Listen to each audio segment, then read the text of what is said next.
Teamwork. That's collaboration right That's there. right. Now, how else are we going to collaborate with these card designs today?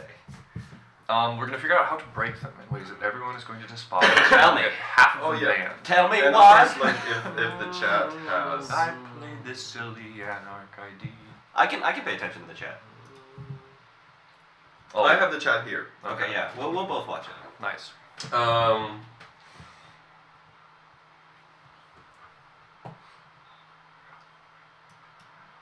Wait.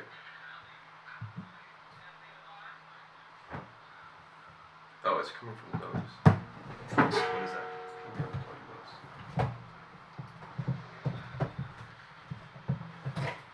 Is there just like background sound? Oh, it might be picking us Oh my up god. anyway. Our Actually. mic has actually. Amazing. Oh my god, our hot mic. It is hot. It Today, is on. We people can hear are us. being recorded. Oh no. Fantastic. Okay, let's go Well live. done. Oh, Hello, now we are live with video and everything. Okay. Welcome everybody. This is the first ever Netrunner podcast on Kitchen Meta. And I have special guests with me.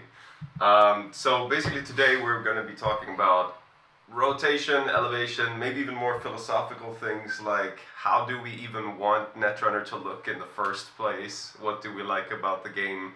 What do we not like about the game?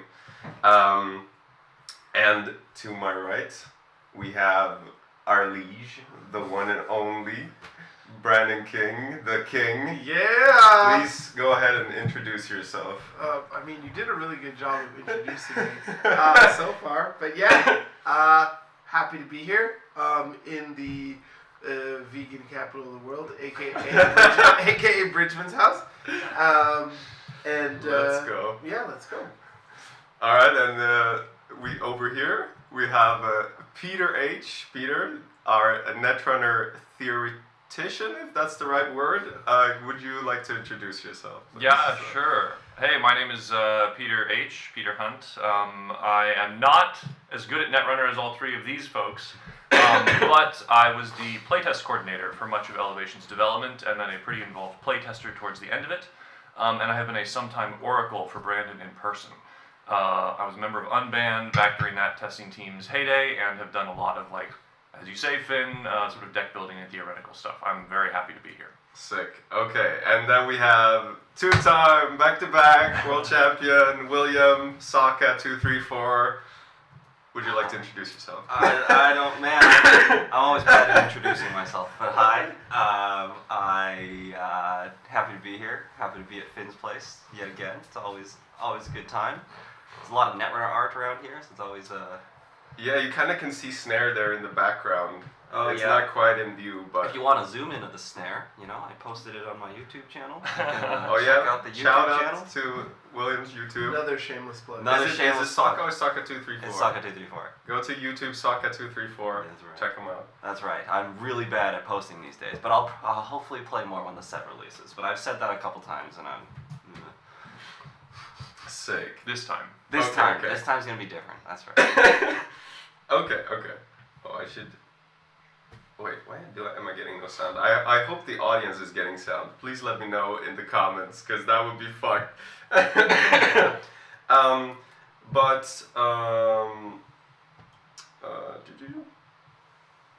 Hot mic intermission? It looks... It's fine. Just I keep going. guess it's fine. Just keep Yeah, going. Just yeah. keep going. If our mics are hot, that means they're on. That's Yeah, good. Yes, exactly. We did hear ourselves there. I don't know what the fuck is going on, but that's fine. Whoa. No, this is the Bridgman channel. Oh, We okay. curse on this channel. Yeah, We don't curse demonetized. on- Demonetized. Yes, No we fear. don't curse on Sokka's channel, but here, we curse. Okay. Some people are just money hungry. Okay, so let's get into the actual Netrunner stuff. Audio's fine. So, okay, great. So, one of the things that I was thinking about when it comes to rotation that I noted was that we're gonna lose a lot of asset tech. Miss Bones, Imp, Parisha, even Scrubber, even though it's very rarely played, but it's that style of card. And it makes me think about how have asset decks worked in the past. how will they work in the future. So one thing I haven't liked about asset matchups is that they can become like incredibly swingy based on if you have the tech or not have the tech, and also sometimes they can become very boring if there is tech. Like your matchup might just depend on getting your scrubber, then like running every single turn to dump the scrubber credits, and there isn't much interesting play there because you're kind of just like trying to spend all that money every turn, getting rid of every single card they have. I would say Miss Bones is like even worse because you can just do it right away and like trash everything. Ideally, we would like to see, you know, like some decision being made where it's like, you know, you got to trash one asset that was really important, but you had to leave the others even though they are annoying. You know, there are of course also decisions like I'm just gonna leave like all the assets, and then go for like a big dig on R&D or whatever instead, and just try to win the game. And of course, assets are hard to like balance too, because the trash costs, how good they are, will really depend on how good runner economies are, which will differ throughout the game. So yeah, what are your thoughts about us losing like all these tech cards and seemingly we're not getting replacements for them? Like in the game now we have Demolisher, which hasn't seen like, which is a cool card, but it hasn't seen like any play. And then we have Carnivore, which people have also not really been playing. Maybe it will change, but like the cost for trashing is pretty steep.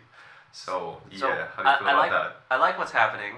I think that moving away from tech is good. The way that I've always viewed assets in the past, before, I think Miss Bones was the big one, was that like when you have a runner deck, the runner deck produces a certain amount of money, like hard cash.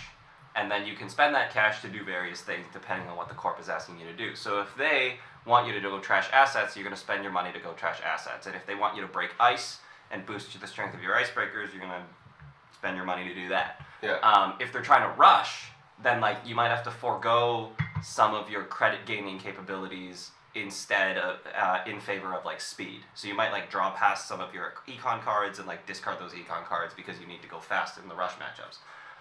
There's probably more archetypes out there that I can talk about. But like, I like that the game is moving more towards lower trash cost stuff and no asset tech. So you don't have to like have certain cards in your deck, like Miss Bones, like Scrubber, like Demolisher even.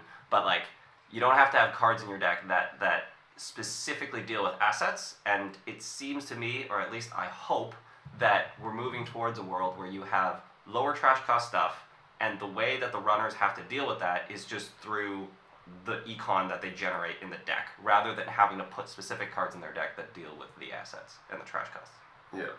Yeah, I think it is worth noting that there are a couple run events that are still going to be very good for handling assets. Notably, we still have Bahia Bands, which is good for getting money to on-tempo trash assets, and also the Dirty Laundry sort of replacement, the new Crim card, Clean Getaway, gives you its credits prior to accessing whatever cards you've run. So for example, Dirty Laundry, if you wanted to run and trash your wage workers, you would need to have 6 credits to do that. You would spend 2 on the Dirty Laundry and 4 on the wage workers. Now Clean Getaway does that from 3. You spend 3 credits to run, and as soon as it's successful, you get $6. So there are a couple run events that can still momentarily keep up on tempo while you're trashing stuff. But yes, you don't have these enormous pools of credits that you will just be able to throw at things to get rid of the entire board. It feels like it's going to be much more about specifically selecting targets that you need to get rid of. And that's part of what I was saying is that, what's the Dirty Laundry replacement called? Clean Getaway. Clean Getaway. Dirty to clean. Right, okay, very good. So Clean Getaway says, Clean Getaway says that you can, we're getting a full view of Finn running over. Very good. Clean Getaway says that, like, it doesn't only work on assets, right? Like, you're just gaining money when you make a run. And it just happens to allow you to get the money to trash assets. So, like, it's just adding more, like, flexibility into the game that increases interesting decision-making.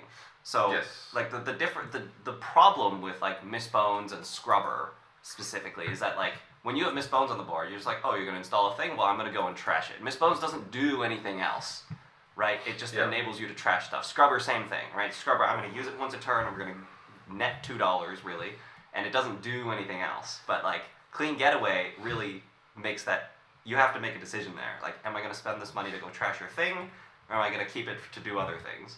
I would say for me, it's also like a silver bullet issue. Like, Yeah. I feel like Miss Bones is a card that just says no to the corp. Like, no, you shouldn't have been playing this deck because I was going to install this resource, which for some reason gives me 12 credits, which is like a gamble and a half, or 2 gambles and a half in one card. So it's just like, it feels kind of unfair as the corp's like, why do you get this much money, you know, just from one card, just because I'm playing this deck. So in general, I like the more like the less techie cards, where it's like we try to make it so you don't need a card that strong. That a card like that indicates that like trash costs have been like overtuned to the point where runners can't deal with them in any other way. So you need like some crazy card to like compensate for it. There's a comment in the chat about fear that there's lack of asset tech and lots of new asset support, like Landgate Grid, and I think that's a fair concern. And I guess my only response is that time will tell if that's a problem. And if there is a problem, then you know, either the decks will make adjustments in terms of deck building, or maybe there's a problem that we need some kind of ban. But I think in terms of like card design and the design direction of the game, I like the approach that we're seeing so far with the cards that are being released. And I think, go ahead. Oh, let's go. Yeah, I think one thing that I've talked about with asset decks is that I think like with Miss Bones, for example, you can just play Miss Bones and then you can just go ham and destroy most things on the board, right? Like, Yeah. you can just clean sweep. And really, I think is meant to be like, you know, you were going to choose strategically what assets like can you not let the opponent have, and what is okay to leave. And I think we'll get some of that where it's like there's certain things you're like, oh yeah, okay, this has got to go, and I will. Maybe I have to spend a bit more than I want to, but like, you know, I'm taking more away from the corp in the long run. Or this asset is doing some things, but like nothing that's going to break my back, and it can stay. And so you have that choice back. Yeah.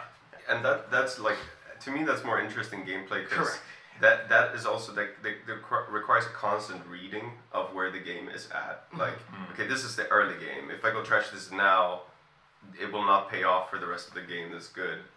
Sometimes you make a call, it's like, it's not worth it at this stage to go and trash this, even though it's a good asset. Like, you know, the constant shifting of priorities is kind of like what makes this fun, I think. So having cards 2-3 trash cost, it means like, okay, it's reasonable to go and consider trashing and just straight out of your credit pool a lot of the time. And I think that's exactly one thing I wanted to bring up with these concerns about assets is 2 things regarding what constitutes asset support and also the kind of assets we've seen. Because as we've seen this tech come down, we also see NSG preemptively being careful about the trash costs that they print on assets. You're seeing a lot more stuff that is 2 to trash, or even in the case of something like humanoid resources or anthill excavation is 1 to trash. And then you're seeing some stuff that's 3 to trash, but the things that are 4 to trash, very few, if any, in this set. I can't think of any that have been spoiled so far, except for Landgate Grid, which is functionally 4 to trash because it's 2+2. Yeah. So the actual trash costs are coming down a lot, which means it feels more tenable to actually attack those with your credit pool as opposed to tech. And the other thing is the IDs that are supporting these are not things like CTM or Gagarin that are increasing trash costs. CTM, plus 3 or 4 credits, or you taking a tag when you trash something. Gagarin, it's +1 credit for each remote. Instead, the support that we're seeing are IDs like Synapse, which is when you remove a tag, you get to install something, which puts more assets on the board, but doesn't make them more expensive. Or things like AUCO, potentially, people are talking about that as an option for a sort of loud-style Genteki deck, which draws you more cards to put on the board, but does not increase the trash cost of cards that are installed. And I think that also changes the economic dynamics a little bit and means that if there is an important asset, like say a cohort or a FOT, the new sort of PE-like asset that deals net damage, you're not having to trash that for, you know, 2+4 or 2+1 for each of the remotes like in CTM or Gagarin.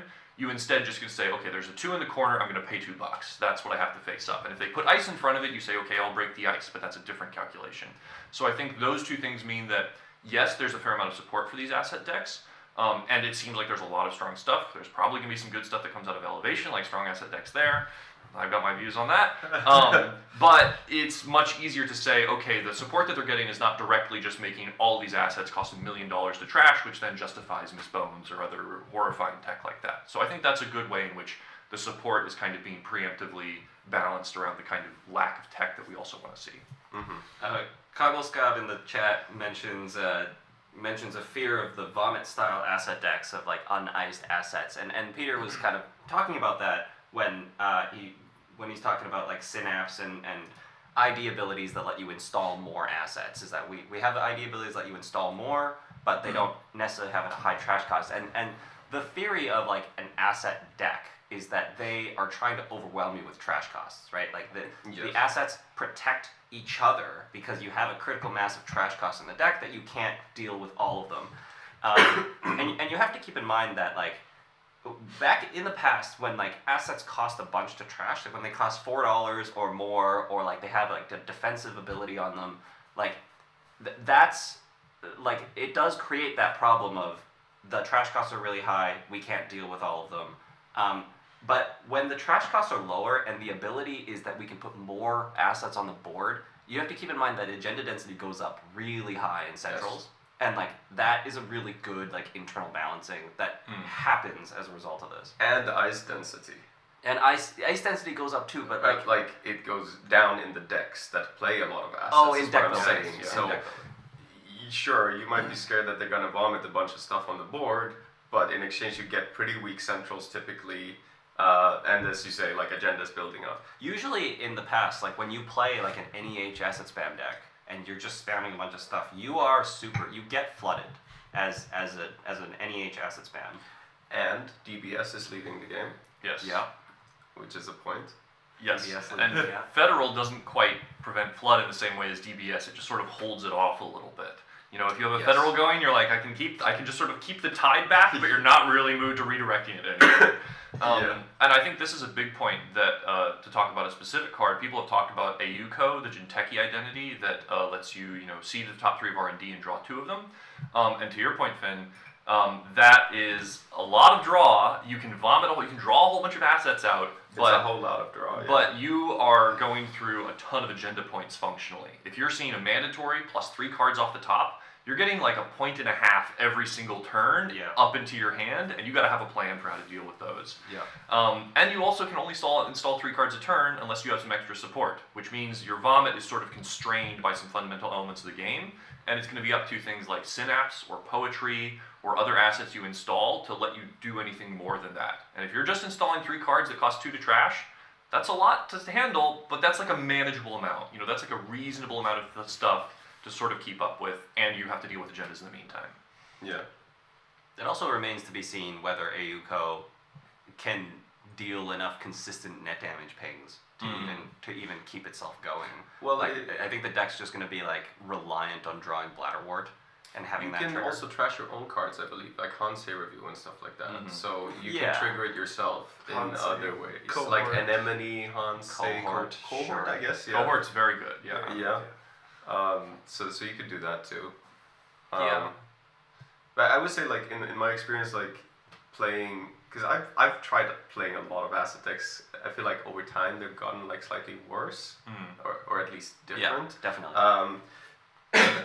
Is that whenever someone slams a tech card, I'm usually like, man, this is already hard. Like, I'm already like getting flooded over here. I barely have ice. I'm like just barely holding things together. Then you slam him his bones and trash all my things, and I'm like, that's not cool.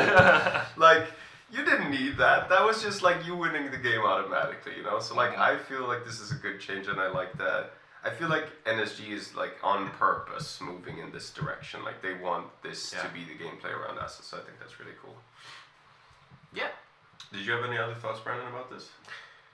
I think you covered it all. Yeah. All right. Are we good on this Oh, one? actually, I do. Okay. Have one more. Oh, let's go. I do.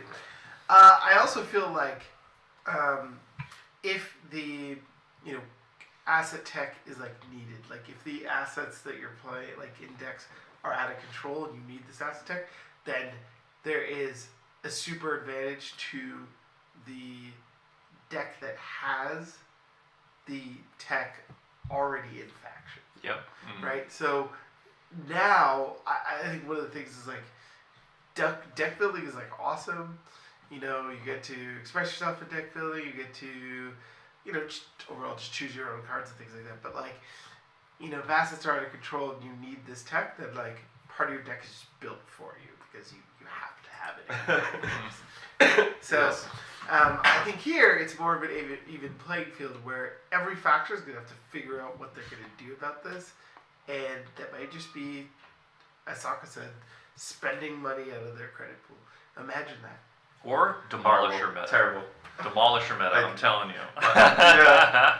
No, but like my plan for the longest time whenever playing a Shaper deck is just, at least, or I can just use the current one as an example, the lad I've been playing is just like, oh, I'm playing Asset Tech, get Hannah, get Parisha, trash an asset every turn, and you're usually good. Mm-hmm. But it's kind of a grindy long game where you just like trashing all their stuff, kind of.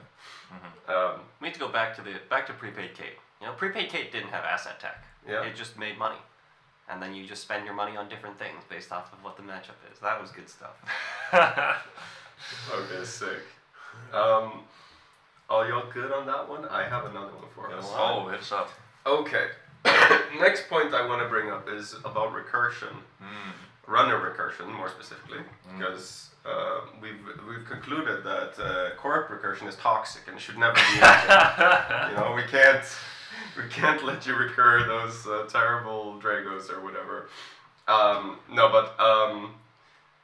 Yes, DJ Fenders is leaving the game. Means you can't DJ for Steve anymore. Labor Rights is leaving the game. We're gonna still have Ashen Epilogue and Buffer Drive on the runner side. Now, a lot of decks nowadays run DJ, which is great. Like recursion in Netrunner for runners is like, a lot of the time you don't run out of deck, and then the recursion is redundant. And then it's kind of a dead draw. Or like you draw it before you actually need it, and it's like annoying, it sits in your hand, and like, you know. So it's kind of a downside to play recursion, but it's really good if you need it. And sometimes you play against grinder decks, although those are kind of trying to be designed away so we don't do like grinder as much. Come back to this channel in a month to see if it exists. Yes. Come back to Kitchen Meta, we'll be doing some grinder decks, it's gonna be great. We're gonna be recurring anemones. Yeah, swapping with Mitra, we could swap with Mitra, get an anemone to get an anemone. I'm skeptical. We'll see how that goes, but if it works, it's gonna be around. The point is like, it means like in certain matchups, recursion is way more valuable than in others. Like if you're losing a bunch of cards, the recursion is better because you're way more likely to hit the end of your deck.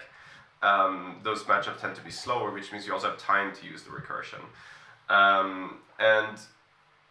That one, like DJ has been such a great card for runners because it's kind of good in all matchups. Like you don't even have to go for Steve, but you usually go for Steve, and if you do, sure, it gives you hit points back versus grindy decks, but it also gives you value against like all the other decks. So this is like a great solution for runners. And then especially for Anarchs, they've been able to just like play 2 copies of Labor Rights and 1 Ashen. So as long as they get their Steve, they can get a Labor Rights back if they reach the end of their deck. And then like they shuffle back the Ashen and then play the Ashen, and like you can get recursion that way. And also Anarch is of course like a faction that it's not as hit by dead draws because it has Bankar moshing, but not moshing anymore because that's getting banned. But yeah, and even with the new Anarch ID, like you can take damage, so like any card in your hand is like something you can use even though it's random. So it's kind of like 0. The point is, Anarch didn't suffer too much from this. Labor Rights helped. Now you don't have DJ, you don't have Labor Rights. Buffer drive is we're also losing labor rights. yes. It's all the FOG Yeah. cards, Sokka. Buffer drive has been a big deal in like mulch decks, and like the interaction with Audrey Strike Fund is like really nice. Lago. But yeah, and like even Annikam possibly, but those decks have really enjoyed labor rights too, and DJ. So they play like everything. Now your recursion is Buffer Drive, Ashen, and I believe Harmony AR Therapy, which no one is playing currently, but that's kind of the labor rights we have now. So my question is, how do you feel about the spot that recursion for runners is going to be in? Because now, and like, should it be hard to do recursion? And yeah, is it in a good spot? Like, Ashen costs 2 influence, and it is a dead draw. So if you want to include like 2 copies or just 1 copy, it's like a problem. So how do you guys feel about all that? I think what you do in Anarch is like, I'm pretty sure Anarchs will like, I guess the mulch type decks are gonna play a Buffer Drive and an Ashen, right? And you just like go through your deck, you use your Buffer Drive, you use the cards that you have Buffer Drive to the bottom of your deck, and then you pop the Buffer Drive to get the Ashen back, and you play the Ashen. Yeah. And like Anarch is just gonna be like the one that can play Ashen. Well, but the thing is, like, it's interesting because Anarch has the damage, like they have a lot of self damage, like trash random stuff, like the price kind of thing. So like for Anarch to play Ashen, they have to have Buffer Drive. And then for the other factions, like they could just play Ashen, and then if they're up against like an Anemone deck, like they might just get a hit out of hand. And I don't think there is a way to recur Ashen other than Buffer Drive. Is that right? You can use Harmony. Katorga Breakout, sure. Yes. Which is another Anarch card. Harmony and Katorga. Katorga, yep.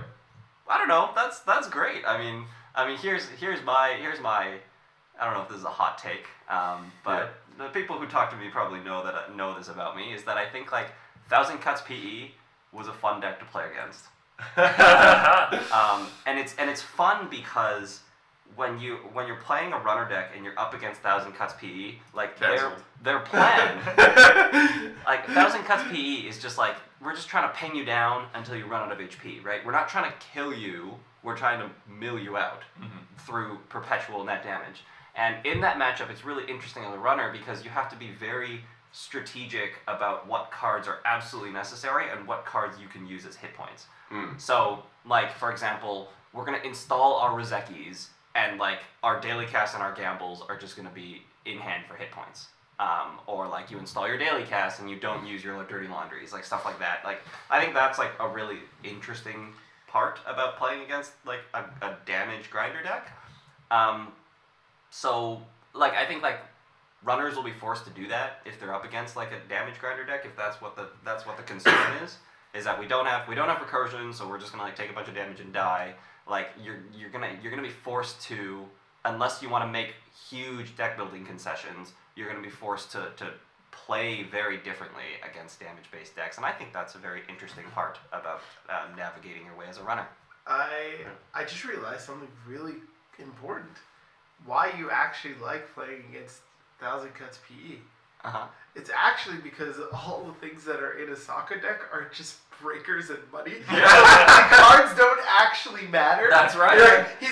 Like, he didn't build this deck and is like, oh, I'm going to do this cool thing. I know. All the cards just say gain a certain number of credits. So if I lose like 3 of them, I still have 3 of them. Like, does it actually matter? It's like, oh, this makes so much sense. That's right. It's like, you know, I'm not somebody who, like, plays decks that, like, I have to install these set of cards for my deck to function, right? Like, generally the decks I play are hella flexible, and they like, you know, I only need the cards that I need for the matchup rather than, like, you know, having a certain board and across all matchups, which means that, like, you know, we can lose this card, lose that card, like, that I don't know, that makes the game really interesting to me. But yeah, no, if you're playing like an engine-based deck, where you need to have, like, your deck really requires certain cards and certain pieces to work, then, like, you know, you have to make some tough decisions as to whether you put certain damage prevention,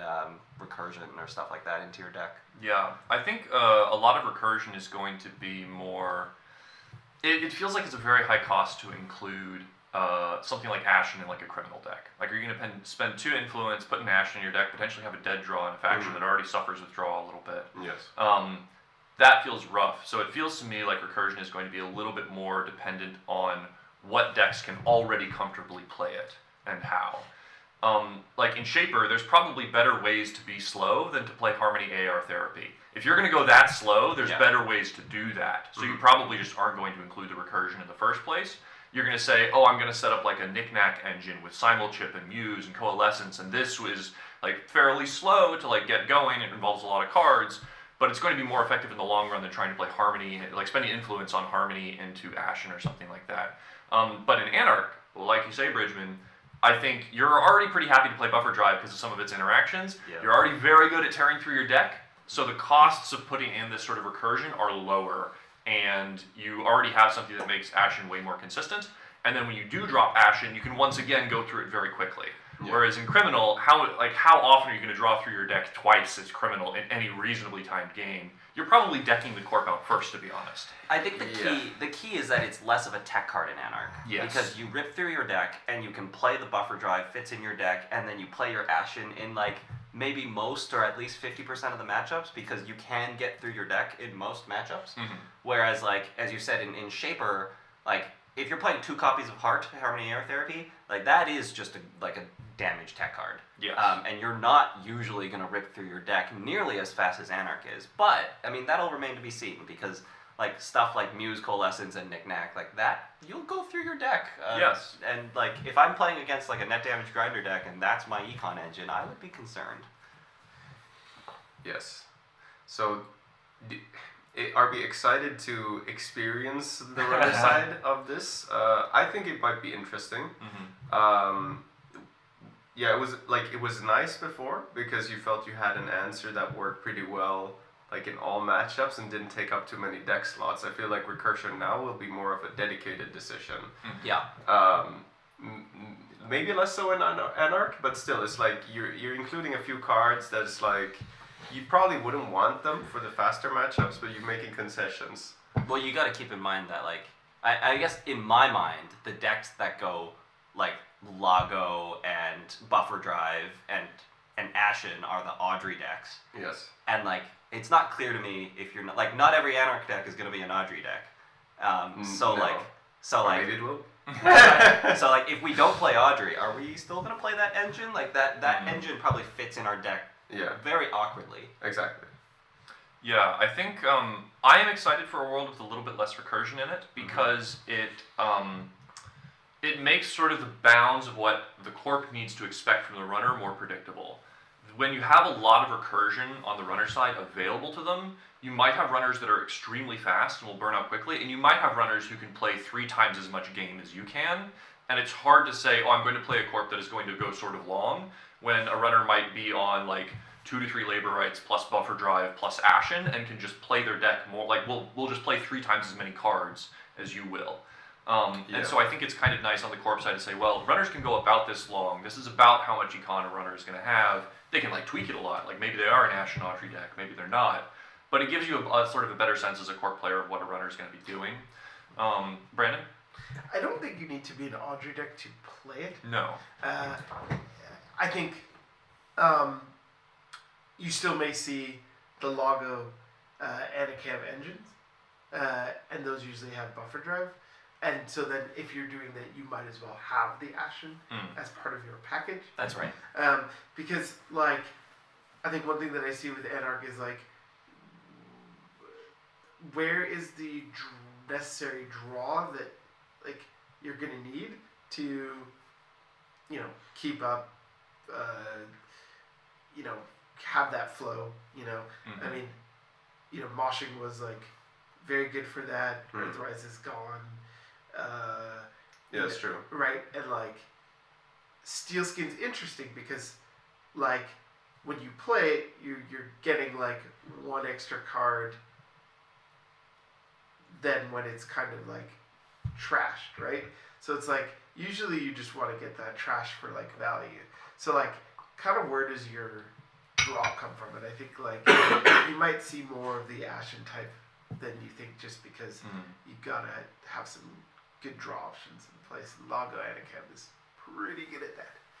And that just makes things interesting for the corp side, because like it means that if Anarchs are gonna really rely on Lago to trigger for their card draw, especially with an Anacam on the board, like it's gonna make playing around Lago even better than it was already. And I think that's something that like isn't talked about very much, is like when you play against an Anarch with Lago on the board, like Lago doesn't trigger all the time if you're up against somebody who's like really conscious about not letting it trigger.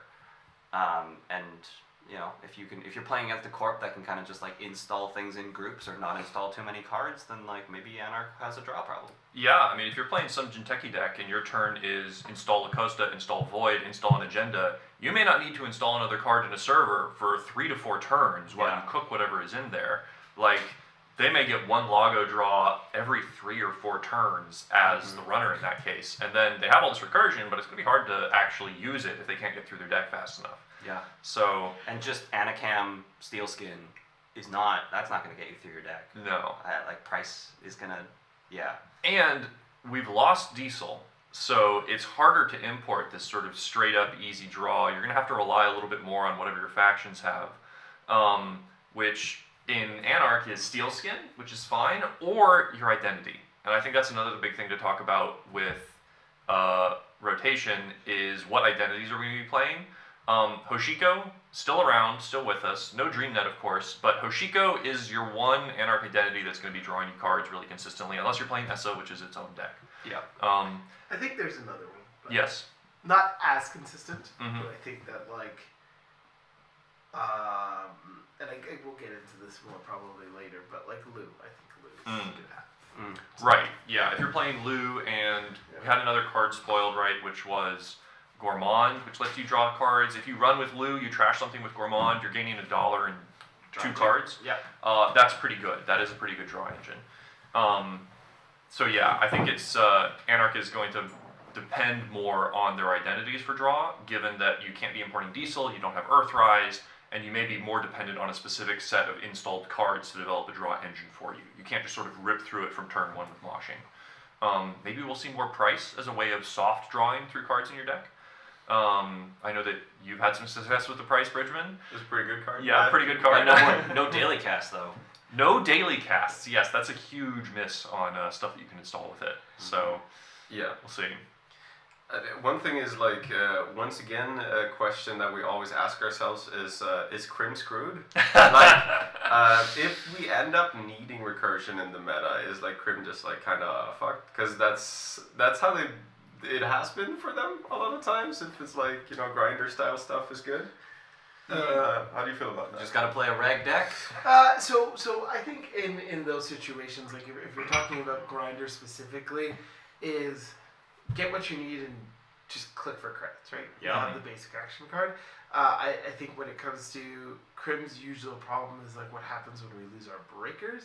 Yeah. And so we just had a card that was released that we talked about on Ball's channel yesterday, which is a double that puts a program or installs a program from the heap, and then you can put it programmed back from the heap on the bottom of your deck.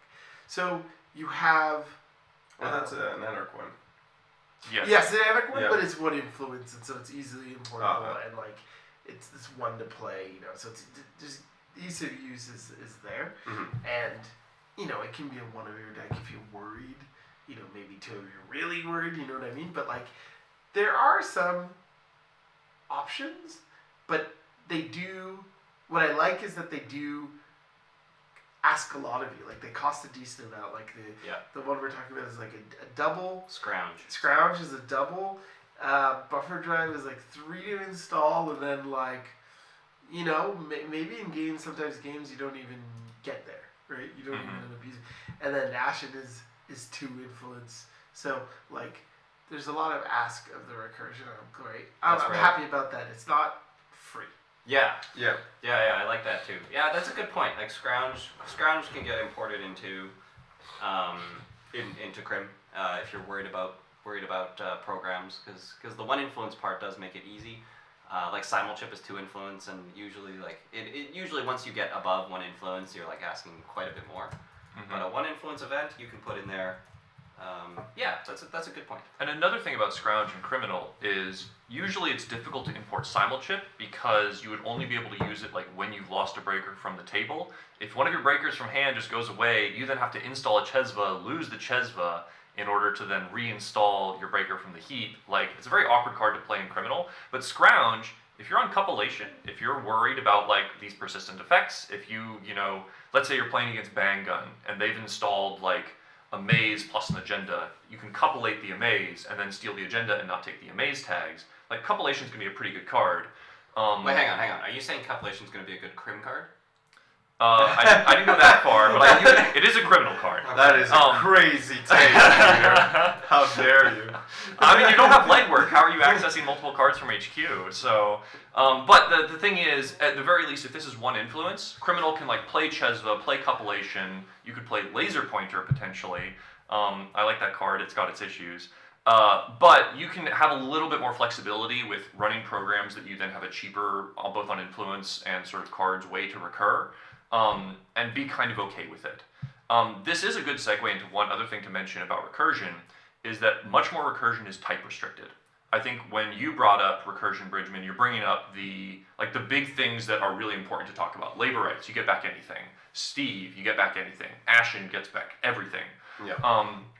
But we're still gonna have Muse and Simulchip. We got Scrounge. We have Praxis, privileged access, and these are not as good. And the main thing is that they only care about specific card types. And I think that it means, therefore, that you're not only going to have to think about recursion, but what types of cards you're getting back. And it's a slightly bigger deck building ask. Like, Shaper is still going to be able to, you'll put 1 Gourmand in your deck, you run 3 Muse, 3 Simulchip, and you can play 7 Gourmands. Like, you can still run a lot of them. But that's like very, very narrow in terms of what you're recurring compared to something like Ashen. It's possible also, like labor rights leaving means like the corp is less screwed as the runner gets closer to the end of their deck. Because, like for example, crew decks, it was like if the game was long enough that they reach the end of their deck, oftentimes it means that they're like gonna recur their crew and trash the last of your ice, or just keep trashing the ice. Yeah. And there's like an inevitability to it, which might lessen. With this change. That's a great point. I mean, like, if you're worried about crews, like, you know, they've used a couple crews, now you just have to ice archives for privileged access. Yeah. Right? Like, there's no DJ, there's no labor rights. Like, they're going to play their Ashen and then draw them again. Like, okay. Exactly, that's fine. And they have to go and also risk losing them. Like, Ashen is, like, kind of well designed, I think, in that way. It's like, you get your whole deck back, but 5 of the cards are gone. And you don't know which ones it's going to be. And plus you have to draw them back up. But Labor Rights was like, I immediately get 3 tools that I need at this moment. Like you would in the APOC Max, like back in the day and stuff, which has been like really good. Yeah, basically every time it's been used. Yeah. Yeah, and I think that point about being able to play around some of it a little bit more is also important, because Muse Simulchip, it's like, okay, if you hit an important event, or if they commit an important event or a resource and you get rid of it, like let's say you have some Shaper player who's on a Muse Simulchip engine, but they only have 2 knickknacks and 1 twinning. If they get tagged and you trash one of those, it's probably not coming back. They're not going to DJ Steve and get a knickknack back or something. Those are gone, and so I think it's more predictable what you can actually remove. And for privileged access, if you put 2 ice on archives, what kind of deck would want to do that? Maybe Restoring Humanity, my beloved. But yes, I think it becomes a much bigger ask to actually leverage that. Katorga requires a successful run. Yeah. So I think there's more ways to then play around the kind of recursion that's going to be there. And it's going to be a lot more of like a case-by-case evaluation for runners, I think, of what recursion they're playing and how they're going to use it, as opposed to just Steve. And it's kind of nice if the recursion is interacting with the corp too. It's like you have to do something. But yeah, okay, we did some good talk there. Are we happy about recursion discussion? Yeah, I'm happy about it. I'm happy about where it is. I've never, honestly, if you didn't bring this up, I wouldn't have really thought about it. But yeah, very nice. Okay. I think. Oh yeah.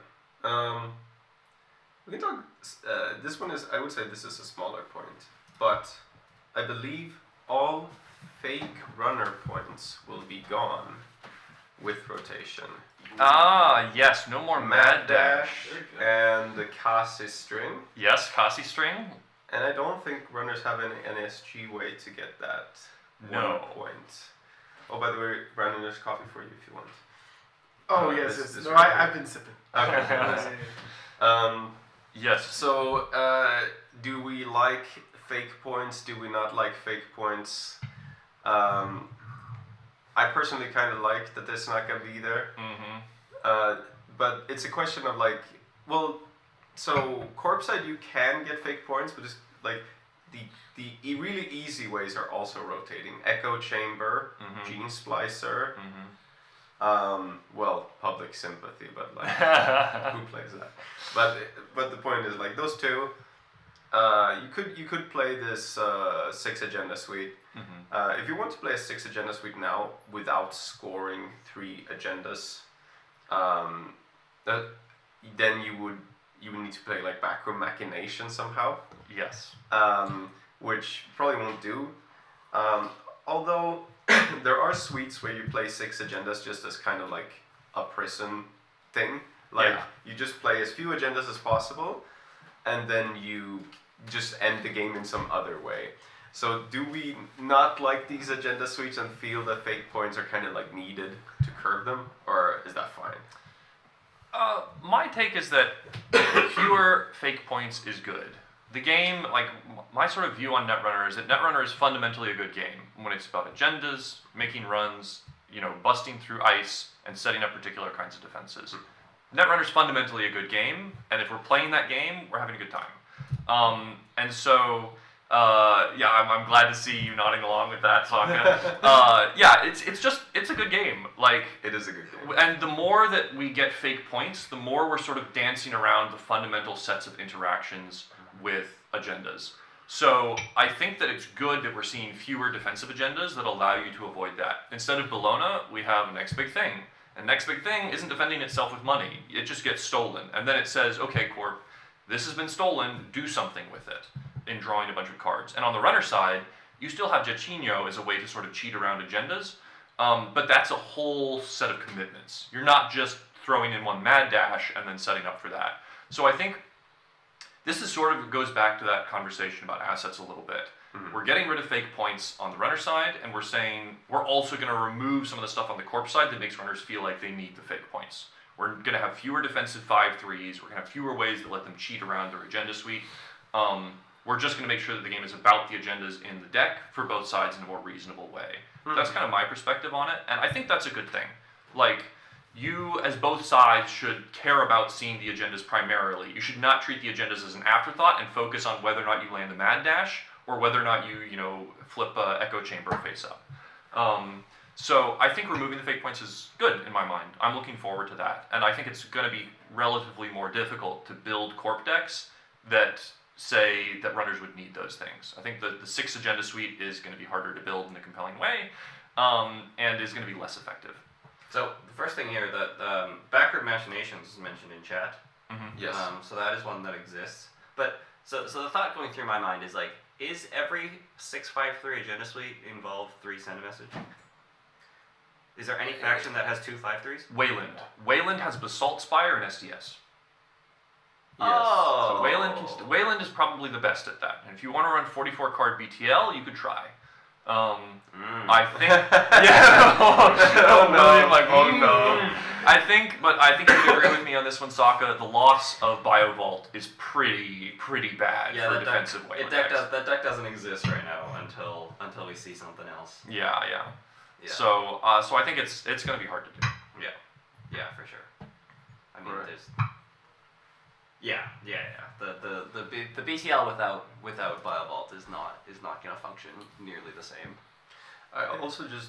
Oh, you go, Brandon. I was gonna just ask, do we have any comments from the chat? Do we have a chat? Oh, Yeah, I've been following along. I will check. What I was gonna say is we do have one fake point way, and that's Iswak. Is Iswak going to be Iswak. good because it's the only ID where you can score 2 agendas and win the game? Oh, Ishuak, yeah. Yeah. No. All right, What do you moving mean? on. It used to be issue whack, and now it's issue crack. Mather asks, is Wayland... Also, let me know if I'm pronouncing your name correctly. Mather. Is Wayland just dead? Oh. Is Wayland dead? Is Wayland just dead? Well, I think BTL. I think BTL That's is not. dead. I think BTL is dead as it is right now. You have to have an end the run effect. Like you can't just play a Glacier deck without an end the run upgrade. And like there's just nothing like Biovault. But like the Wayland is not dead in the sense that there's lots of other. Like I think the 2 Wayland IDs. I mean we don't really know what's gonna come out of Zwicky, the one that draws you a card. First time each turn you gain credits to an ability on the That gender just of seems operation. kind of like reg good. You know? But like what? Okay, so name like a reg good corp ID in the past that has done well. ETF? Palana. Palana? As Mari. Mari, but like yeah, I guess like as Mari, but like as Mari does like Palana. NEH? Palana. Like, NEH isn't that. it's very comparable. Like, it's something that triggers on you doing something and draws you a card. Mm-hmm. But like asset spammy, like NEH kind of like fuels itself for asset spam, right? Like it's like when you put an asset on the board. Yeah, but like, let's say you play, I don't know, a Glacier deck, Rush deck, whatever, and you just have to click less to draw. Isn't that just good? Like, I don't know. Like, I mean, it really depends it on the might card pool. be not great, but It really I'm just depends on saying the it card. doesn't seem bad. I to think me. the current standard legal like generally good value corp ID is Mirror Morph. You don't like Restoring Humanity? Mirror Morph is so hard to make use Mirror of. Morph. I was gonna say, oh, you mean like Like it's just an currently ID. legal it's or an like ID legal that in a just- couple of days? The ID just generally 'Cause building generates a you better world. value. I mean, I think it's comparable to just like build a better world or a Right. better world. Yeah. And I guess the question is like a more special ID with a more unique ability gonna get you more mileage and I don't know, but the thing is like Bangun, the Argus-esque ID is like I think there's a lot to explore there. I'm so disappointed that it doesn't trigger on archives. You guys already know this. Yeah. but I really want to be able to poison archives with this ID. It It's feels too too strong. niche to only have something that works on your remote, you know. But like, yeah, I don't What do you know. Oh mean? shit, I gotta turn off this. I was with you. I was with you when you first brought this up. That But- face-up agendas should trigger Bangun, but now I think that's too strong. Okay. No, like you know what's supposed to happen. All they want you to do is just be like, okay, cool, I'm having a party in the remote, so I can get to dive and lose the game. Yeah, so is Wayland dead? Big question.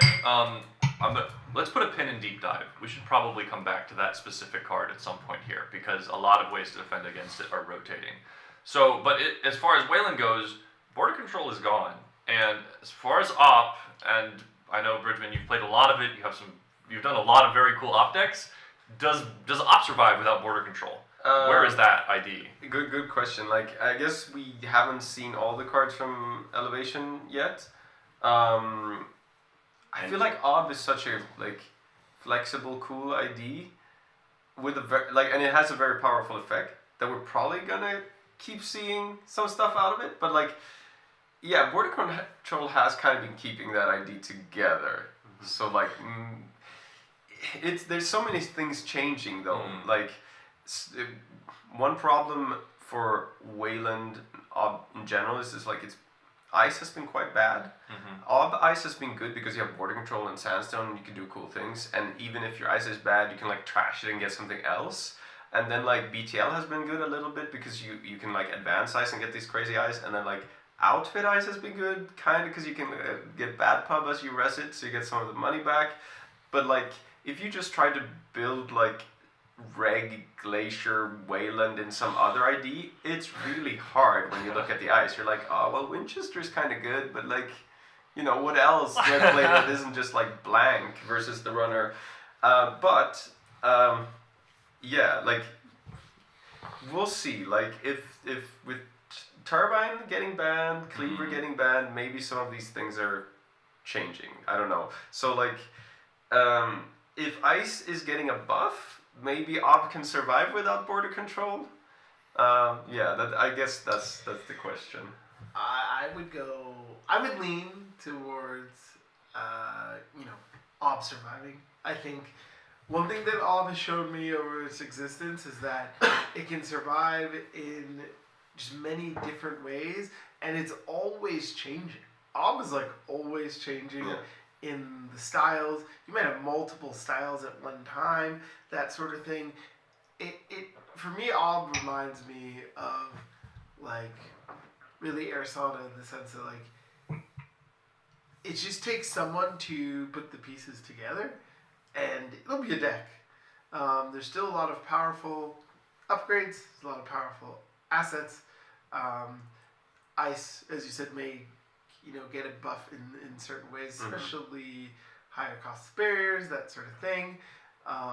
You still have very good advantage generation.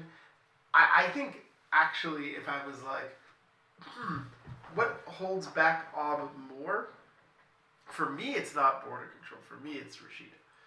I think that like border control is very good, but I think when it has enough, especially in Ob, because you can use many different things, you have enough other options. But how do you get the spiraling effects to then put many things on the board and then either fork the runner or keep the spiral of like advantage going in the way that you want it, right? And so like Rashida really helped you do that. When you got a Rashida off, you just got 4 more options to do that and some money, and then you were like, oh, okay, now I have this, and this, and I'm gonna put them where I want, right? Like, I think border control.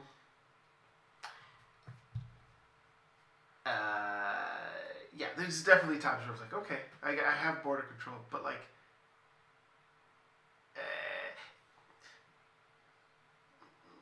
how do I say that? Like, it can only hold what you're trying to do for so long, but you need those engine pieces to really get to where you're going. Yeah. Like, one thing to note about Ob is they are giving us a lot of cards that like trigger Ob. It feels like asset-wise in elevation. Anthill is like in faction and is like real big value if it fires twice. It kind of puts like a lot of pressure on the runner to go and trash that. And Anthill could like get auto campaign too if it pops. So if they don't trash the Anthill could go and get an auto campaign, which I guess will take like 3 turns to pop. But like if it does, that's also like really good. So I don't know if that's like too slow, but like there's assets that can get other good assets. So like puts a lot of pressure on the runner to go in and trash them. So there are like cards that take for a lot of value, just not like as quickly and aggressively as Rashida. But Rashida was also a 0-coster, so you couldn't really get anything with Ob. Whereas Anthill is like better Ob value if it actually gets to pop itself. But could be worse because it lets the runner pinhole it before it like pops. Yeah, Anthill's a card that I'm really high on, and that I think when it was previewed fairly early, and people said, oh, like, it's fine. It's like 3 credits to res, it's a credit and a card after you on the first turn you res it, and then it's 4 credits and a card after that. But it is really good and up. You can get Regolith with it, so it can be Anthill resolves, get Regolith, click Regolith 3 times, and then you have $1 million. It can also fetch Hollowman and immediately fast advance and above the law from hand. So like Anthill resolving into Hollowman is pretty good. Or as you say, it can get auto campaign. Like a 3 is a pretty nice cost to be at for something that's going to auto trash itself at the start of your turn in Op. And it is a lot of money. Like I think one of the interesting judgments with Anthill is if this is sitting behind a piece of ice and the corp reses it, do you go fetch it as the runner to stop them getting the second trigger? For example, let's say the turn 1 is Maskarovka with Anthill behind it. If you res the Maskarovka, it costs $1. You can still afford to res the Anthill. And let's say you don't run the Maskarovka, but you have a good read on what it is. They res the Anthill. Do you as the runner then on turn 2 boomerang in order to fetch that Anthill? it feels like seems expensive, right? You're like, I'm spending a boomerang, a click, I'm making a run to trash the one coster, but it's 4 credits on a card. You would probably do that. You would yes. probably do that. You would It's probably, like going and trashing a Rashida, kind of. Yes, it's kind of like going and trashing a Rashida. And so I think it's a very interesting card, and I think that you would go get it for half of its payoff indicates how strong this card is. People see Rashida, like Rashida, very strong, very fast, 3 credits and 3 cards. Anthill, when it fully resolves, is only 2 cards instead of 3, but it's 5 credits and makes you an incredible amount of money.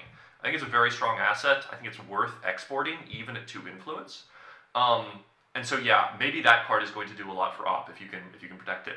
Sokka, you were sort of, I don't know if you're gonna export this at 2 influence. I agree with everything you said, but I don't know if you'd export it for 2 influence. Maybe not. There's a lot of stuff out there that you can. There is a lot of stuff. There's a lot of new good cards. Yeah. Depends on the faction maybe. Yes. HB has a lot of good assets coming in. Mm-hmm. The thing is, like a 3/1 asset, like as you said, like it's a lot of value in Ob, but like if you're not playing that ID and you're playing any other ID, Wayland or otherwise, your deck has to be like a I don't know, like a 1 remote kind of deck where you're like I view this as like an Adonis campaign where like back in like ETF food coats, you get an Adonis campaign, you get the Adonis campaign out of there, and then you start scoring. And I feel like this is that kind of card. Like you can't really play like asset spam with this because it costs 1 to trash and it's 3 to res. So like I think the value isn't like that insane for us, especially to be porting it for 2 influence. Yeah, no, I think that's fair. I think so. That was I guess our thoughts on if Wayland is over. I don't think so, but maybe you can't play like the BTL deck that you want. Another main thing is Clot is rotating, and so far I have not seen a Clot reprint. So a few questions is like, do we expect to see like a last minute Clot like card, or will you just be able to fast advance if you want to fast advance? And if you can, is that an issue? Is that something you should be able to do? Like, do we need Clot in the game? Good question. Yeah. I have some initial thoughts on that. Yeah. I think that okay, I wouldn't be surprised if we get a Clot-esque reprint. So, because while we're making this live podcast, there's still cards to come. I think there's still like 6 cards left or something like that we haven't seen. And Clot's ability seems like an ability that, like, I don't know, if we're reprinting Biotic Labor and Snare, I would expect a Clot reprint. I would expect a Clot reprint. In the world where we don't see one, I think that's really interesting. And I think that it's the same comments that I made about asset spam tech applies here, where you just have to play differently. And I think that makes the game more interesting and less about silver bullets, right? Like we're up against the fast events deck. We have to go fast. Do I need to make this money? Do I have to install this card? Like, how do I conduct my turns such that I don't get fast advanced out? And it's less about like find my silent chip, find my Clot access. Yes. And that is interesting to me. If it's a problem, then we'll see a ban list update. And if it's but like up until that extreme, I think having to change the way you play around fast advanced decks is very interesting.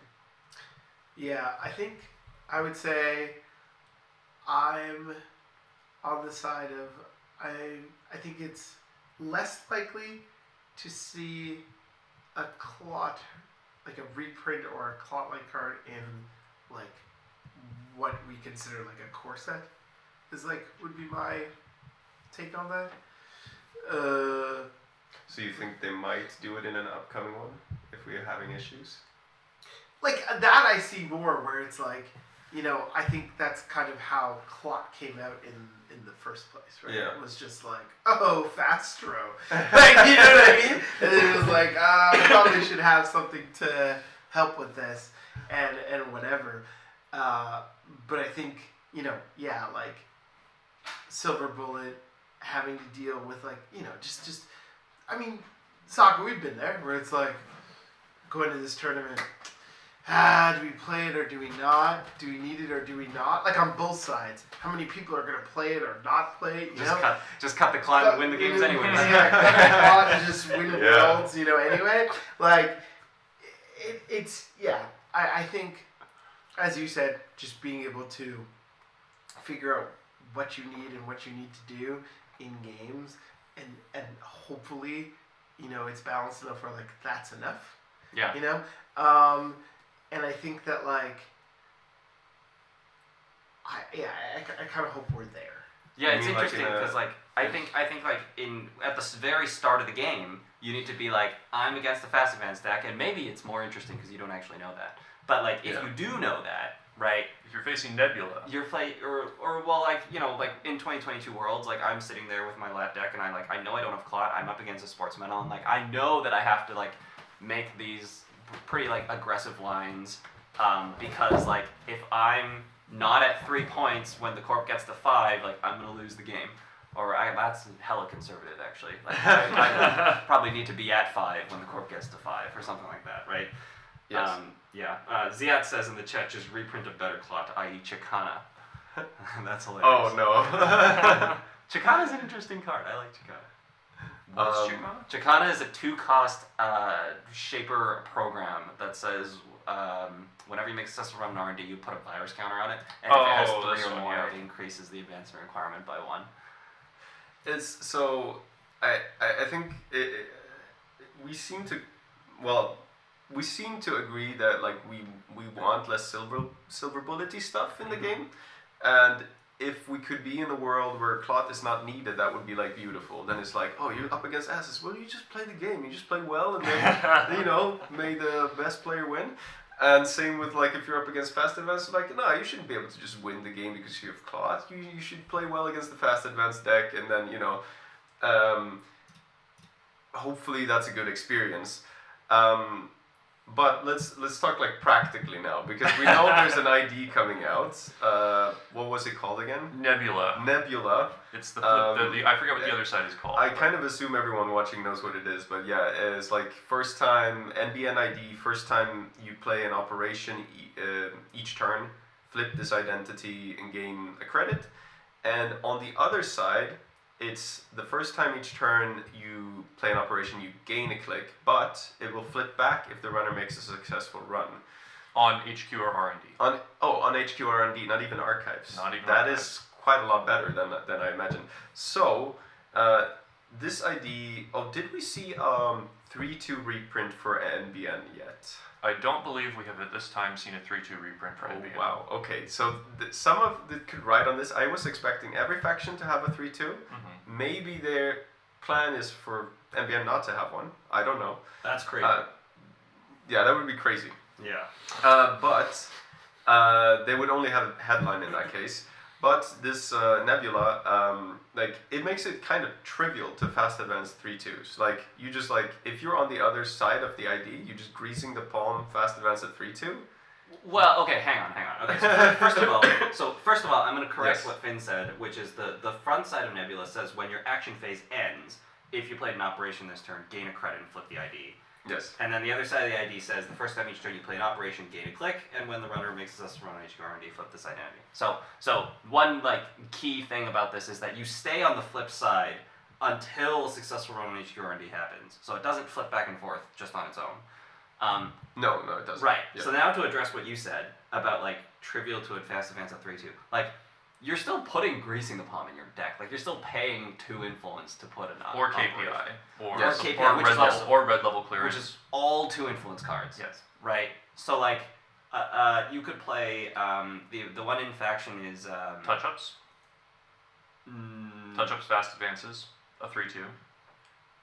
Oh yeah, it does, because you can install the agenda, you play touch-ups, and then you can advance again. So touch-ups will fast advance in faction, and Focus group probably fast advances, so long as you name one time. Sure, focus group. Sun and Sun Commandment. and Sun and Commandment was the Commandment, one that yes. I was thinking about.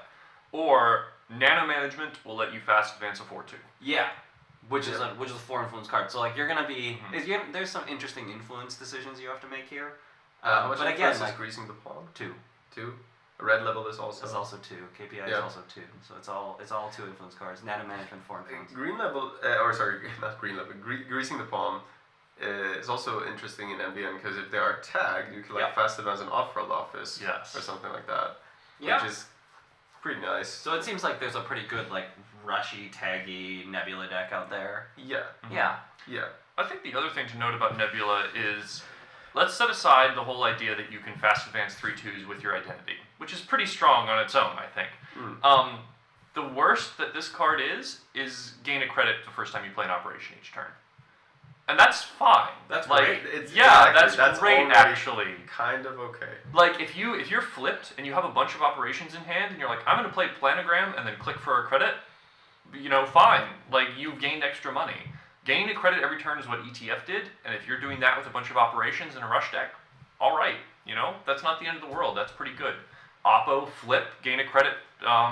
That's like pretty solid. So I think one thing that's good about Nebula is that the baseline value that this identity gives you is already like at least middle of the pack. It's quite good. Yeah, like there's probably half the corp Right. identities are worse than this if it just gave you a credit.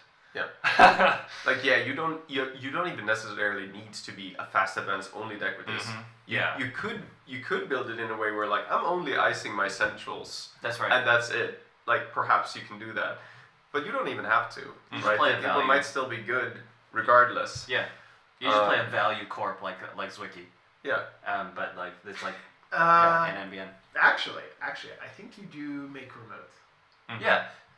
No, I mean like, I think I would lean towards a strat of making remote as opposed to just central only. And the reason is because of its text where it's like HQ or R&D. So now you have to be concerned with making this run on HQ and R&D and figuring out what's on my remote. Right. Yeah, and that's like a lot for a runner that is going to have to deal with. And if, there's a tag element in there, because when I look at it, I'm like, to me, when I look at this idea as well, it's like, again, I look at, and maybe this is just like a prime topic that is that you have that I'm just like destroying No, right now. go for it. But like I think Rashida leaving could have just been its own thing that could be just like an hour long. But I think like, but I think it's like We can mix it in here. no, I've just been bringing it up as we've Yeah. gone different topics because I think it's important. So it's like, okay, Rashida is not here. So how are you when you look at fast events? When I typically look at fast events, I think of like, I think of Sportsmetal, I think of Titan, and various things like that, where you're like, there's ways that you are getting more cards into your hand to then do the fast eventing. How are you doing that, right? So when I look at like, this could also be potential tags that your opponent's looking to deal with. You mentioned greasing the palm, but I also mentioned planogram, is that you get value to flip your ID. If they have a tag, you get more bucks and you get more cards to do more things. Like, Yeah. so if they have to run central, deal with the tag, deal with what's in your remote, like, that seems pretty good. It does. Yeah. Yes. Yeah, it seems like value on top of value on top of value. Like, Man, Mather says red level clearance triggers like every ID in this. I mean, well, Yeah, what we need is a 0 influence red level clearance, and then we're good to go. I mean, now I understand why KPI had to be 2 influence. Yeah, you're looking at KPI and you're like, It's why so can this sad. be 1 influence? Well, it's because this is an NBN ID, so it's already actually an 18 influence ID because you have your spin doctors accounted for, Yeah. and then you have KPI. It's so sad. Yeah. because I'm just thinking, like, if I build a decent remote that's like annoying, and I put Hollow Man in this remote, like, you have to. It gets kind of crazy. Yeah. Yeah. You know what I mean? Because you could now greasing score something kind of big. Well, 4-2. Yeah, grease, out of the remote with the Hollow Man. Yeah. So if they have a tag, greasing plus Holloman should be able to fast advance a 5-3. 5-3, right? Yeah. So there's things Yes. where it's like, this remote actually has to be answered. Mm-hmm. And Yeah, Hollow Man is a good point. Yeah. That's a good thing to have in your remote. right. But I don't think. I think hopefully if your runner is.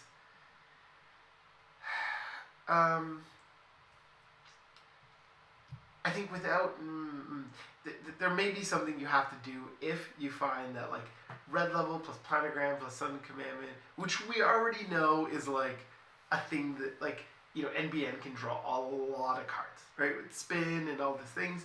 Like we've seen it in the Azmari, the Sports Azmari decks and things like that. If this is just too fast for runners to keep up, okay, maybe like you need something. But I don't think it's Clot. It's probably just like we need to take out an engine piece. Well, it seems clear from, so you brought up Rashida, it seems clear from the set. I remember I was talking about this on the Heinlein grid pod as well. It's like Rashida leaving is like, how will they compensate for the corp tempo loss of Rashida leaving? And one of the things I thought was like maybe they would like kind of try to spread out more tempo over the corp card pool or add more Rashida-like cards. And we see a lot of like Rashida likes where they're like you really want to trash them but they take more time. You also see like more free tempo stuff, like this Nebula ID is like more like general value for the corp. Do we think is like the right approach? Like Anthill auto campaign seems really good. What's it called? Humanoid resources. Humanoid resources, kind of like a Rashida, but like a bit more clunky to use and so on. Like, do we think it's enough to compensate for Rashida leaving? I think... Is it a good way to approach Rashida leaving? Yeah, I think another thing to factor into Rashida's departure is looking at the recent ban list announcement.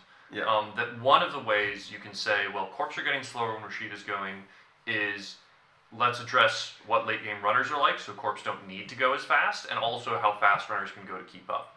Anarch losing Moshing, Shaper losing Creative Commission, these are tools, event-based tools that help those factions keep up a lot of speed.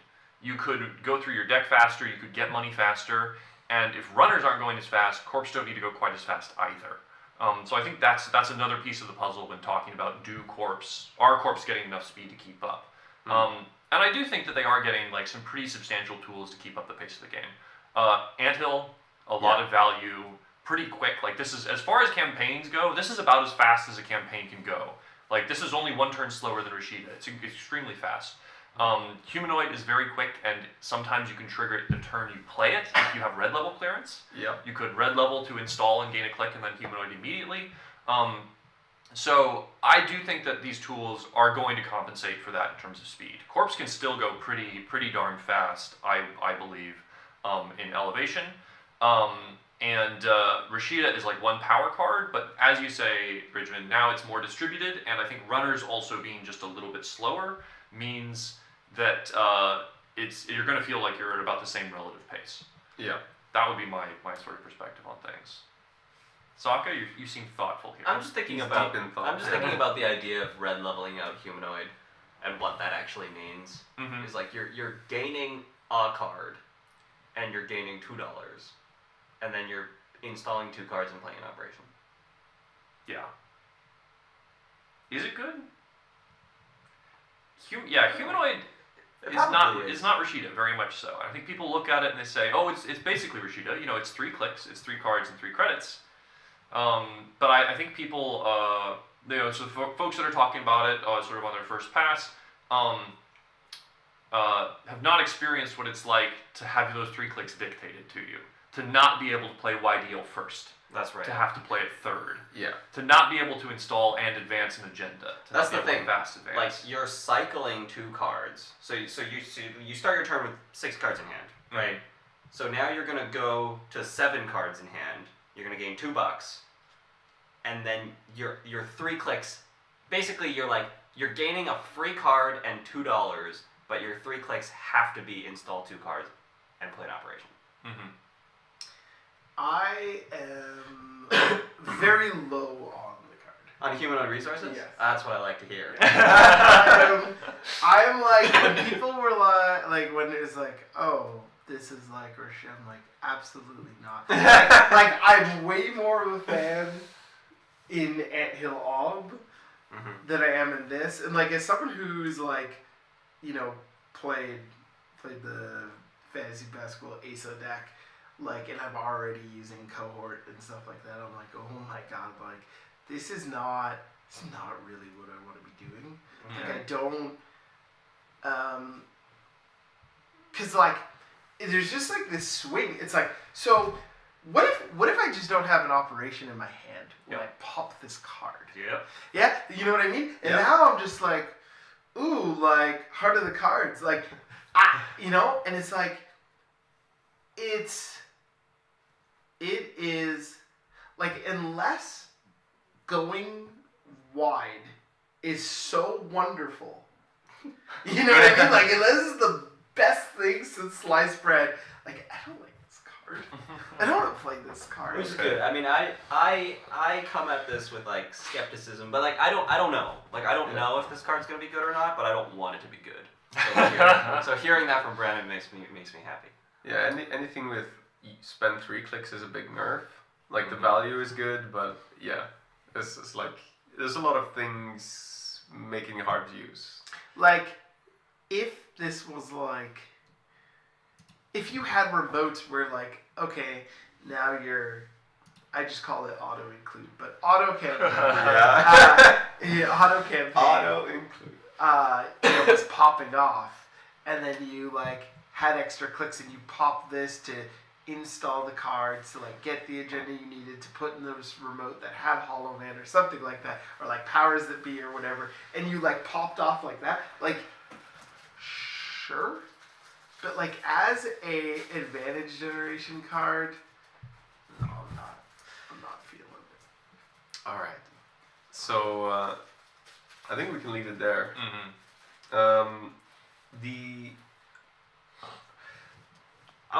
The thing I wanted to do before kind of moving on to like more elevation focused discussion is just list some cards that are leaving that see play or have seen a lot of play now.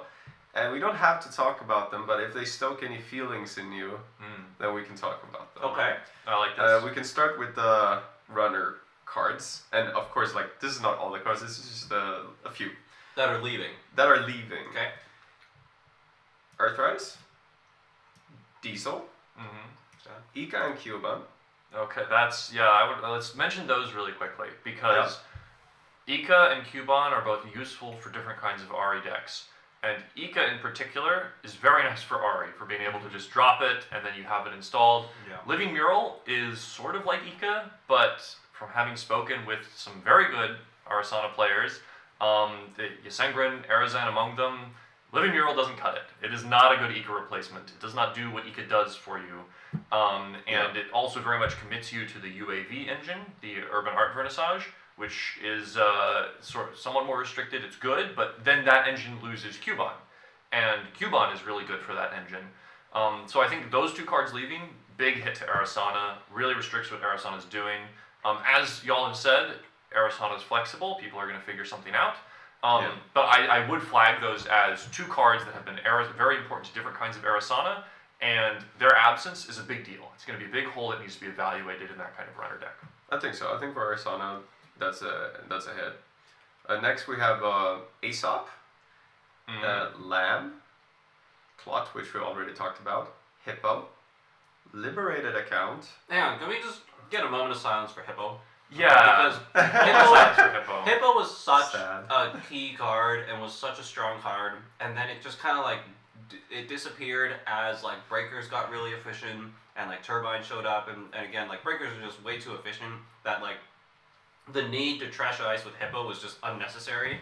And Bankar was like the big culprit, really. Yeah. Because like Bankar with Hippo wasn't really necessary. So like Hippo became like it went from such a good, really strong card to card that didn't see play, and now it's just gonna disappear.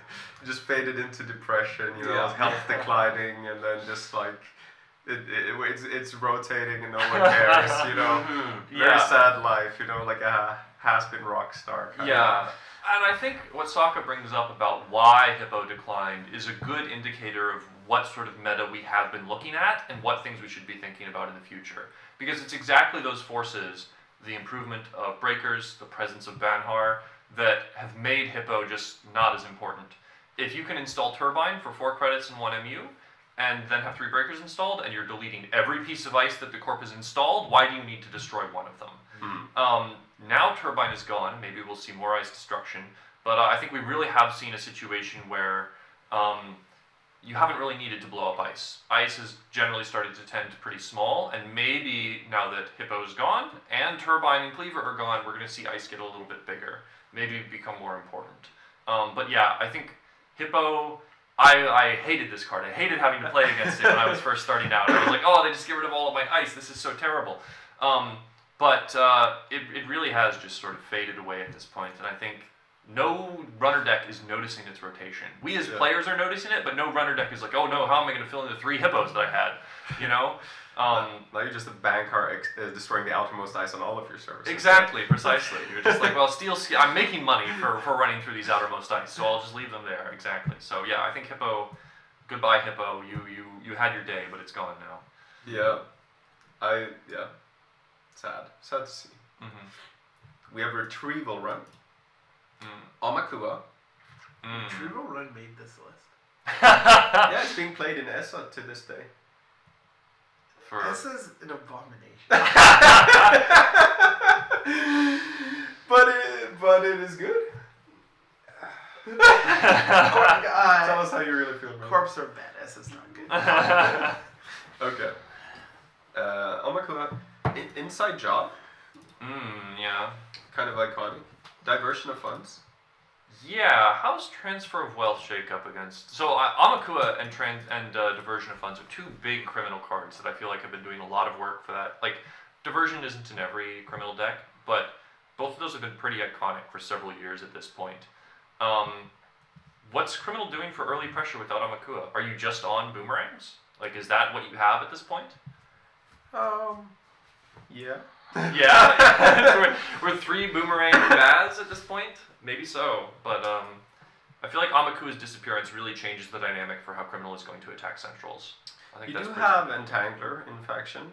That could be an option.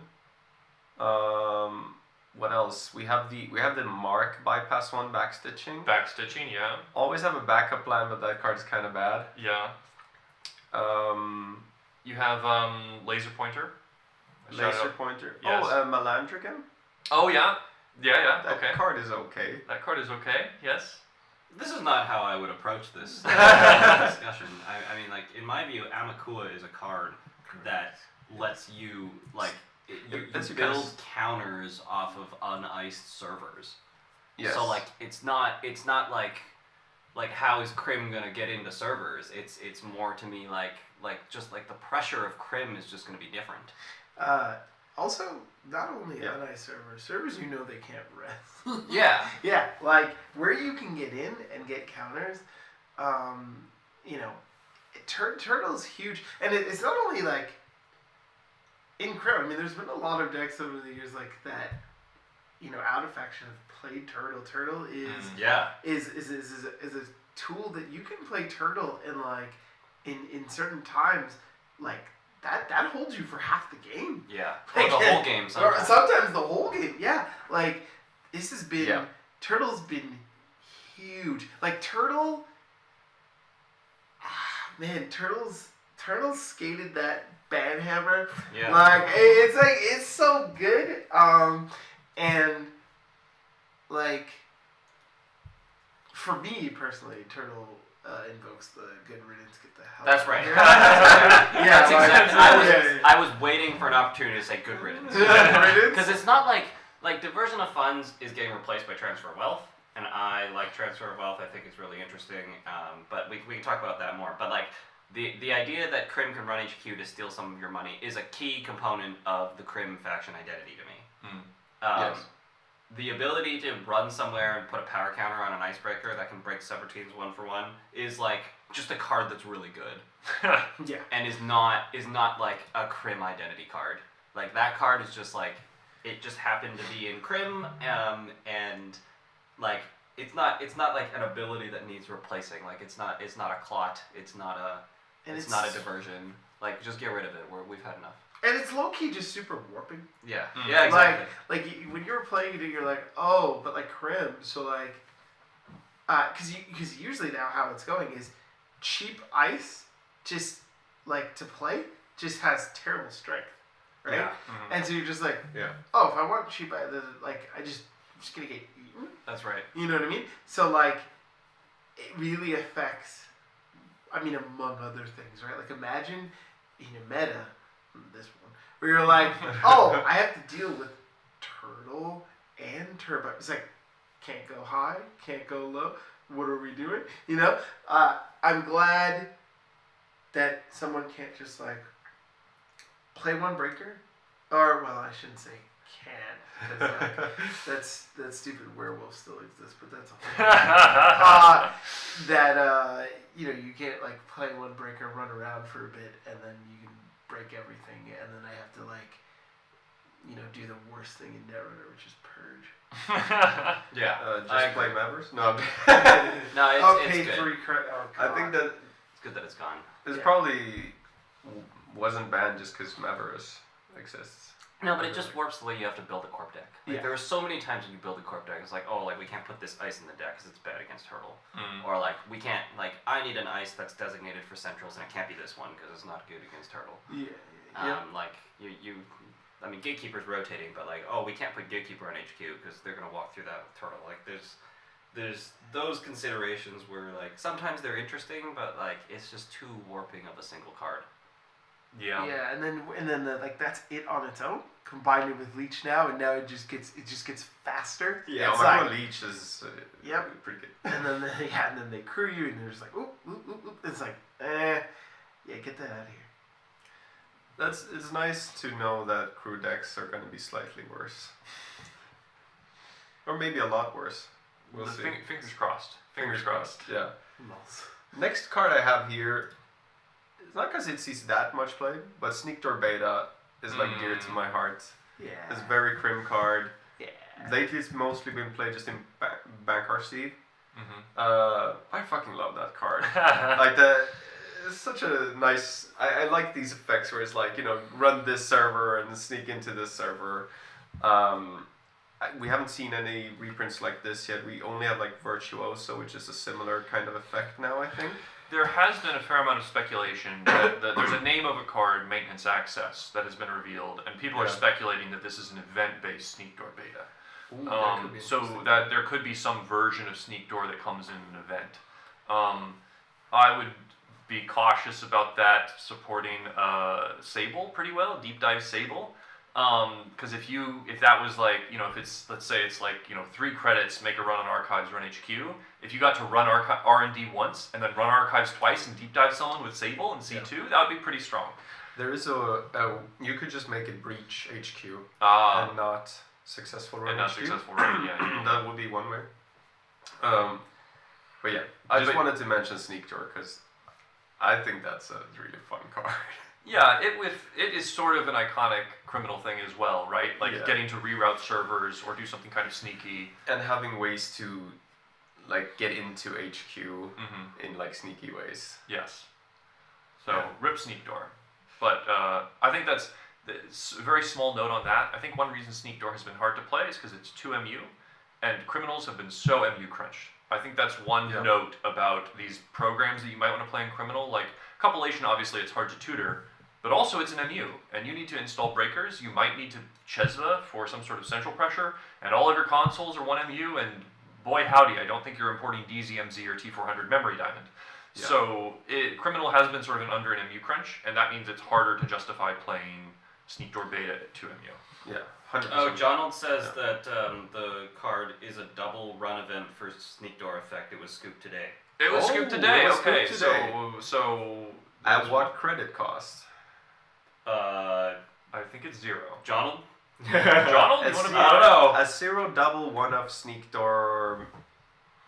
Yeah, then the question is it breach or are we switching the attacked server? Yeah, I don't know. That's interesting. Huh? Yes. Let me see.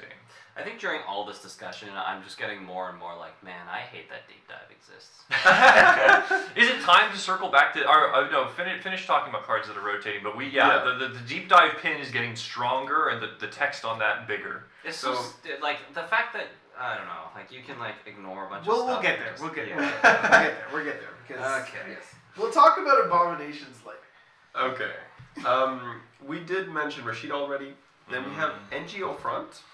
Oh, Rippin'. That's the other card that That's so BTL is sad. losing. NGO. Yeah, BTL losing NGO is a big deal. That's a key econ card. Also, like, I remember when NGO was released in Katara, I was like, that was the Katara card I was most excited about. Because you can put a card in a remote, double advance it, gain money off of it, and it's bait. Like, it's a good econ card, and it serves as bait, and, like, the fact that we're losing that is quite a big change in the game, I think. Yeah. But I guess, like, interestingly, the more that the game has gone on, like, I think in the last 2 years, we haven't really seen that much. But, like, when NGO came out, there was a lot of, like, install advance or install double advance, and you, like, run the thing, and it's like, people oh, run it's it. NGO, and you're Yeah. screwed. But, like, nowadays, you don't really see that very much. I think It's part true. I think part of that is because corp game plans so predominantly now do not involve pre-advancing agendas. Yeah, Hollow Man, Yeah. seamless launch are major ways to score, yeah. or you're scoring 3-2s, or you're using wage workers to never advance a 4-2. I think that never advance has become such a predominant strategy that if you see the corp just straight up double advance something in a remote, you think it's obviously not an agenda who would do that. Yes. And there's another thing, which is Cacador was printed for, or Cathador, I don't know, was printed for Yes. Genteki, which Yeah. means they don't play NGO as much because you can just play Cacador. Mhm. Charlotte. Yeah. I mentioned more things on the NGO front. Got him. Got him. It's I think they've made a concerted effort to weaken 5-3 decks. So Mhm. before it's like, is this the 5-3? Is this the NGO? You used to get punished for running pop NGO hard hitting news on the other side of this thing. Yeah. Right? Or it was like, you know, when Bin Breaker's are around, okay, the ice on resing on Juteki is actually really obnoxious for you to break. I pop NGO, and then I jam the next thing, and you can't get to it, right? Unless you Yeah. want to pay like 16 credits, right? So, like, I think the whole, like, bluff game in the remote, or this thing is like, is it or isn't, and like, damned if you do, damned if you don't, is like, not, like, doesn't exist, like, with like an NGO front too much. It's also way better the more taxing ice is, right? Like if you make the Yes. wrong call on running a remote, then it's like it's way worse if it's a taxing remote. But nowadays it's more a question of can I get in or not get in. But the Yeah. ice is usually not that taxing Taxing. once you start getting in. Correct. And then like the checking an NGO like doesn't matter that much. Yeah. So there's all kinds of reasons why we don't see NGO as much. It was good times, I think. Like, I Yeah. Oh, NGO, I love But it. like I don't know, like maybe now it's like it's had its like the fact that that's not a thing anymore is fine, and like we move on. That's not something I'm sad about. We But move on. We Yeah. had our fun with I think the like NGOs. my most like in 2022 Crown of Servers, I was playing R plus against Men in the Moon, and I was in a bad spot. Like it was like the Drago R plus, and like the only way that I win that game is I draw and it's like I think I played a one of NGO front. It was like put the NGO front in the remote, double advance it, and he like runs through Funhouse or Mausolus or something like that. Pop the NGO, and then like I like squeeze out the win on that game, and that was the only way. Like it had to be NGO pop gain 8, and I think like since then I don't think I've ever baited a run with NGO. That where like it economically mattered. Quick quick thing. I think for me, NGO or Rashida, those kind of cards are like near and dear to me because that was like my rookie year. Yeah. You know? And Kitara. you always remember your first, you know? Yeah. So yeah. Kitara was hype too. Yeah. Yeah. That was a woo part It was of like Netrunner we're playing history. non-toxic Netrunner now. Wait, what? Well, you know, rotation had happened and stuff. You know, Wait, no, I'm talking about pre. pre. Oh, you mean 17 non-toxic? No, for a win. Kitara Raider, they win. Yard. But like that's all the what else is going? Subliminal. Aksu says check scoops new cards. Oh, check scoops, new cards. Okay. Well, we'll do it after these. Yes, Subliminal is one of my favorite Netrunner cards, along with Pop-Up Window. I'm so sad that Subliminal is going. It's such a powerful card for Glacier decks. It does a lot of other cool things by being a clickless operation for $1. there are times we were playing some in-person games yesterday, and we're talking about whether or not subliminal in sports makes sense as a way to score from 0 instead of 1 credits. Yeah. Subliminal is a very cool card, and I think it's kind of had a rise in people's estimation over the last 3 years or so. I feel like when I first started playing, everybody poo-pooed Subliminal. They were like, this card's not that good, it doesn't really do that much, why would I run it? Yeah. You didn't need it. You also didn't need Like, it. economy was way better. Yes. But I think people have been like playing Subliminal lately. Like you'll see like the Glacier Ag Infusion decks that are sort of mid-tier but are kind of your Glacier option. They'll run like a Subliminal or two, you know, because if the runner doesn't run, okay, I get Drip Econ. I can do something with that. It's also notably a thing that runners can't trash, and it feels like if runners are able to breach your servers pretty frequently and to have like bones to trash whatever they get into, having some sort of econ or some sort of advantage that isn't easy to break ice and easy to trash assets is pretty valuable. And that's something that I always really liked for Subliminal. So Subliminal going away is, I think, it's unfortunate. It's a cool card. It does a lot of stuff, and it's fun to use. But, you know, it's had its time. I don't think it's an effect that, like, needs to be core, and it'll be time for something else. But I will miss it when it's gone. Yeah, I think it's been a cool card. It was especially good, like, when we got all these effects which you know, like, require you to trash cards. Like, you can get it back to feed, like, a void in RH. I really enjoyed that. It would have been very good in Nebula. Yes, exactly. Probably too good in Nebula. Yeah, maybe too good in Nebula. That's maybe, like, a good reason not to have it now. Okay, some more impactful cards. Sportsmetal. Oh, yeah. He's going away. And I personally don't feel the new ID replaces it. You don't think poetry replaces sports? I think that's more ace, right? Well, I don't know. I think poetry is going to be an interesting one because it's a score steal trigger. So you look at it like sports. You're like, oh, it also lets me get more tempo when we interact with agendas. But it lets you install a bunch of stuff, and so people think, oh, okay, it's going to be more ace-alike. And I think how exactly it ends up is going to depend a lot on how people choose to build it. But drawing cards is like, there's nothing like drawing cards. I'll just say that. But like, when drawing you cards score- or drawing money, like having those options and like it being whenever, like sports is like, sports is insane. And I tell people this all the time. There's cards that like, it's not always obvious to everyone that this is like wild until you start playing or things happen or new cards come out. Like now sports, like reading sports is like what? I get and like it's just sports is near and dear to the heart. Yeah. First Continental's top. Thank you, sports. So much. Yeah, I think like poetry doesn't let you break lock and just get agendas into hand like poetry does or like a sports does. But when you score an agenda and you get to install a card from the top of your deck, that's pretty good. Like that is drawing a card and installing a card and learning what's on R&D. That's a pretty powerful effect. And you can have like a pretty reasonable semi-asset poetry turn where you score a 3 advance agenda, you trigger powers that be to install a card from archives, you trigger poetry to install a card from the top of the deck, and you use your wage workers to install a card from the hand. And you just scored an agenda and installed 3 new cards. That's pretty strong. That's pretty good. That is HB at its best. It's tempo. They should have just called it Architect.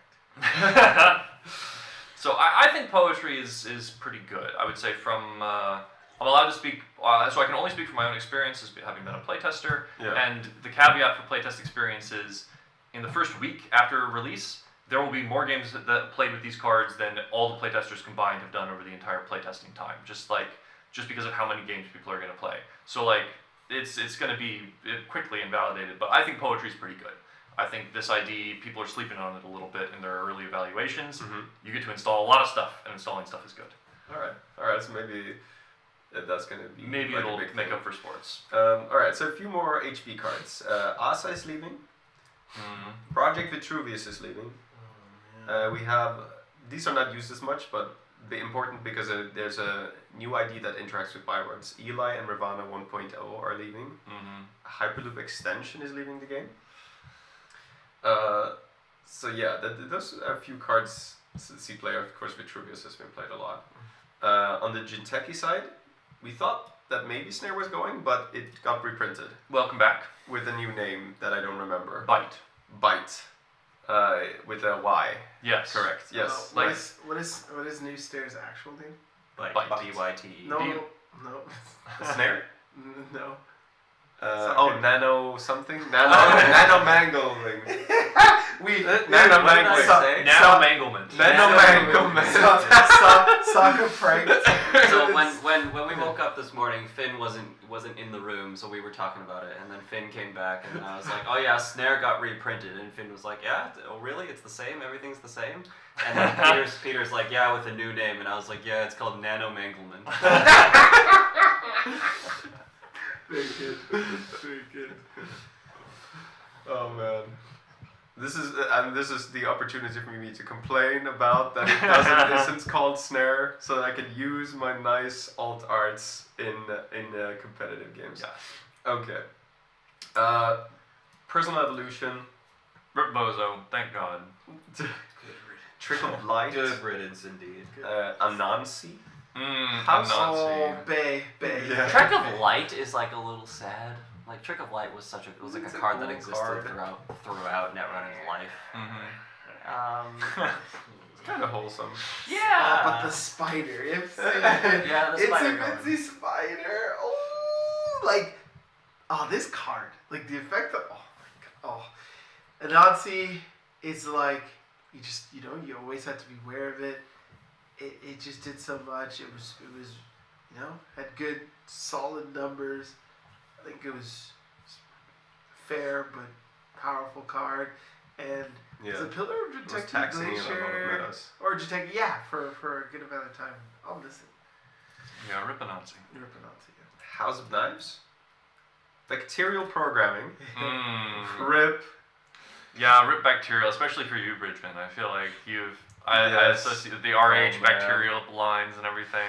I didn't deserve it. I missed too many kills to be deserving of the programming. But oh my god, it's such a good card. Bacterial Jesus Christ. again was I near can and roll it dear. twice on this list somehow. Yeah, near and dear to my heart because again, in my rookie years was when it came out and we were playing Team Wands of Punitive shows to Bacterial Yeah. for getting me a lot of kills. I will not miss resolving Bacterial. I will not miss picking up 7 cards and going, oh my god, what order do I put these in? What am I doing here? Like, I need to remember these for my next 4 turns. Resolving Bacterial is a skill, and so if you do it better, like you're good. And some of my opponents have not gotten game losses. I will miss resolving bacteria, but I will not miss my opponent resolving bacteria. Okay, fair enough, yeah. And then Thimble Rig, Mm. which will break everyone's heart. My especially favorite Williams. Yeah. Yeah. My favorite card. Genteki just with the Tatu Bolo for the tricks now, which at least It's we not have the that same. card. It's not It's not the same. It's not the same. But you need to commit to your ice positioning. Nimble rigging Black Orchestra was the best thing. Yeah, it was. Yeah, I it like was. whenever we play against an Anarch deck that doesn't have Turtle as Acme, and you just like, yeah, I'll just stack a bunch of ice, and then you just res a Thimble Rig. It's great. Next we have Null Signal Games MK2. No, I'm joking. Nisei MK2 is rotating, which has been a mainstay of like a lot of Genteki. That's crazy. That was wild. Did not see that one. Yeah, it's been a great Genteki agenda for ages, right? Like, Yes. host agenda counter, end the run, and notably, that would have been one of the few ways to handle Deep Dive. We'll keep talking about Deep Dive. That's gone. It did look like there was another Genteki agenda, that it was a proprietary negation, that, there was some speculation it had an agenda counter mechanic and might be similar, but it's unclear exactly what that does right now. So I'm gonna miss that agenda. It was one of my favorite agendas. I really, really liked it. It was like so good in Genteki Glacier. Yeah. Very clean design. Very clean design. Yes. Very, very clean design. I like it too. I'm gonna miss it. Unless this proper negation is more busted. Fingers crossed. No comment. Hokusai Grid, which is dear to my heart because it allowed me to grind people down. Yeah. As long as your opponent allows you to grind. Yeah. Oh my god. Not on live mic. Oh Oh my god. Moving right past that, we have Ares. Ares. Okay, so yeah, no more Ares. Big hit to yellow asset. Can you imagine Ares and Synapse? Your opponent takes a tag, they have to clear it, you immediately install another card. That would have been nasty. But we have purple Ares now, I hear, with aggressive trend setting. No. So another faction has gotten an Ares-like. Boo. Boo? Boo. We don't want 3-2s that end the game. No, But then 3-1s. But 3-1s, yeah. Yeah, 3-1s that end the game, and then I'll let you have to play the game for 20 more turns before the game actually ends. I see your point, but I actually like. I think there has to be some cards that cause a sense of urgency from your opponent, and like here the trade-off with playing a 3-1 is that your agenda density is higher, but you get this effect that helps do what you're trying to do, and I think that like having something like that makes it so that like the runner can't just like sit on their ass. They have to interact with you, but also that like having something that kind of stays there that helps your game plan. Like it's like I remember like what Sokka said, like, oh, it's not good enough to just play Glacier. You need like defensive upgrade. It's not good enough to just go wide. Yeah. You need things that help you, right?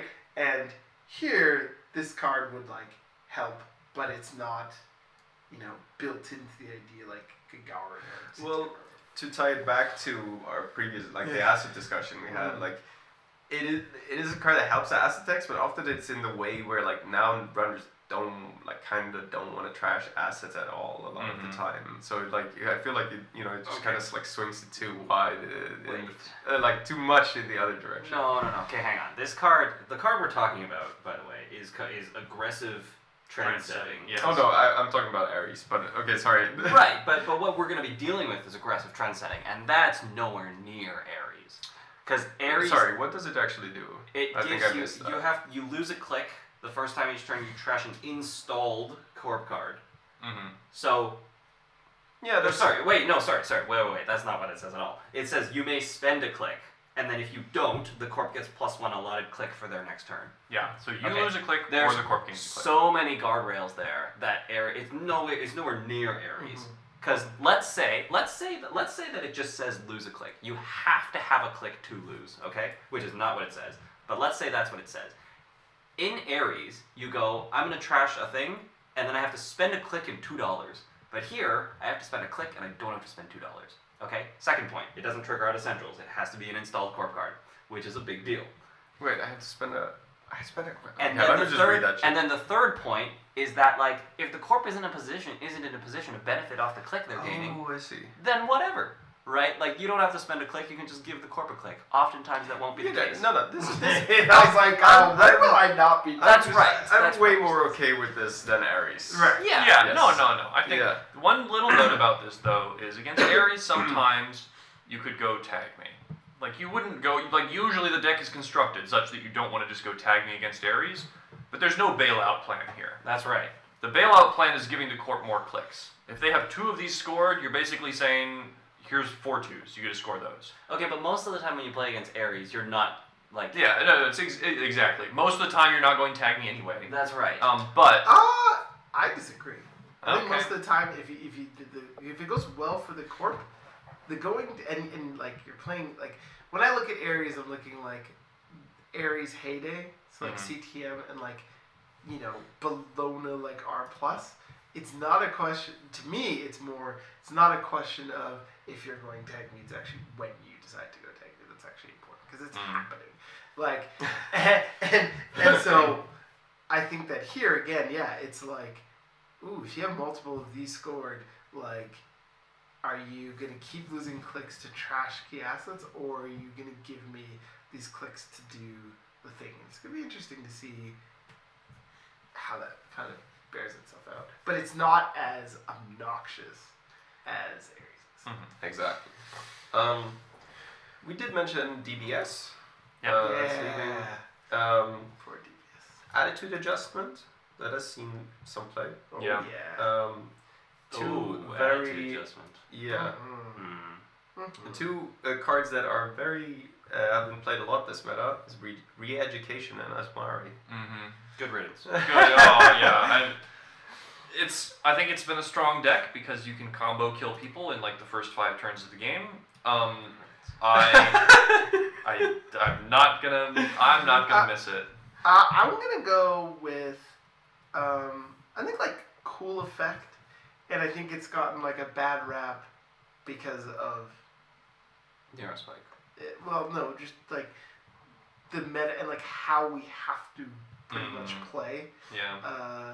Because again, Which like, card? Re-Education or Asmari? like we're like good riddance because of like what's happened, but I Yeah. think as a whole, it's just like it actually has like a cool effect, but like because of like what we have to do, where it's like like you need to cheese this, like you need to do these like you have 2 attempts at like doing the re-education kill thing, and like that's one of the best ways to win the game, and to like a lot of people are doing it and it doesn't feel good is like I don't think like re-education's fault itself. So Yes. What? No, I disagree. I mean, like, it's like maybe the deck that's currently playing this is the the Sun Commandment and Asmari, but like to me that's just the shell that happens to house the Re-Education Neurospike combo. Like that's always been like regardless of what ID or what iteration or like whether there was hard-hitting news or not, like that was always something that was like no, we need to get that out of here. like I think like He just wants to play around fewer weird kills. no, I like don't get me wrong, like I think the like I get like the kill part is not going to be missed, but I think like re-education, like if there was something that did this where it was like a tempo swing but like you couldn't kill Right. afterwards, like Right. that'd be cool. I Yeah. agree. Yeah. In a vacuum, re-education is Education cool. is cool. Yeah, but the problem is that like a game of Netrunner should go to 7 points, and when I install double advance a card, and the fact like if I have seamless launch with Neurospike in my hand, you're dead. The game of Netrunner doesn't go to 7 points. Like it goes to 3, and that's like not okay. Really? I mean, hardening boom. It's like I'm You cool have to with turn that on. I mean, You have to run for hardening to be. I don't know why that's the comparison. I just mean like the game doesn't have to go to 7. I like kill dice. Go ahead. Okay. So we have both Market Forces and Self-Growth Program leaving the game, which means unless something gets spoiled, NBN doesn't have like any tag punishment that like drains the runner's credit pool. And Self-Growth has been like a kind of a big card. Yeah. Maybe not as much anymore, but like Draco Prism decks love this card. Market Forces have been really big, I think, as like a one-off kind of like sort of like a finisher, especially when Bologna was around. But also this means there's fewer cards in NBN where you on one tag just say like something really bad is gonna happen to you. And I feel like that could be a big deal. Shimmer from Vladisibirsk is a big card. I'm gonna take a small break, but I'll let you guys discuss this in the meantime. Sure. Yeah. So I think it is a big point that SGP and Market Forces are going away, and it's important to look at both what our sort of core options are for tag punishment. We have IP enforcement and retribution, basically. Like those are the things in our core sets that jump out to me as like the things to look at. Both of those are worse than Market Forces and SGP. Retribution and IP enforcement. Trust Stop. Trust Stop, yes. Trust Stop is in Liberation. And then we also have End of the Line and Borealis, Mindscaping. This is sort of what we're left with, which indicates that there's a lot of... Greasy? You have Greasing, yes. Notably, a lot of these are outside of NBN. Backroom. The back room, our fake point. Planogram? Planogram, Rashida from hand, yes. But you don't tag the runner just so you can play Planogram. Maybe you do now. Maybe you do now. Maybe you yeah. do now. I think. What a great world that would be. I think one thing to note about what we count as tag punishment now is like, what is our one tag punishment? It's kind of trashing resources. Which is great. Which, Brandon, you look less than enthusiastic about that prospect maybe, but I think twinning is like all over the place. A lot of anarchs and criminals are playing twinning. Yeah. The companions are still really good as econ options. Daily cast is gone, but with moshing and creative commission gone, you're going to see more reliance on those companions out of Anarch, and Shaper is going to be pushed more towards environmental testing and telework contract, both of which usually take a couple turns to clear. And this means that if you do get tagged, your economic engines are usually going to be under threat, and as we talked about with less recursion, it's going to be harder to get them back. So I think there is something to say for what is your one tag punishment? Well, it's spending a click and 2 credits to mess up the runner's board. The problem is that is pretty slow. Like, if you're trashing in environmental testing, you're saying that me spending a click and 2 is going to be worth denying you 6. 9. 9, yes, because it's been installed. Denying you 9. That is, on its face, an economically good deal, but we're going to have to see sort of what the sort of mid-game, later-game economic prospects are like for Corp versus Runner, because with Turbine around, it didn't matter. Clicking for a credit was such high effective value that it just felt bad to spend the basic action to trash stuff. So I think that there is something to be said for the basic action to trash being our new one-tag punishment into a more resource-heavy runner environment, and that the card punishment we have, shipment from Vladisibirsk, IP enforcement, that these that require 2 or even 3 tags, or like minescaping end-of-the-line kills, that these are sort of, if you float up a bunch of tags, that's going to happen to you. If you have a single tag, it's your econ that's going to get messed up, but you're not going to die for it. So that's kind of my perspective on what the tag punishment is going to look like. I don't think Retribution is going to come back in. We don't have... Boat isn't around anymore. God bless. And we don't have that many expensive consoles floating around. Like, the most expensive thing you're looking at is Lilypad, which is usually what you would hit. Mm-hmm. So I think I'm not very high on Retribution or Trust Stop necessarily. Multi-tag punishment is probably still something that either scores an agenda or kills the runner. And then 1 tag is, I think, the basic action card area right now. That's kind of my read on where tag punishment is going to float around now that SGP and market forces are gone. I don't have too much to add. That sounds about right, and that sounds like a good world to me. It does? No, it does not. Tagging the runner is hard. Bridgman, you weren't It's excited to always trash my 2 daily casts when I floated a Oh, tag? I'm so excited to do that, but I like to do more than that. You know, I want to make you suffer. There should be pain if you float a tag, you know? Maybe I don't end the game, but you should be like, shit, you know?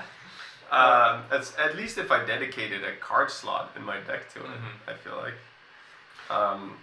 Yeah, I'm a bit afraid. Yeah, I'm gonna miss Tag Storm. Like, I think, like, tags now being, like, a very minor inconvenience is sad, because they used to be one of the most devastating things in the game. And I think, like, the other reason I like tags is because, like, giving them gave, like, the runner could then do things to your opponent versus just kind of, like, doing what they're doing and, like, hoping that you don't access agendas. Is kind of like, oh, now I'm going to totally disrupt what you're doing. And, like, honestly, trashing for a resource for 2 credits, like, as a corp, usually you're actually, like, you're not gaining too much. And so, like, yes, I'm with Finn here. I wish I could do more, and I wish that, like, the cost of being tagged was definitely more. And, like, I mean, like, put 2 end of the lines in your deck. Yeah, but then they need 2 tags. Right. Yeah. Okay, so the concern Unless you're is doing we some want. Reaper function end of the line stuff. So you're saying that we want to have more punishing tag punishment when they have 1 tag. Yeah. Correct. Like, maybe I don't kill you Like, necessarily. but like, it's I hurt you. Yeah. Like, right now, Like, if you have trust 1 off tag, is not it. not it. It's Retribution okay. is very Trust mid. off Retribution. Retribution's one influence. Yeah. It's not good. Trash a card. It might be good against like Crim, because you trash a breaker and they cry.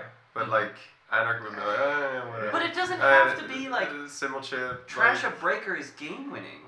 It can be. But Like there's so much simul chip and program recursion and like extra copies of breakers that you're like, oh, you trust my breaker, okay, cool. Like you spend your whole life trying to tag them, you get that one tag and you're like, I trust one of your breakers. They're like, oh But no, like- reinstall. Okay, but your deck, You know? your corp deck is full of presumably more than one way of tagging the runner. Like you're not just gonna take one. Like your deck's game plan is not to have the runner gain one tag, right? You have pings, you have oppos or whatever. So like what I'm hearing from you right now is like the runner can float one tag and not be too punished for it. But like the punishment is you can get your resources trashed. And like you could play single tag punishment cards if they're in your deck.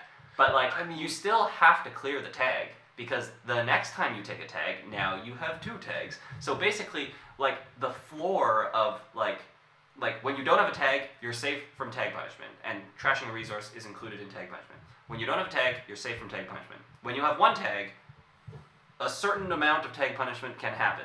Yeah, and then yeah. when you have 2 tags, And I'm just saying that certain amount is like low, very low right but now. it's one tag.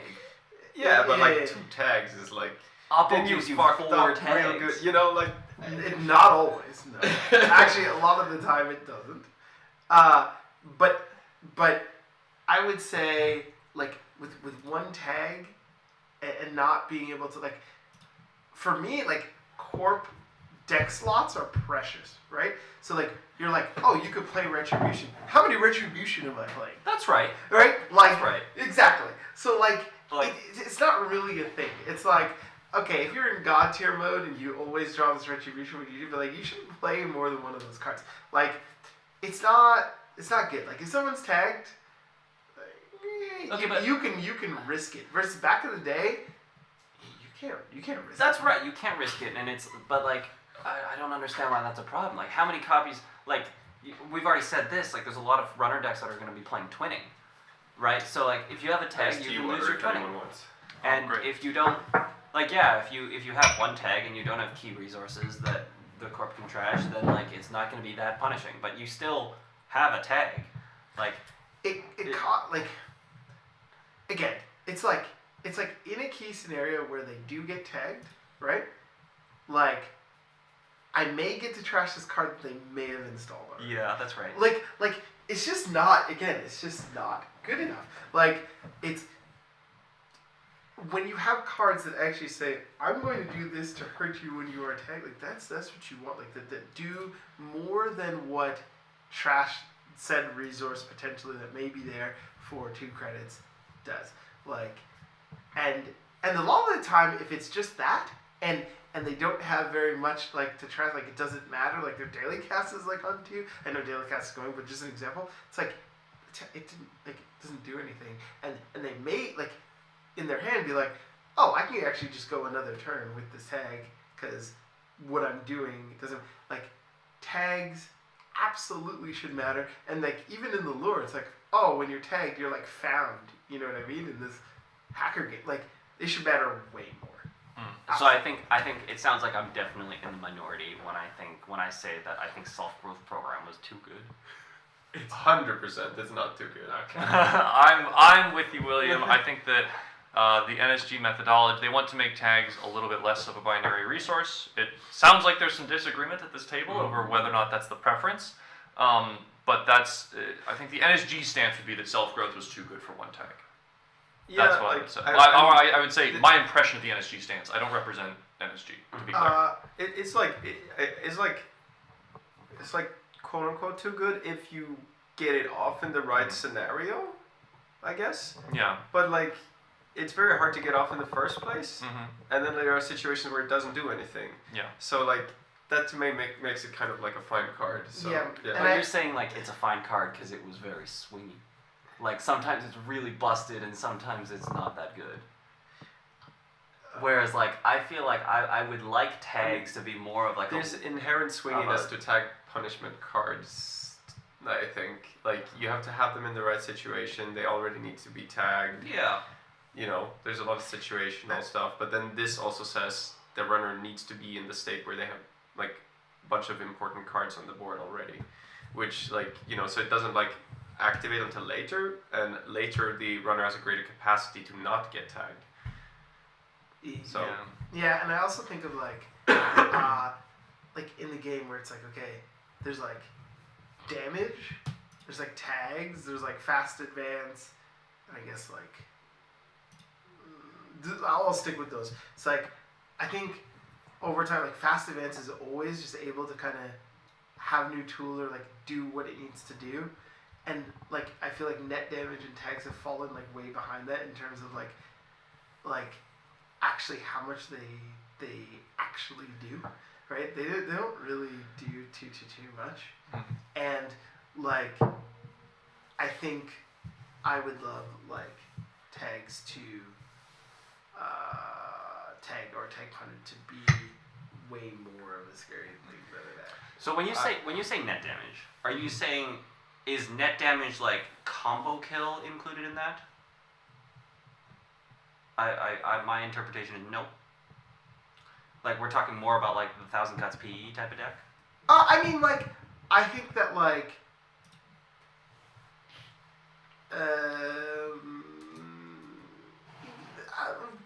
they're up to like probably snare, I would say.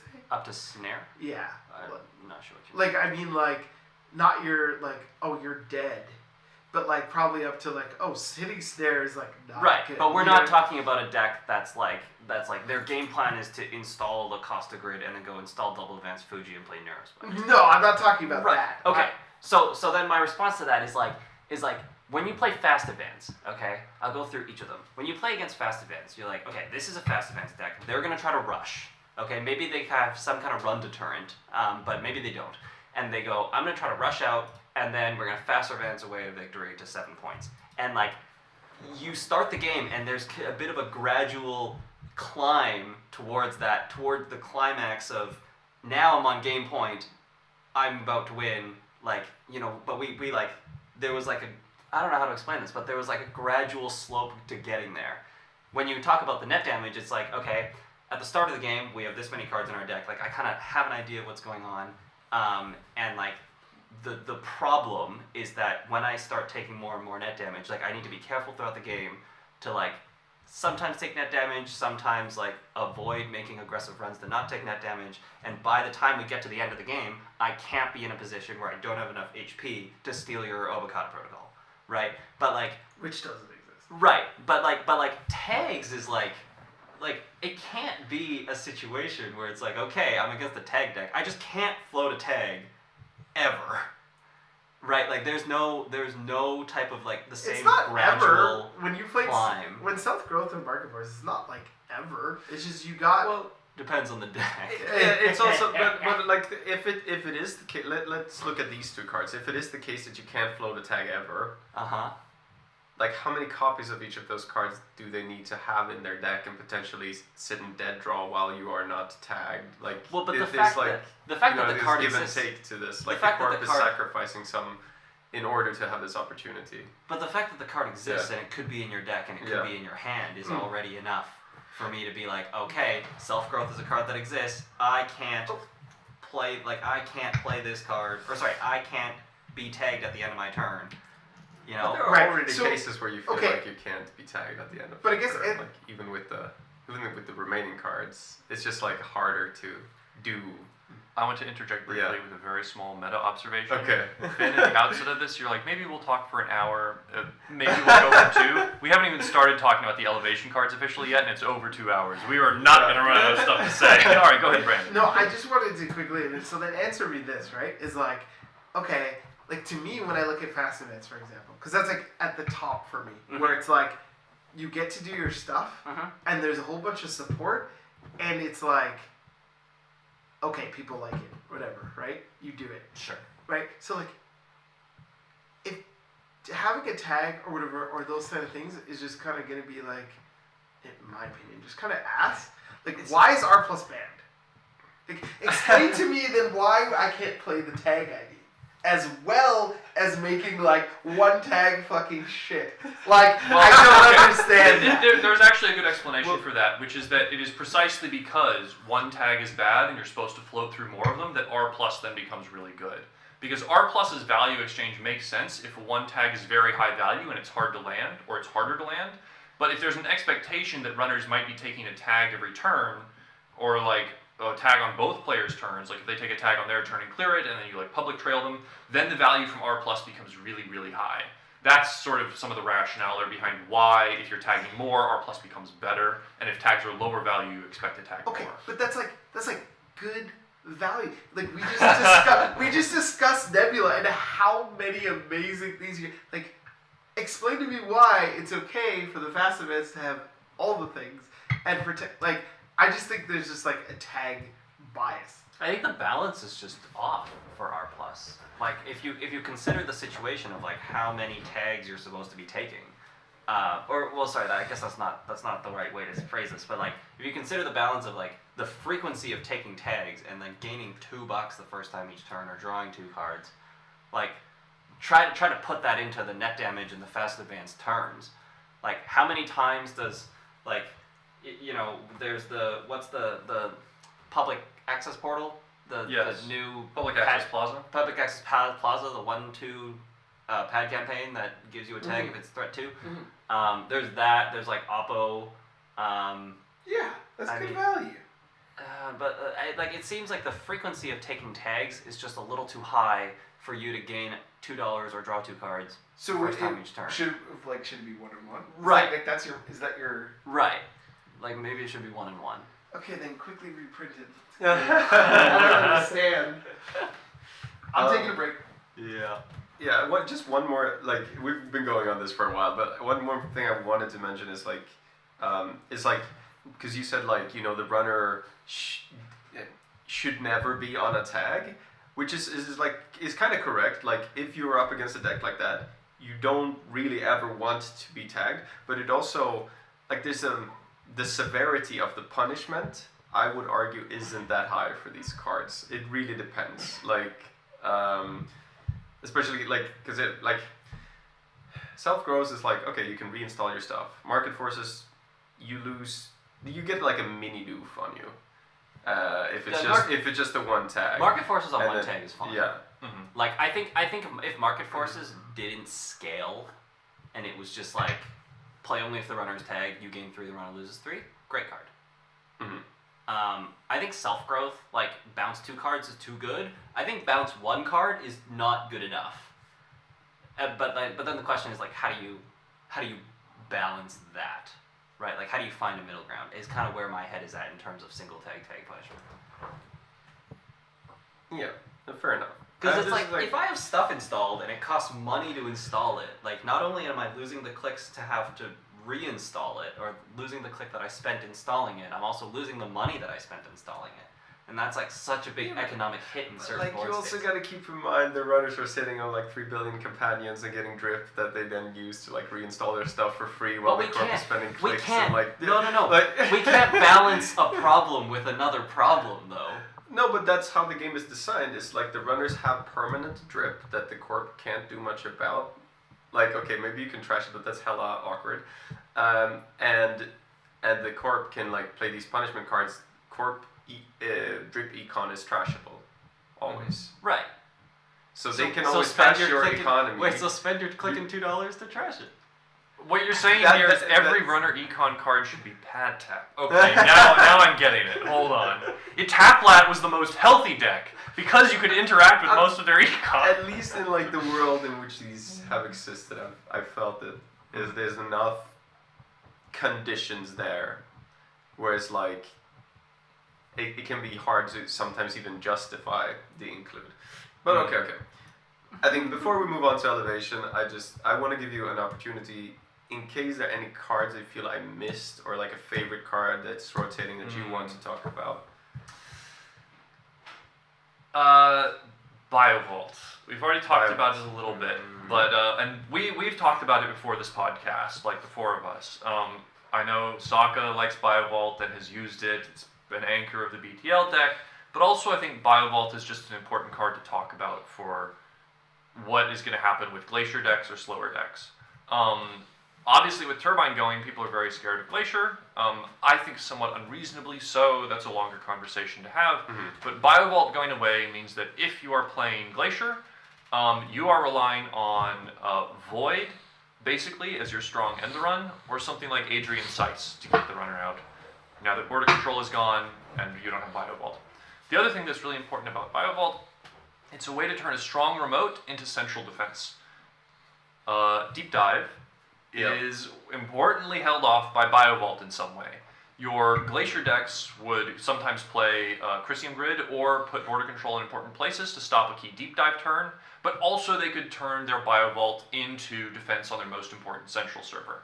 Biovault going away is, I think, opening up space for Deep Dive to continue to be good against Glacier deck, Deep Dive continues to be good against Glacier decks, and it also weakens various lines for slower corps who then need to rely on Void, and Void has more problems if your deck is a little slower and you're more likely to have agendas in HQ. So I think Biovault is a card that I have really liked, that I think is strong, that I think leads to compelling choices on the part of the Corp, I'm going to miss it when it's gone. I think it's something that hasn't been like a huge splashy card where everyone's like, oh, Biovault should be banned, but it does a lot of work in certain kinds of decks, and I think its absence is leaving a larger hole than people might initially realize. Yeah, and when you said this, I also realized that I actually missed to add Wayland cards to this list. And one that we already talked about, so we don't need to go into details, is border control. But that's also related to this, and Chrysium Grid too, actually. Those are cards that you can tech against this kind of thing with, that are leaving the game.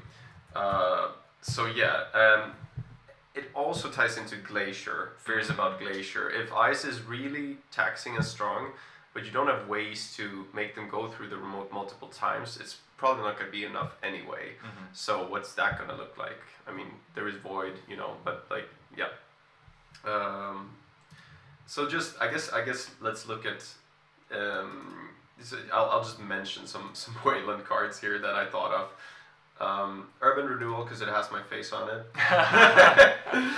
Then Audacity. It's a beautiful face. Yeah, great. Urban Renewal, I think, is important for certain kinds of asset. Wayland decks is a way to introduce something that is a must trash, that has a ticking clock on it, and that lets you set up pressure windows. Reaper Function doesn't really do the same thing, because it doesn't give you a heads up. It's sneakier. It's more of a Genteki card. Urban, I think, is sort of soft replaced at this point by Auto Campaign as a card that ticks down for 3 turns, and then the runner has to deal with it. But yeah, Urban going away is, I think, a big hit if you wanted to try playing something more assets out of Wayland. Yeah, it's a big ego hit for me. Yeah. You'll just win another tournament, get your face on another card, it'll be fine. I'll have to, Audacity. It has to be Worlds, by the way, now. Oh shit. It's only Worlds. Alright, next year. Well, gotta practice. Audacity. Atlas. Ooh. Also wins games. Yeah. These, you're naming Enough like, said. oh gosh, yeah, because Audacity and Atlas are the 2 cards that threaten your fast advance pivot for your last 2 points. Like, Wayland has sort of a last 2-pointer problem, where you're like, okay, I've gotten 5 points, how do I get the last 2? Usually it's Audacity, and often it can involve an Atlas counter. Like sometimes you get a 6, you have an Atlas counter, and you're waiting to score hostile. Those 2 cards going away, or in the case of Atlas, having its soft reprint in a way that doesn't allow you to tutor a paid-ability window. Yeah, hostile going. I think those are all big hits for Wayland's ability to close games from the hand. Yeah, true. Also, Oaktown Renovation, which Brennan is an enjoyer of. Oh, Oaktown, baby. From the days even way back. I mean, people probably go even more way back than this, but just like Argus, the double advance behind evil things. Or like advanced Prisec, you got that Raven, you got just old school Argus decks. To Obrush. Yeah. It's like good times. Could have been a nice reprint for Bang Gun. Yes, that is. I think that's a subtle thing about Bang Gun, is it lets you flip all of your agendas face up, but if you have an agenda that already wants to be face up, then usually it being face up has been priced into having a more powerful effect. Yes. Which means those would be more appealing to play in Bang Gun. Yeah. So I would love to see face up agendas in the future, or mandatory face up agendas, public ones, that work a little bit better with Bang Gun as a result. And all face up agendas are rotating. City Works project as well. Yes. The only way to do a face up agenda will be Bang Gun. I'll just ask Brandon then, because he was away. Is there a card we haven't talked about that you will miss, or that you think we should talk about that's rotating? Yeah. Too big to fail. Too Just big wanted to to fail. just most cracked upfront economy And the- cards. Just hype. Outfit is also going. Outfit is going and Hostel's going. And Hostel's another way that you would get your last point or get some early money. Oh, or Hostel's so going. gone. Yeah, like Oh, man. yeah. Like it's gonna be a whole new world. There's less of I just have no money, but I'm gonna like score out anyway, or bounce up and do something anyway. Or at least there's a risk, right? Like you have slash and burn, but that in itself is an agenda, and you can't just like it matters, you know? Yeah. Yeah, like Yeah. Hostel's a biggie. Mm-hmm. Yeah. So we can move into elevation. The thing is, we've already touched on elevation a lot in these discussions. Yes. So I'm thinking we don't have to spend as much time on this, but there is a bunch to discuss. I think we should start with the new scoops of today. That could be fun. Yes, let's Look at do the that. scoops. We give our initial reactions, and then we talk about stuff about the set. So one scoop that just came out is a new Bioroid Ice. Yes, this is a Boomy 1.0. It's a 3 strength, 3 to res, Bioroid AP Destroyer Sentry. When you res this ice during a run against this server, you may trash one installed Trojan program. So, At first, I was very excited because I was like, ooh, hate New- against new Trojans. magnet. yes. But then I read the subroutines and I was like, oh. It has the Bioroid text, so the runner can lose a click to break one subroutine. And then it has 2 subroutines. Subroutine, trash an installed program. Subroutine, do a core damage. So, this is, I think the closest comparison a lot of people will have to this is likely Magnet. The other 3 cost, 3 strength HB card that interacts with Trojans. This one trashes as opposed to rehosting. It doesn't end the run, and it has 2 subroutines that are a lot spikier, but it's a Bioroid. So yeah, I think that's the big one. The other thing to note here is it is a Bioroid for LEO. Yes. And it is a 3-coster. It does not cost 6 or 10 to res. And the strength of that ID is going to be highly dependent on how good the Bioroids are. Yeah. Initially I feel this one is pretty underwhelming. I will say, if it's a thing that's best on face check, but they can click through it, means they usually don't have to suffer the consequences of that face check. And of course the Trojan effect is good if you're playing against Trojans, but otherwise irrelevant. Yeah. This is as taxing as Drafter if you're going to normally break both subroutines, but it looks like, for example, if you face check something turn 1 or 2, and this is the sentry you face check, you have no programs installed, you click the core damage if you're scared about it, and you keep going. It costs a click, it doesn't end the run. Yeah. So I think that's, in that sense, I think Magnet was quite good for just being a 3 strength code gate that hard end the run, and you could just type check people with it, and this does not type check in the same way. Does this get powered up by our boy? You play? Tata. Thunderbolt. This does get powered up by Thunderbolt. It has all the types you need for that. It's an AP destroyer. So this would go up to 4 strength and get a 3rd subroutine in Thunderbolt. It doesn't give it 2 extra if it's both an AP and a destroyer. Alas, no. I mean, if this was a 5 strength 4 sub sentry on res and Thunderbolt, I think we would be having a pretty spicy conversation right now. Yeah, but it doesn't. Okay.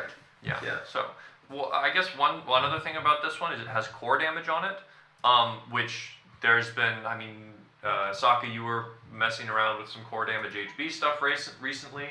This probably doesn't replace Jaguarundi because they can just click the core damage, but it does sort of forward that as a way to spread out your core damage threat across more of your card pool.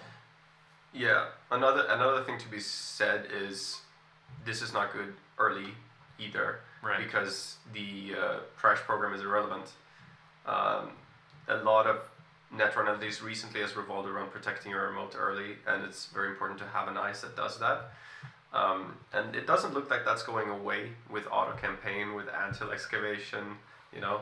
So it's always a bit like you're always giving up a little bit with all the ice that don't do anything early, and it's usually because they're good later on, or it's like they back up your first ice, like putting an ant cell in front of like I don't know, a gatekeeper or something.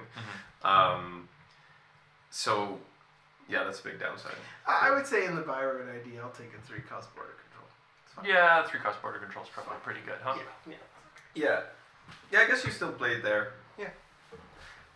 But like, I think you'd be a lot happier to have like Eli or something.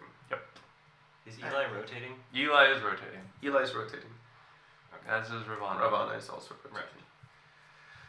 Next. Cool. Yeah. So we have Bran. That's fine. We have what else do we have for Bioroids? Bran, Ansel, Hackerel, Tyr are the 4 ice, I believe.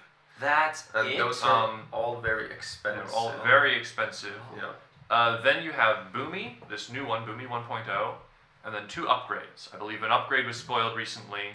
Yes. An HB Bioroid upgrade, which is a big deal. The 2 upgrades you have are Isaac Liberdad, who is a Wayland one that cares mostly about putting advancement counters on ice. Just 3 to res, moves around somewhat slowly, but is a good defensive tool. And then we have a new one out of HB.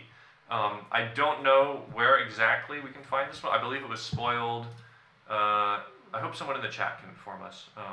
I don't know where, but shoutouts to Chris, Ice Cream College, who's been, and to Fa, and to the Future Perfect, who's been keeping me informed with things that are being spoiled. Big thanks. Yeah. So I just get screenshots in this messenger chat, and I don't know where they come from. So I wanted to say that Leo seemed like pretty bad until this Bioroid upgrade came along. Like it is like. Here's the upgrade if you want to just read it out. Okay, so we have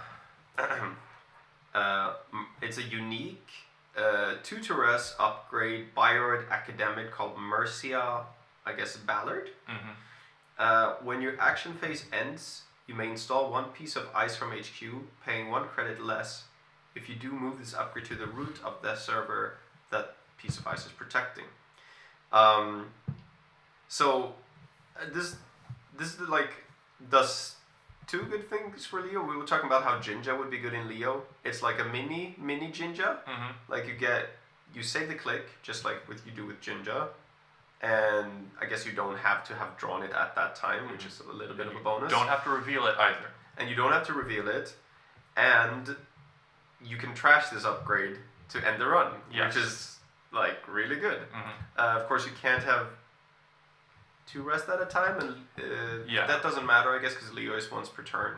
But if you have one of them res, it can only be on 1 server. You can only have one of the, so you couldn't like have 1 on R&D and 1 in the remote.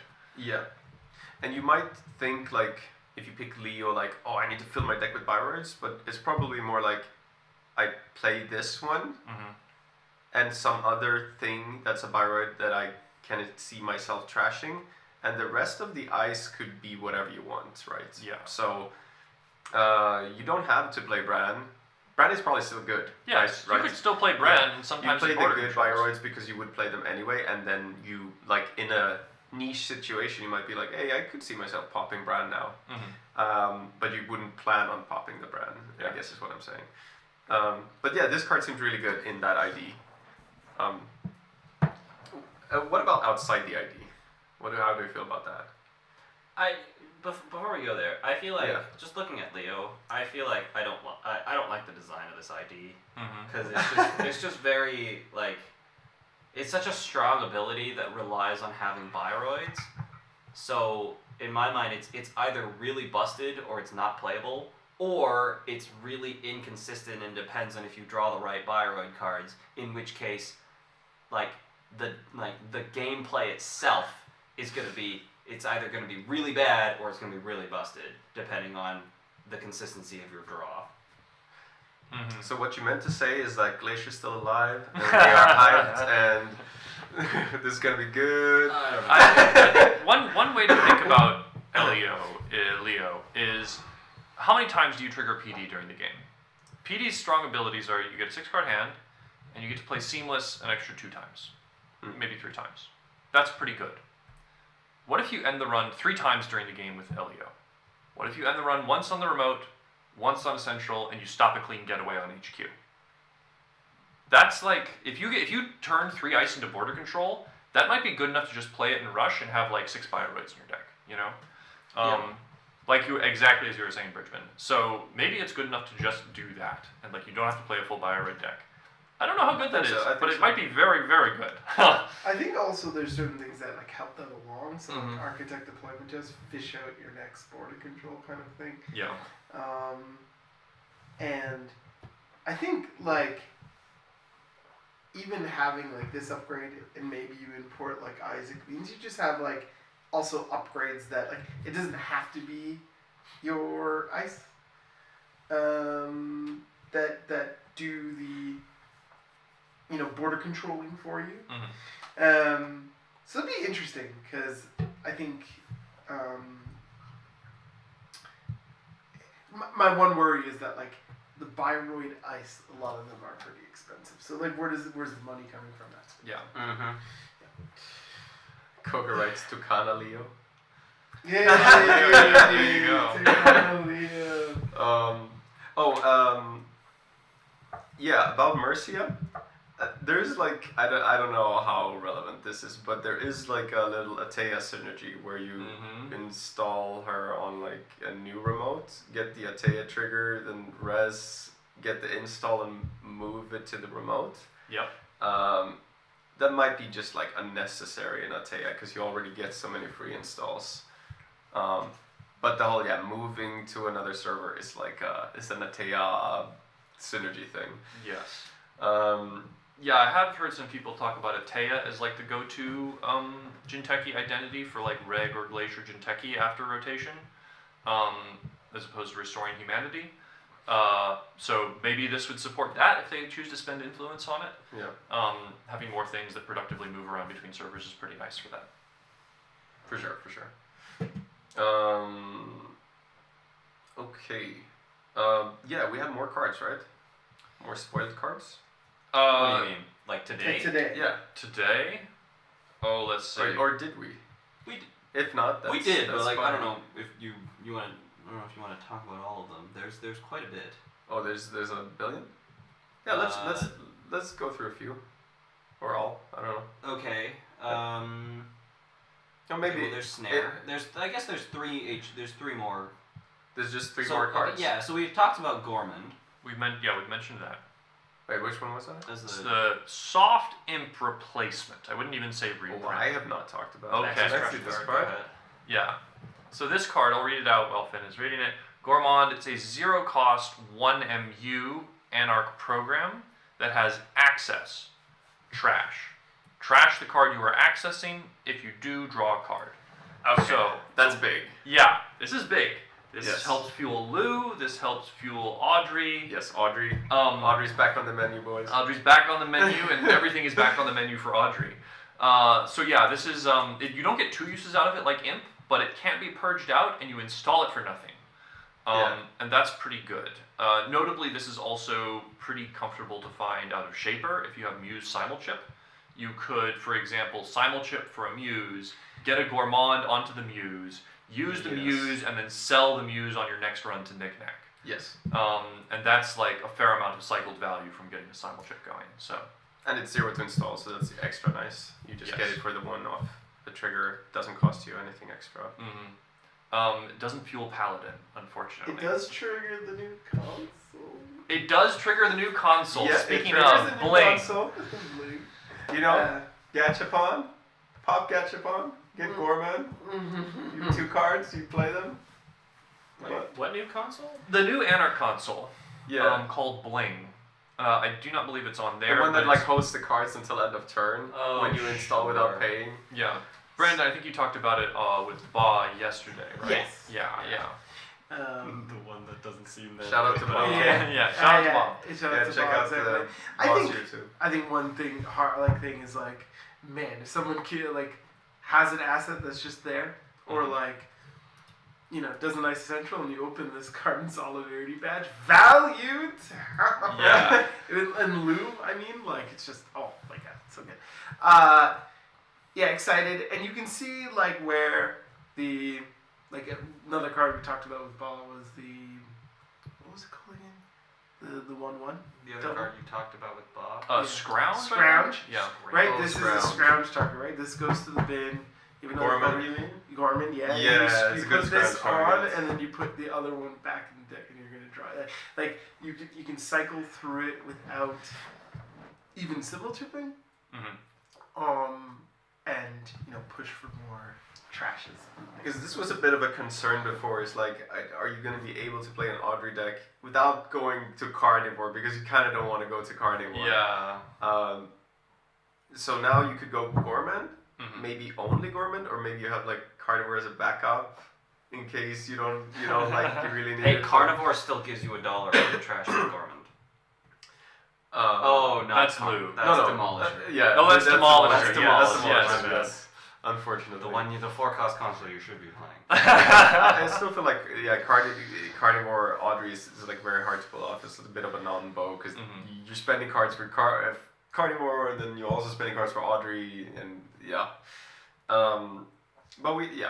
so Gorman means you could probably do that. Yeah. I I think thought most definitely. decks took a bit of a hit in general with this rotation. I think labor rights leaving. Yeah, but I would like to say that I don't think this is only for mulch. No, it's not only for mulch, to me, no. if you're like, ooh, assets, and you just play this, and you get a draw, and you get a trash of any, it doesn't matter how much it costs, you just get that out of here, you know what I mean? And you get a draw for it, and then it goes in the bin, and it's alright, it's okay. I actually really Cost like zero. that card. Yeah. Seems Cost fun. 0, Yeah. put this down, Hannah, go trash something, get a card draw, do your thing. It's a good way of dealing things that are installed on Landgate Grid because as opposed to having recurring credits, you just skip the trash cost entirely like Imp. Yep. So if they put something big and chunky on a Landgate Grid and they're like, hey, you need to pay 5 or 6 to trash this, you just come in and you gourmand it and you're like, well, there's my 5 or 6 credits, I'm good to go. Yeah. I think it's a good card. Pretty sick. Okay. More spoilers? There was one more Anarch card, Cacophony. This is a 3-cost Anarch virtual resource for influence. The first time you trash or steal a corp card each turn, so that's one or the other, not both, you put a power counter on Cacophony. Then at the end of your turn, you can remove 2 power counters and sabotage 3. So, sabotage, now a core mechanic. It shows up in a core set. And this is, I think, Brandon, you have strong feelings about sabotage. But this is, it's 3 to install. You get 1 counter a turn. So it might be a little bit slow, but certainly a potential win condition if you're just going to control the board against assets. What's in your heart, Brandon? Oh, you shouldn't ask me that. I have things to say about this. Go ahead. I don't know how accurate it is, but to me that seems really strong. Maybe it's trash, but it's not a console. If you're playing an Audrey deck anyway, you probably want to be trashing kind of regularly. So, let's say every other turn, you get to sabotage 3. Yeah. Maybe it's just win more, where it's you don't really need this as part of your game plan. But sabotage 3 is pretty good. Yeah. Yeah. I don't like that this exists, period. We don't need... But is it good, Brandon? We don't need any more sabotage. It's one of those things, again, I think Sokka mentioned earlier, it's either this is too easy to meet the conditions and then it's kind of bonk, or it's just, you just don't play this, and I'm just kind of That's right. This card is it's either really good or really bad. bad, yeah. You're gonna... And just for a, where it's really good is also just obnoxious. Sabotage is just obnoxious. Yeah. Oh, also, TMKF Netrunner points out that we can't imp agendas anymore. Correct. So no more dodging amuse or oppo research. Dodging what? Amazed. Yeah. Maze. Sure. So that could mean something. Yeah, I think that's earlier on when you brought up fake agenda points, and we were talking about the game being more about agendas. I think this is in line with that. Yeah. And it's also part of threat being a more prevalent threat common design. mechanic. Is it becomes a lot harder to evaluate and consistently expect threat cards to function in a certain way if some decks are trashing agendas to avoid interfacing with them and avoid threat escalation, and some are just stealing them. That's why you play Carnivore. That's why you play Carnivore, exactly, because then you don't Trash have to escalate agendas. threat. But yeah, I think being able to more reliably as the corporation install an agenda and know that you are going to escalate the threat level one way or another, whether it's the runner or the corp doing it, is a... It's not like always the best thing. You're not always happy for your next big thing to get stolen. But if it does get stolen, or if the runner does interact with it, you want to be able to expect to oppo them afterwards at threat 3. The runner being able to more often than not, or at least sometimes, trash it and stop that escalation sort of makes threat cards less consistent in a way that I don't think is as satisfying. So I think you're going to see probably more non-agenda interactions with stuff like that. And Compilation's another example of that, although that card's interaction with Pinhole is probably a bigger reason why it says non-agenda. So Right. Did we have more spoilers? No, that's it. That's it. There was a 3-1 HB agenda that we talked about.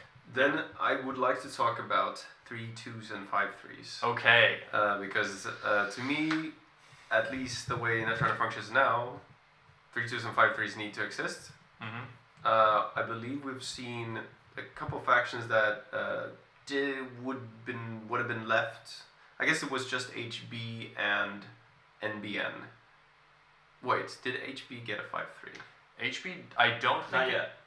it hasn't gotten Not a 5 yet. yet. Is there even space for one left? I don't know how to Okay, determine I that. think because we've seen Yeah. 2 agendas for HB. We've seen aggressive trend setting and a new 3-2, Mm-hmm. and I'm not sure that leaves space for a third agenda, which means Do you want to explain what that even means? What does space even mean? yeah. So I think this is part of how people have been like sketching out, like making sort of there's some very good spreadsheet work and like sort of predictive work to figure out what is going to be in the set and what's going to get spoiled. But just a little background on like how these cards get set up. When a set is laid out, there's a certain number of slots for each faction allocated to different card types. So it's not like when designer dev is going into a set, they're just going to say, and where there's going to be 9 HB cards, and maybe it'll be 5 identities and 4 agendas, who knows. Usually they go in thinking we're going to have 1 to 2 identities, in this case 2, 1 to 2 agendas, like 3 pieces of ice, like 2 operations and an upgrade or something. And when you see how these also have specific set numbers, so when people are looking at spoilers, they can identify, oh, we've seen like an identity at 60, and then an operation at 63. We know that there's agendas between those. There can only be 2 agendas for this faction. So in this case, we've seen 2 HB agendas, and I think we're not going to see any more. Okay, so that's crazy to me. So that means that HB's 5-3 options are send a message and salvo testing. And if you want to play a 5-3 in HB, you're playing one of those cards. Yeah, salvo testing's fun. Yeah, but you need a 5-3 that's not Yes. doing core damage to you. Or that's you wild. send a message. You can also spend influence. but you need 2. You need to be able to have 2. You can also spend influence on Normal vulnerability 5-3s. audit and play like a salvo 4-3. testing is like jank card. Or like it's a niche card. niche You're playing a particular kind of deck. And I think each faction wants to have like a 5-3 that's just like, I'm pretty reg ass 5-3 Like the NBA territory. Yeah. Yeah. Like even like so Genti is only going to have Fuji. Yes. I believe so. I feel like I would like for them to have another one as well. But like Fuji is more reggish. It's always relevant to some degree, but You're always getting some damage. Yeah. But salvo is completely irrelevant. Yeah. Okay. Yeah. Wayland has 2 good ones. STS and Basalt. Basalt. So they're like in a good spot with 5-3s. But like, yeah, we need some 5-3s for the people who want to play the Glacier decks, right? And it's kind of. I don't think it's nice to leave HB in the dust like that. But okay. Even though they've been doing really well in that runner over all these They years. deserve it. Yeah. SPD could always unban Vacheron, and then we have another 5-3. Now that we can't trash And with agendas that, anymore. I will step away. So for 3-2s, each faction. So Wayland has plenty of 3-2s before rotation. if they lose Atlas, they have Azif and Above the Law. Mm-hmm. You could argue Azif is not that easy to make use of outside of Ob. So like, there's a question as to like, should they get another one? They had it reprinted. Yeah. Oh, they that, are not reprinted, but they had 3-2 already. Yeah. Oh, the Atlas. Okay. So, yeah, please enlighten me. Yeah, so currently my understanding is that every faction except NBN has had a new 3-2 over-advanceable spoiled. Yes. With basically an over-advanceable mechanic called dividends. The HB and Wayland ones are modifications of the Vitruvius and Atlas. The Wayland one says for each over-advancement, or with an over-advancement counter, at the end of your discard phase, you can search R&D for a card and either install it if it's installable or add it to HQ. So you can't get it at paid ability speed, and if you're finding something that's like an operation, you have to wait a turn to use it. But they do have a blank 3-2. Right. And the Vitruvius soft replacement project Ingatan allows you to install a card from archives. So it can't get back operations at all. You can't recur fully operational. Yeah. But that means that so far, the Genteki one, just for completeness, for each with an over advancement, at the end of your turn you can put 2 advancements on a card. That one was spoiled a little bit earlier. Yes. So currently NBN, no blank 3-2, but the other factions will have blank 3-2s in addition to whatever else they had. Yeah, you have Wayland with 7 3-2s and Genteki with 7 3-2s. Yes. Like possible in a deck. Mm-hmm. What is the other faction that I'm blanking on? HB has only HB. 3 because Luminal is still banned. Yes, so HB is only going to have 3, and then MBN has 1. Yes, currently MBN has 1. So I guess that's like an explicit design intent with that. But like the reason I bring up 3-2s and 5-3s is like 5-3s are crucial for glacier style decks. 3-2s are crucial for being able to fast advance your last points, being able to never advance to some degree, you know. So they feel very core to the game, and I think how it's been like designed in the card pool. Like you could live in a world without them, but NBN with like only 1 3-2 is kind of wild. Yeah. So yeah, that's I kind of want them to print the 3-2 for NBN. Maybe there's a new design direction for that. What do you guys think? Well, I can't comment on that. Okay. As a playtester, I know whether or not one of those are printed, so I'll leave that to others to discuss. Okay. As far as NBN goes, but as far as the 5-3s, it definitely this is probably the worst 5-3s have been in years, right? Like, Bologna is banned. We've rotated out Bacterial. HB has lost has lost Vacheron to a banning and lost Ikoa, so you don't have anything defensive.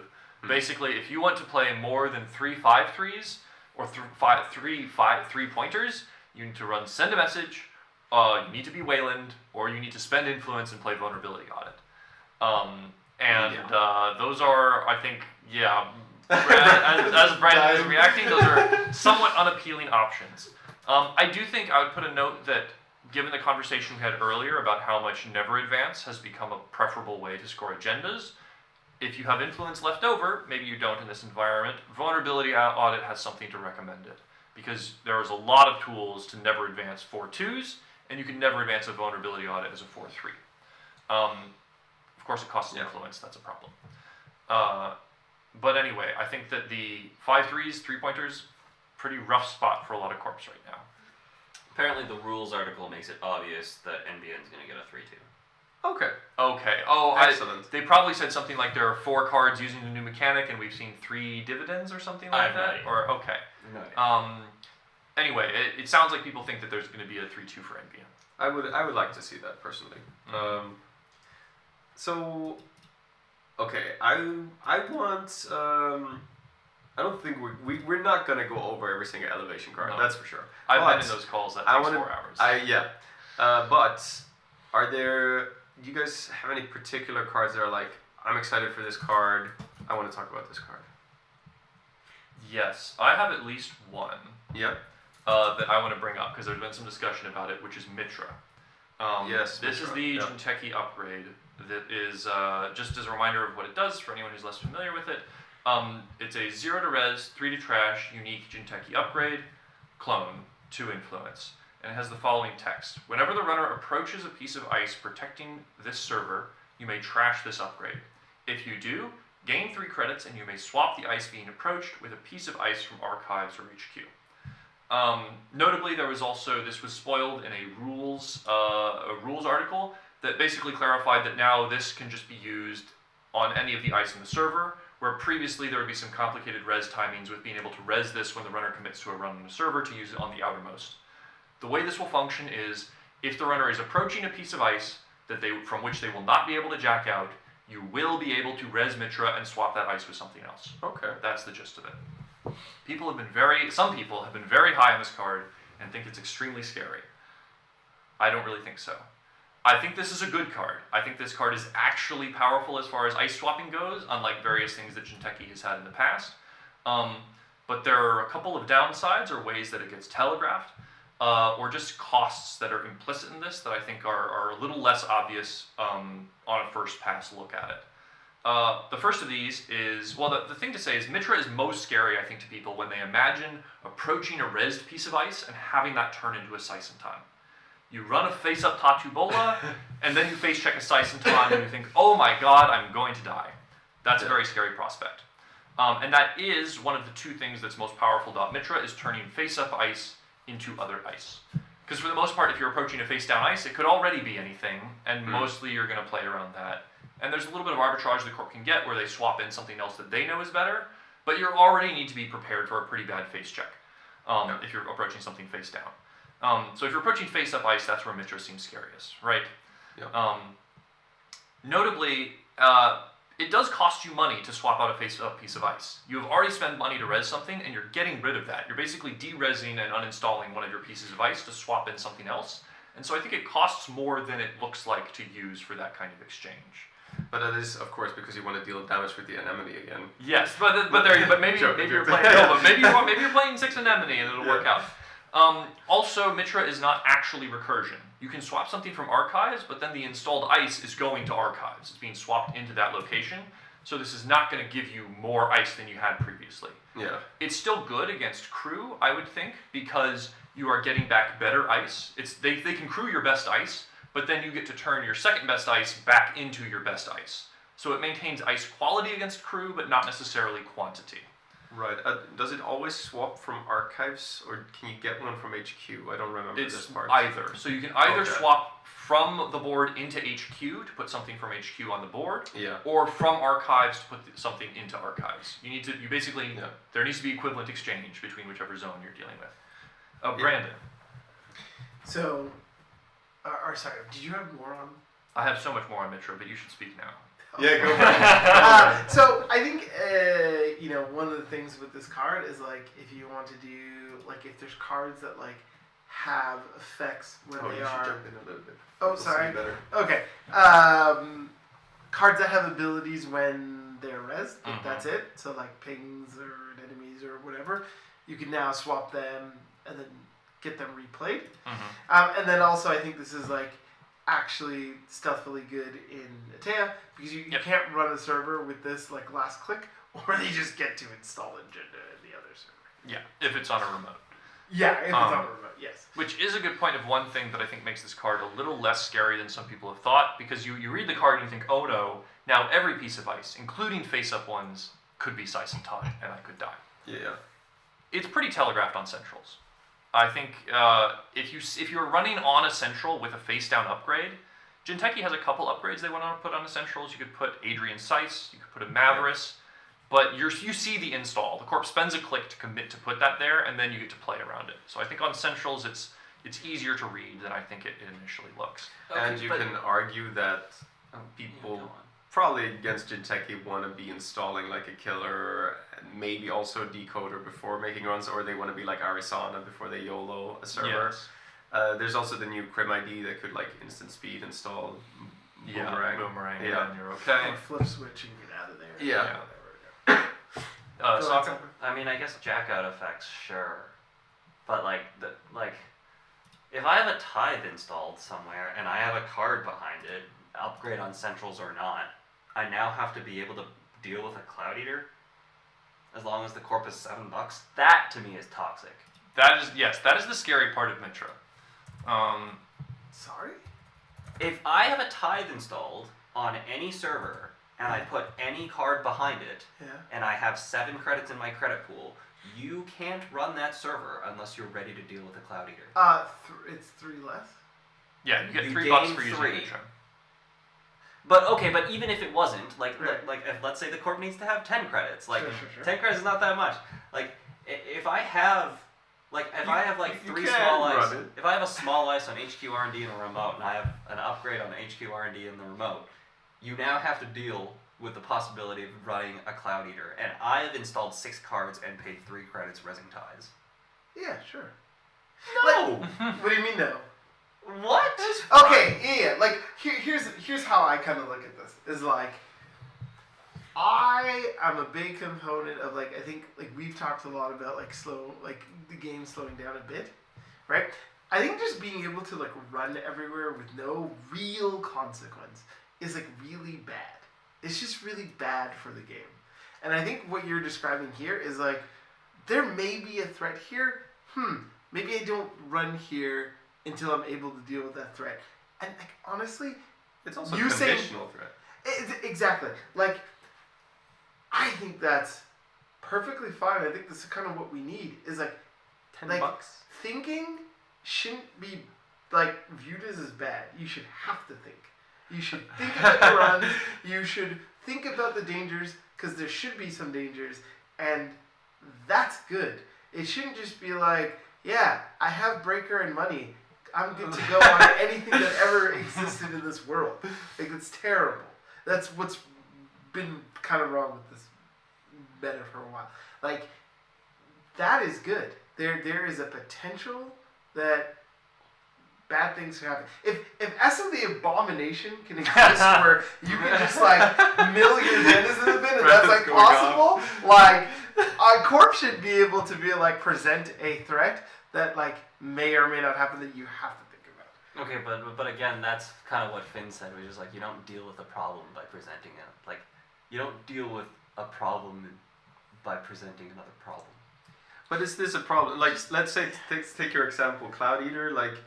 It's a card that doesn't kill you, may trash one of your cards. Gives If you gives already some- installed cards, will give you tags. So, which is another conditional thing that will conditionally matter, not necessarily kill you. It's something you can clear. So early on, this rest might be terrible or might not do anything. If you have your killer, you can break it. You can decide what the encounter effect will do to you. Yeah. So you get the one that's the least bad for you. Yeah.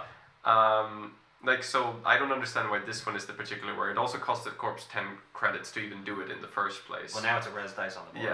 Yeah, and it's a unique card too. Okay, Yeah. alright, so Yeah. now take Yeah. exactly what you just said as Yes. to why that ice is not a problem, and give me Yes. the same rundown for every other ice that exists, because Mitra could swap in that other ice as well. Cool. Yeah. That's fine.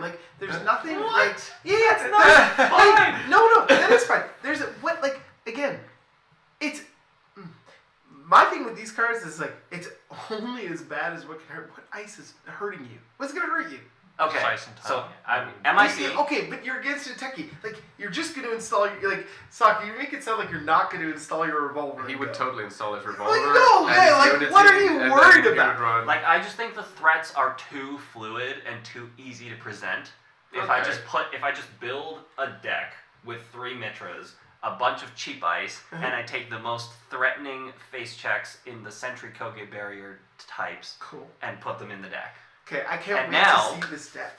Right, so now, whenever I have a cheap ass ice installed somewhere and Yeah. any card behind it, you now have to be alright, if I run here, I'm gonna get wrecked by one of these 3 ice unless I have all 3 breakers down to deal with it. Yeah, I think the barriers. It's you're gonna boto them, I guess, for 2. You're gonna evic them for. What are we? damage. Yeah, The one other little note about Mitra here is I think Yeah. it's very easy in hypothetical scenarios to just throw Mitra into a board state that we already have, right. and it's harder to conceive of what you're giving up when you include Mitra in a deck. Let's picture a hand, and you're would I rather have 2 ice plus hedge fund, 2 ice plus Mitra, 3 ice. Okay. I think you look at it and you're like, well, if I want a bunch of ice on the board, if I want to ice all of my centrals, if I want to ice HQ in a remote and R&D, you're like, 3 ice. Like, Mitra does not replace an ice. It doesn't actually, like, do that. You need to actually have this Mitra work in a 2 ice plus Mitra hand, you need to install only one of those ice on the board. Mm-hmm. And you're not going to have as much money to res them if you're on Mitra instead of the Hedge Fund or instead of Hansei Review. It's like halfway between an ice and an econ card, but it doesn't quite fill in for either of those slots. Yes. Which means you get some fluidity in deck building, but you will have some draw problems if you're like, oh, I'm going to put 3 Mitra in instead of 3 ice. You draw a hand and open a hand that's like econ, Mitra, ice. And you're like, well, one of these cards I literally can't use. 2 of them I think the can't problem is that, like, I think that it just makes playing Runner too complex for me.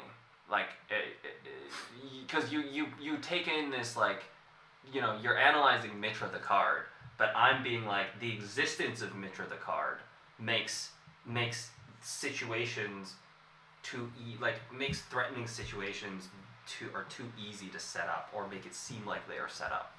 Like, it's not just like, oh yeah, there's 3 Mitras in the deck and you gotta find it, you gotta install it, but there's also 1 or 2 Mavs in the deck and 1 or 2 Adrian Saises in the deck, or whatever upgrades you might have. And there's also all the things you can put in a server that is an asset upgrade or agenda in your remote that could be a Mitra. No, this is a good point. That one of the things that is strong about Mitra is when you install La Costa in a server, like you install like La Costa Void to like prep a server, and the runner goes, oh, that might be agenda Mitra. And then they play around that. Or if you put Adrian on a central and they go, oh, I have to play around Mitra on that central, and then you move it to a remote when you're ready. Yeah. That is good. To me, this is all excellent.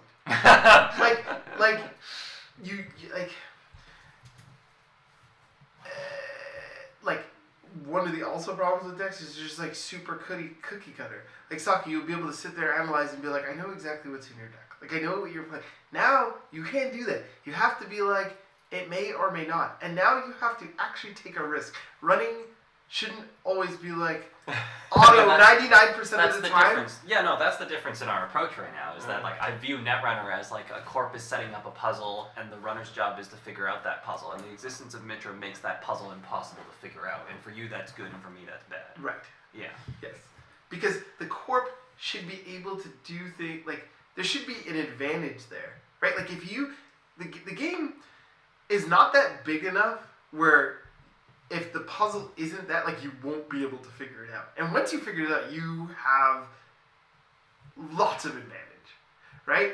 And, like, with Mitra, it's like, okay, if I'm not always able to, and it's a risk, then I have to make plays that maybe I don't want to make. And maybe sometimes, but honestly, with this Mitra, I think there's probably only, like, 10% of the time that you actually get wrecked anyway. Like, I don't actually think it's even, like, that big where it's going to be like, oh god, you know what I mean?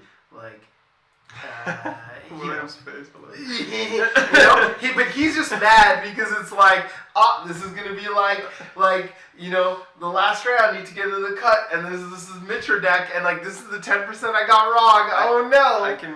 I can see William's worry. I can also see how this is really good with the new ID, the whatever Owlco it's called. Oh yeah. Because you get so many cards into your bin that you get a lot of fodder from Mitra that you don't need to use cards from HQ. Yes. So I could see that being like very good value, even if it isn't like, oh, I get the craziest face check off, but then you even have that possibility. So I can definitely see this card being like really good. Yeah, maybe too good, but like interesting, definitely. Yeah, we'll see if our Williams' fears are. The problem is if this card is too good. Yeah. It's not like it's not gonna get banned. You know, like really? No. Like, why? I think if like. Well, because we of can what ban you said, anything like, nowadays. But it's just adds, I mean, it has to do with ice. It just adds variance. It just adds variance and threat and unparalleled amounts of uncertainty to the puzzle that the runner is supposed to try to figure out. That sounds like a sentence they could have in an NSG update. No, but the fact that a lot of runners felt that there was too much uncertainty and I hope so. Unparalleled levels of terror. But I think the vast majority of Netrunner players are going to be like, oh, like this card adds excitement to the game. I mean, like the fact that the card was printed makes me think that this type of design is not going to get banned. Like, because my problem with the card is not that the numbers are busted. My problem with the card is what the ability does. Mm-hmm. Okay, so like Boat was banned because the numbers were busted. No. You think a piece of hardware couldn't exist where you gained counters that you can spend to break subroutines? I think there were fundamental issues with Boat that are actually so deep into how design has been happening for the last 5 years that they're actually pretty hard to perceive. But we're sort of intrinsic in the idea of a console that lets you break ice arbitrarily. That's my take. But Okay. Yeah, I don't know, maybe. Hopefully I'm wrong. But I think the fact that this Boat card had really good numbers though. the fact that this card has now been printed means that this ability is not going to, like, this card is not going to get banned for its ability. And to try to argue that the numbers are too good is a pretty hard argument to make. Well, my bet right now is that this thing is a good card, but will have slots issues and may or may not get banned depending on how people play out and feel about it. But I don't think it's like an overwhelmingly. This isn't Tributary 2.0. That's my take. All right. So we had a comment by who was it? TMK of Netrunner. I want Bridgman and Sokka's opinions on Maggie.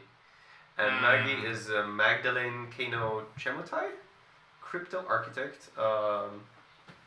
That's the new identity that when you discard cards, you can install a program or piece of hardware from the discarded cards. Whenever you Yeah.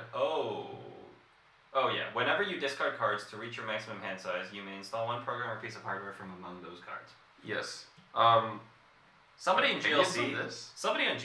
said that this card is a reason for Sokka to stop playing Lat, and I agree. That's a good summary of that.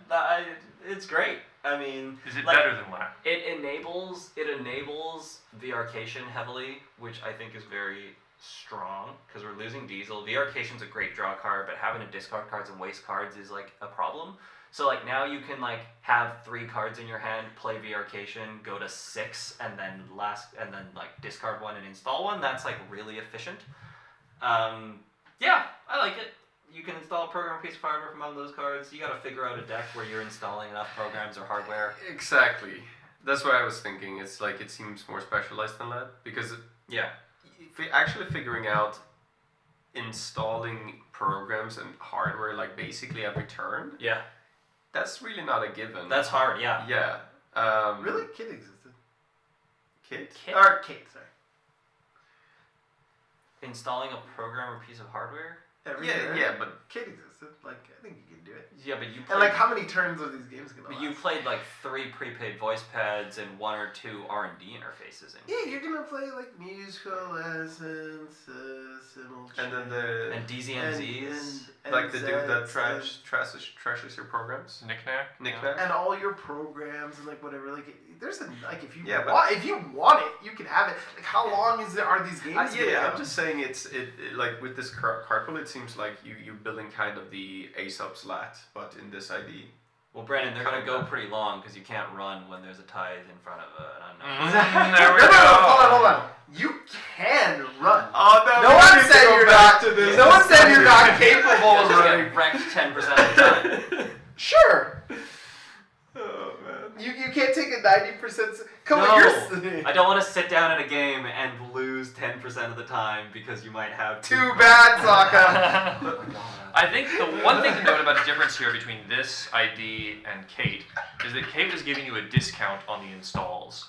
And that means you're saving money on your total install costs. Right. And this is not saving you money on Well, install you're saving costs. a click to install, which is the same thing, I would say.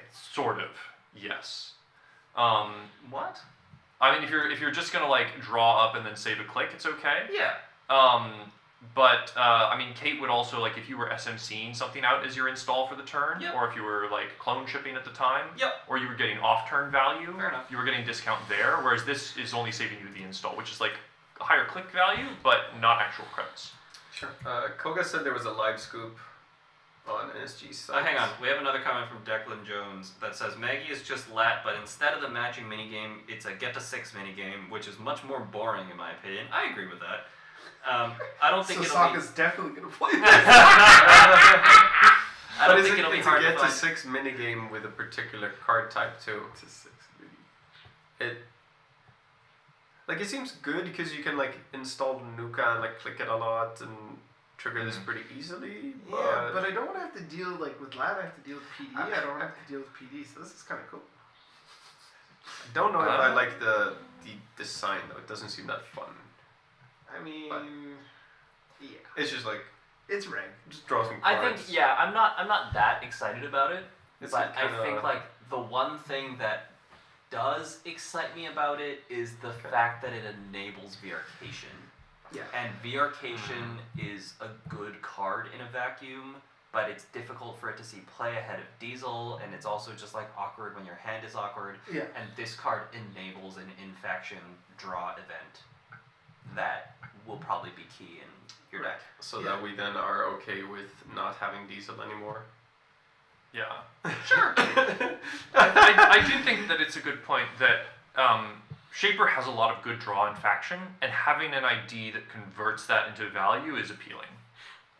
Whereas Lat is more like you spend a lot more time clicking to draw in Lat to hit precise numbers, as opposed to just like draw up, discard, draw up, discard. And so I think that you make slightly better use of a card pool that way. Mm-hmm. So this is a scoop from 5 minutes Live ago. scoop. Yeah. From a article about translation on the NSG website. Huge shout out to the NSG translation team. They're doing a bunch of good work. Translating Netrunner is a very complicated task. I would recommend Can that you go imagine. read the article. And what we got spoiled here is a Genteki barrier called let me see. Samak Samoon. Samak Samoon. This is 3 to res, 3 strength, barrier AP. It has an ability. The runner cannot break the printed subroutine on this ice except using a fractor.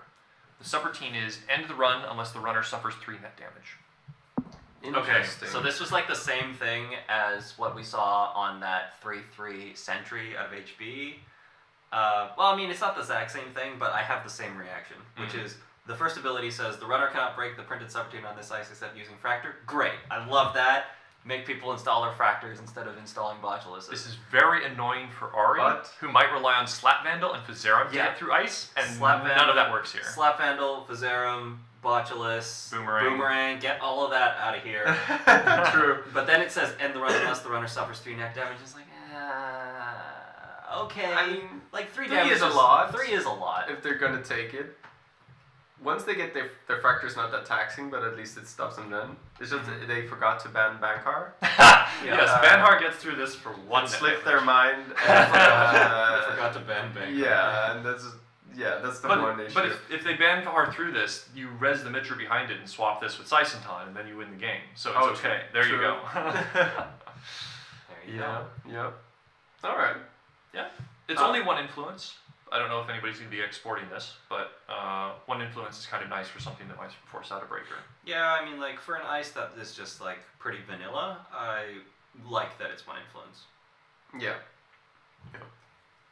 Also, notably, an ice that would be utterly unplayable if Cleaver still existed. Yep. But is now sort of okay without. It's 2 Propeller counters.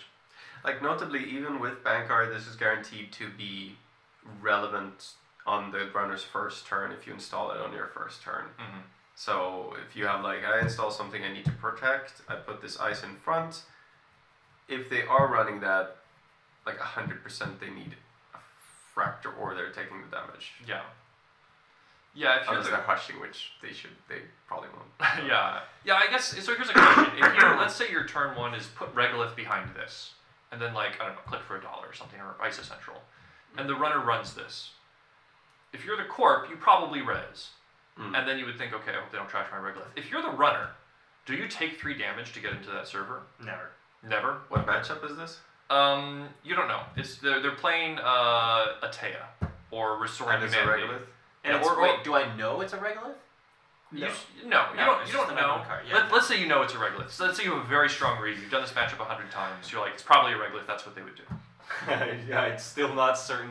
That's still I very think it different depends on from how knowing it's a important the regolith. Regolith is in the matchup, like maybe in some odd matchup. But 3 damage is a lot, so I would say a lot of the time you would bounce off this. Mm. If you're telling me that you're gonna install a 3 trash asset in a remote that you don't have to spend any money on, and then install a 3 res ice in front of it, and the runner is happy to run it and take 3 net damage and pay 3 credits to trash the asset, and the ice is still there, That's a pretty good is a answer. pretty bleak world. Yes.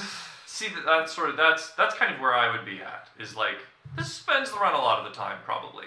Like you're not that happy to take 3 damage to this. Yeah, no, Yeah. that's good. That's a good point. So seems decent. So it seems decent. Yeah. But fractors do crush this hard. Which ones? Propeller? Strength. It's 3 strength. Propellers. propeller propellers boost. 2 counters. Okay, yeah, fair. It's Like Rising Tide $3 without will more be factors. Yeah, initially it's 3, and then it's gonna have good numbers into it. I think. But yeah, like it seems decent card. Like yeah, not super wow, but like just the fact that you can defend stuff Yeah. early. I like this ice. I'm not used to this. It's like this is new for me. Yeah, what is this having ice that actually stops them from getting in? So, Yes. so you do import this Where? Tell us. in the Wayland ID. Bang gun. Yeah. Okay. Because now they have to. Like, if I put this and it's like 3 net, 2 meat, and a tag, you have to throw it. And you're in Yeah. there. Like, Yeah. this is a lot. Tithe in front of this and bang gun. Oh, talk to me. Because then they can't ban hard through it. They have to interface with this. They have to have a fractor out. You're just scoring behind like 4 credits of ice. And if you don't Yeah. score, like, you still punish. Oh, I like it. Yeah. I think It's a good one Cool. influence, but Cool. yeah, this See, is a. I agree with that because that's a threats are on the table. You understand what's going on, and this is the puzzle you need to solve. It's the most obvious of puzzles. That's the agenda right. is literally face up. It's just a hard puzzle to solve, but you at least know what you need to meet.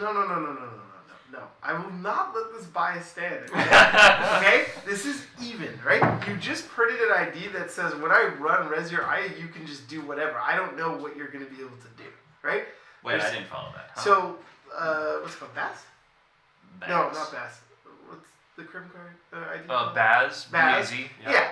So, like, I res, you can do stuff like, I don't know what's in your hand. Yes. You know what I mean? So like now I'm Yes. risking spending a lot of money for no reason. Yes. Or I don't know for no reason, right? Yes. Arizona does the same thing. Yes. Helix does the same thing. Yes. Here we're evening that. No. But just because Baz and Arisana are abominations doesn't mean that you can print them. What it means is that these abominations are going to exist and others don't feel like it. So then I need it to be even. Yeah, I'm cool with it. I'm cool with it. Like, and theirs isn't an ID. This is just an upgrade. Like they just get to do the thing. Yeah. It's not even even. No, I it's still not understand. even even. I understand. Like, you know what I mean? But we just get rid of that. No, Get rid of all of Listen, it. Only no. money and ice yeah, and breakers. yeah, exactly. Like we can't like you can't just like treat Netrunner like your spreadsheet, Sokka. I'm sorry. But this ice seems good. You know, it's more ways to keep. Like, does every faction have a you must be honest ice now? You have Hammer in Wayland. You have VSA in NBN. You have Yeah, you have this and you Semic have and the two ones that we just talked about today. the HB one. Yeah. Yeah. And HP has magnet, right? Is that rotating? Magnet's rotating. Oh, okay. Yep. So they have the 3/3 sentry that trashes a Trojan. Already eating roasted indirectly. Safer? Yeah. I don't know what I said, but maybe I mentioned Hammer. Maybe it was me. Oh, maybe so. Saying that I don't like Baz and Arisana and Mitra. Oh no. It's I want to ask, well, both William and Brandon. We'll go with whoever has one first. Do you have a favorite ID? Sorry, not ID. Do you have a favorite card in the set that you like want to talk about? Do you have one? I'll have to look at the cards. So there's nothing that comes to mind right away. But aside from Mitra And Baz, like everything else has been like, oh, that's neat, but like it doesn't stand out to me, which to me is a great thing. So I love. I have a favorite. I love the fact that I don't have a favorite. Well, I might have a favorite. What is it? It depends. Does Brandon want to go first? You can go first, because I like favorite. I have so many, like, I'm like, oh! I was quite excited by Myco Web. Okay. I really like that ice. It's like, it feels like Genteki face check stocks are going up, banker Which stocks one? going down. Myco Web. It's the code gate. 8.5? 8.5. Oh, it yeah. has 4 subs. Yeah, that You shit's can beast. install an ice from Archives ignoring all costs. Archives ignoring all costs, which is cool, and also synergy with the new ID, Alco. And then you can rest an ice ping 2 less. Then you can resolve a subroutine on a rest sentry. Then resolve a subroutine on a rest code gate. On another rest code. Yeah, on another rest code gate. That seems really cool to me. Yeah. Like there's a lot of coolness happening in this card. You're installing cards, you're resting cards that then you then resolve the subroutines of. Right. It's a nasty face check. It means bankering when they have $8 is still scary. You know, it's kind of like the new Anansi And without being Anansi. And maybe this is the actual central ice defense that Atea needed. Because installing card also triggers Atea, but also this is like, oh my god, super starter break. And like, you know, so maybe this is kind of also very good for Atea. I do like that ice. That ice was... It's sick, right? It was joy. I was like 8.5 4 subs. I never thought I'd see the day. I was like, With no turbine, no less. No Turbine gone. you You can buzzsaw leech it maybe, but you know, Yeah, but you have to have If 2 you leech don't- counters yeah, into the faction with Maverus. like it's actually scary, which I like. would you like? Yes, because Probably- you're paying 8 for it. Potentially the worst face check in the entire game at this point. It could do 6 damage. Sisentan, I guess, is worse. Sliceton does up to 6. This could do a Yeah. guaranteed 6 if your board is right. It could do 7. Yeah, but It could do yeah. How does it do 7? What was it? Anemone. Oh, if you get an anemone, yeah. Anemone, the Bathomeus, And then copy. And Vampy. Yeah. Oh no, then it could do 8 actually. Oh, it's... Because you can Like can the copy resting another anemone. Myco Web's sentry subroutine to double up on Oh, sentries. true. So you So you could could get do- two Bathinimus Venomous, yeah. and 1 anemone rest and do 8 damage. That requires a lot of moving pieces to line up, but you could do love 8 it. damage to someone. Sick. Yeah, and it synergizes. Yeah, it synergizes with Atea a little bit, I guess, Mhm. and of course with Alco. Yeah. Yeah. It's very cool ice. I also think it's a good example of an ice that's fun to look at, that doesn't have an extra ability or anything. It just has cool subroutines and some good numbers. Yeah. And I think it's like it's a pretty concise design in that sense. Yeah. And also, like, we could freak out over the subs, but then also, this is like boomerang Mhm. that, Yeah. like, you know, ignores half of it and stuff like that. Yeah, if you break the last 2 subroutines Entangler on gets this, past it. Yes. So, like, yeah, if you're worried that it's going to be too good, like, maybe, but yeah, Mhm. I just think it seems kind of cool. There's some counterplay. I think we talked a lot about Nebula already. I think also I'm excited for the neutral upgrade grid. Oh, Langit Grid. Langit Grid. Welcome to Langit Grid. Yeah, I like just value. You defend key things that you're gonna need. Yeah, that was kind of neat. Yeah, and like Let's look at that one. You get 2 recurring credits. You increase the trash cost, right? Of cards in the server. Of assets in the server. It does not increase upgrade trash Oh. costs. Yes. So you can't put it with Managarm and make Managarm 5 to trash. Oh, I see. Yeah, go on, Brandon. yeah, and I just think like a lot of places, you know, because we're using a lot of like assets, less asset tech and things like that. Like you're gonna be able to use it a lot of places, whether your like deck is very wide, or like kind of mixed with like assets and the ice protecting them, or just like yeah, and or you have some key asset like front company or something, like it's gonna be cool. I could certainly see this being used with auto campaign. Yes. Like, you know, you have an auto which can get pinholed, but now with the pinhole it's $4 and then you rest the next one for free. Right. With this. Or even the anthill, right? So you're like Yeah. helps you res the anthill easier, and it makes it harder to trash, and so you're more likely to get it off, and then when you go like from anthill like into ob to something else, that thing is harder to trash if it's an asset, right? And so Nice. it's really nice. Like if Regolith is 5 to trash, like good luck. Good luck. Oh, TMK for Netrunner, this is Brandon coming through from Elangit Grid. Heart. Yeah, it's nice that it's just a good value card for Corps, and Corps have not, for the last year or two, been able to really fight on value that consistently. You can't play like an accountant's game on the other side of the table and just like install good cards and score some agendas in a more conventional way. There's been a lot of like rushing, playing coin flips out of PE, doing some sort of like really hard fork setup, or doing some combo kill. Like there's been a little bit of Ag Infusion, but I think the general sentiment is like Ag Infusion Glacier is fine until someone installs their turbines, and then you kind of lose the game.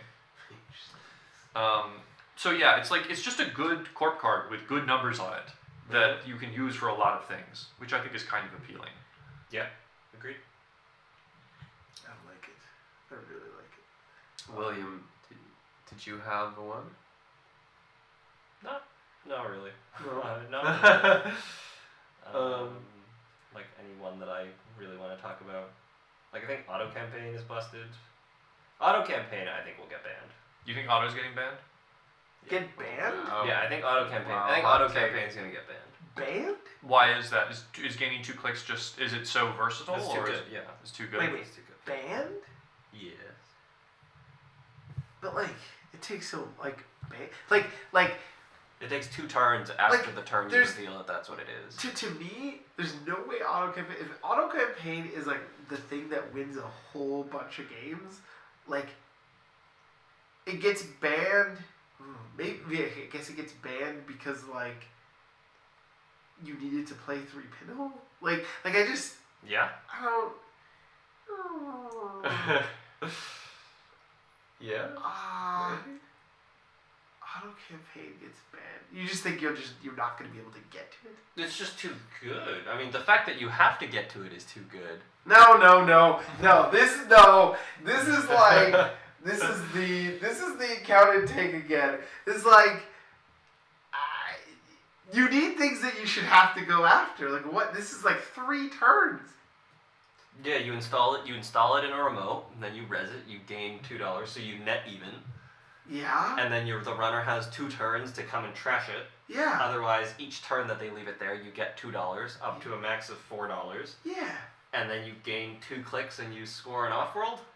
Bro, You have, biotic a 5/3. You have Banhar, Boomerang, Yep. Botulus, Biotic or solver Viscera, testing. Now we're cooking. Like all the things that I haven't mentioned to go get this like pinhole. Like, what do you mean?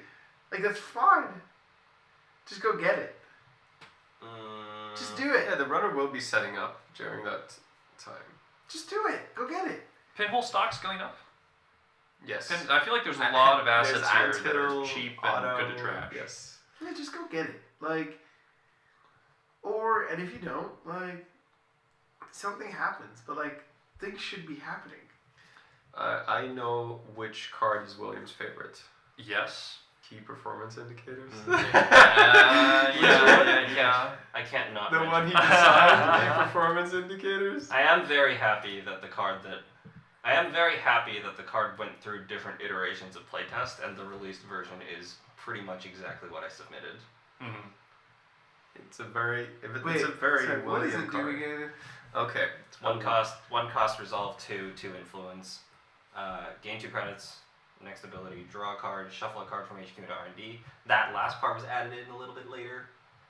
That ability was added in a bit later. Install a piece of ice from HQ, ignoring all costs. And the fourth option is place an advancement counter on an installed card you can advance. So So I had trouble parsing this card when I heard it the first time. There's a few things about it. You can click compress on a turn with it.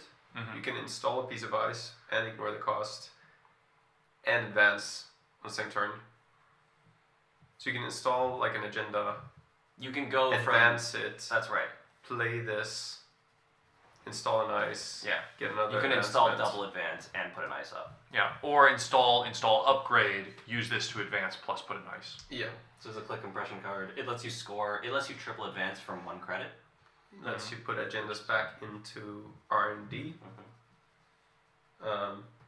Yeah, it's very flexible. And then you get value the more ice you have that you can like ignore install costs. So like it's unclear when is the best time to play it because all the different abilities gain different amounts of value. This is what's it called? Why am I blanking? Deuces Wild? Who made Deuces Wild? Oh, who made Deuces Wild? Wasn't that Argenio? Yes, Yeah, I think it was Dan this D'Argenio. is just Dan part 2. Yeah. Okay. Exactly. But like the first card you release has to be Has to be A just Dan? Yeah. Has to be a Dan? has to be a deuce. So when's your architect coming? No, Architect was Jeremy Zorn. Okay. His second card was the 4/2 that installs a piece of ice. timely public release. Timely public release. And also Embolus.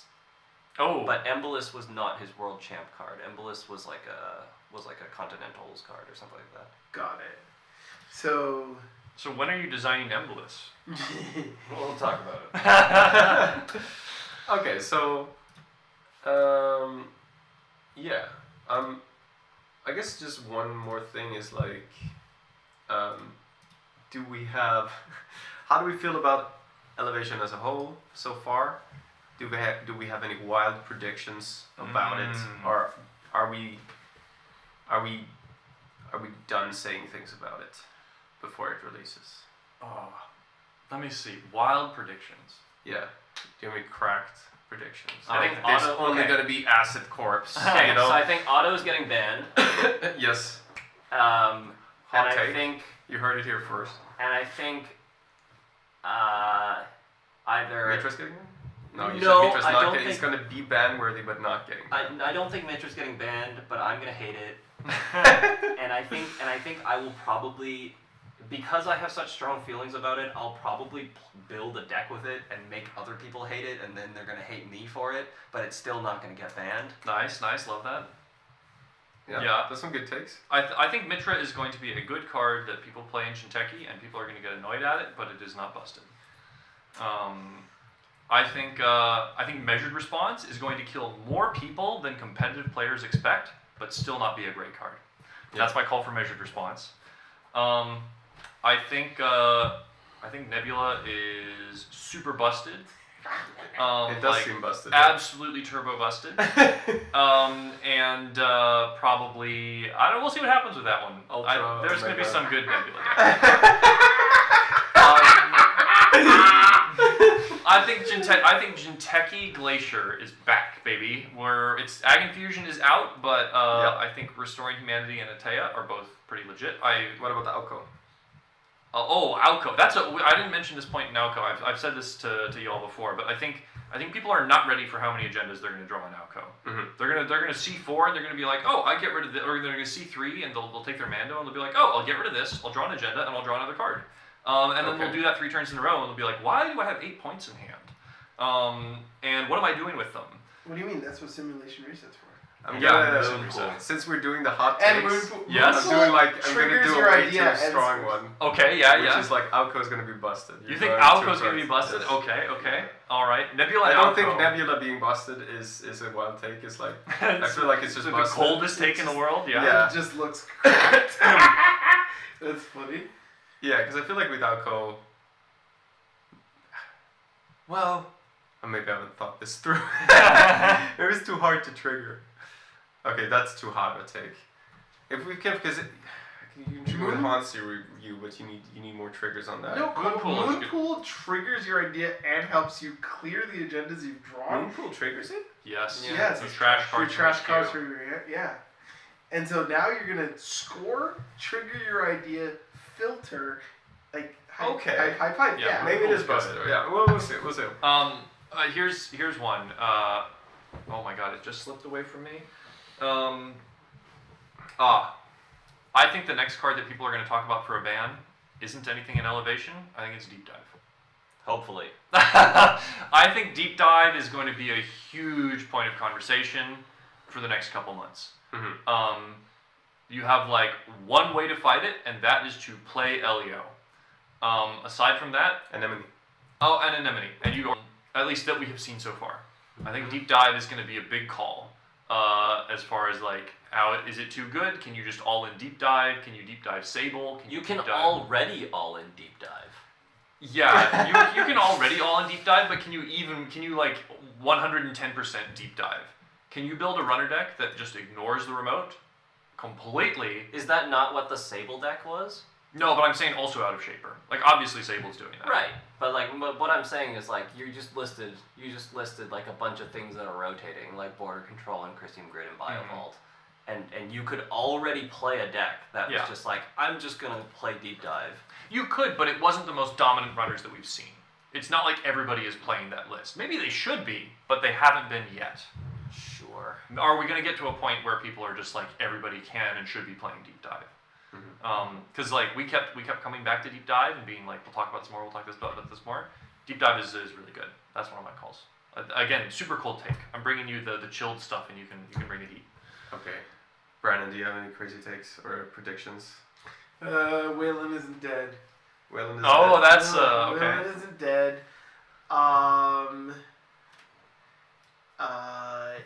Okay, Waylon isn't dead.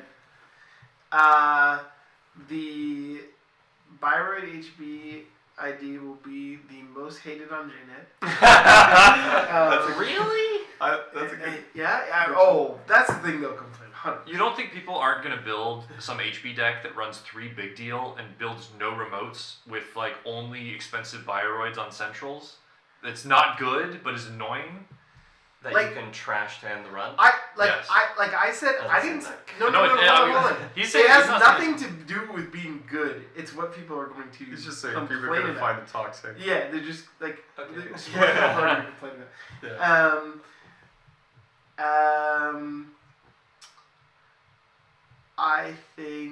I don't think we've given any like runner takes, but like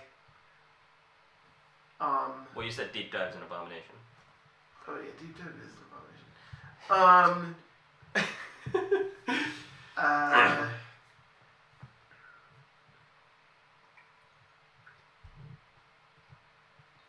All fun and games, like you play all the things, and who wants to bet that like just like Reg Hosh and Reg Lad are still just like the best? Yeah.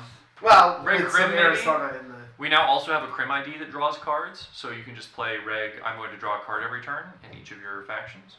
I mean, they are like making it a lot harder to play reg lads. Yeah.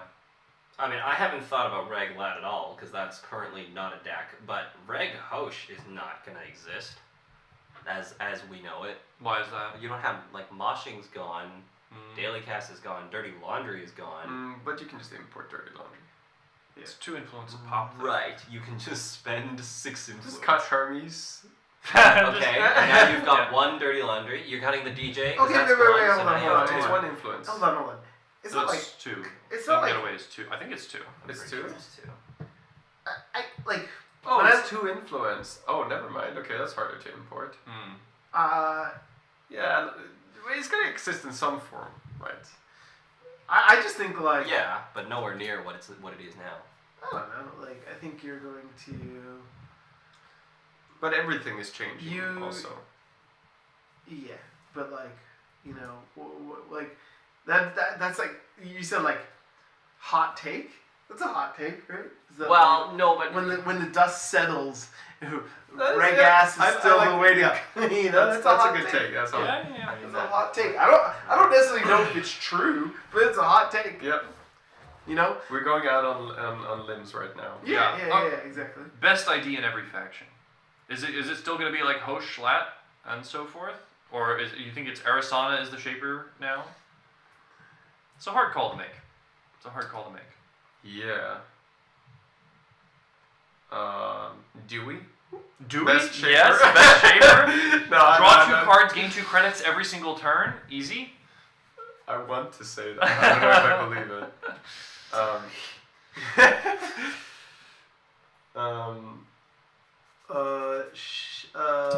Maybe that's not a hot take. Yeah. I think a lot of people are pretty high on Baz right now.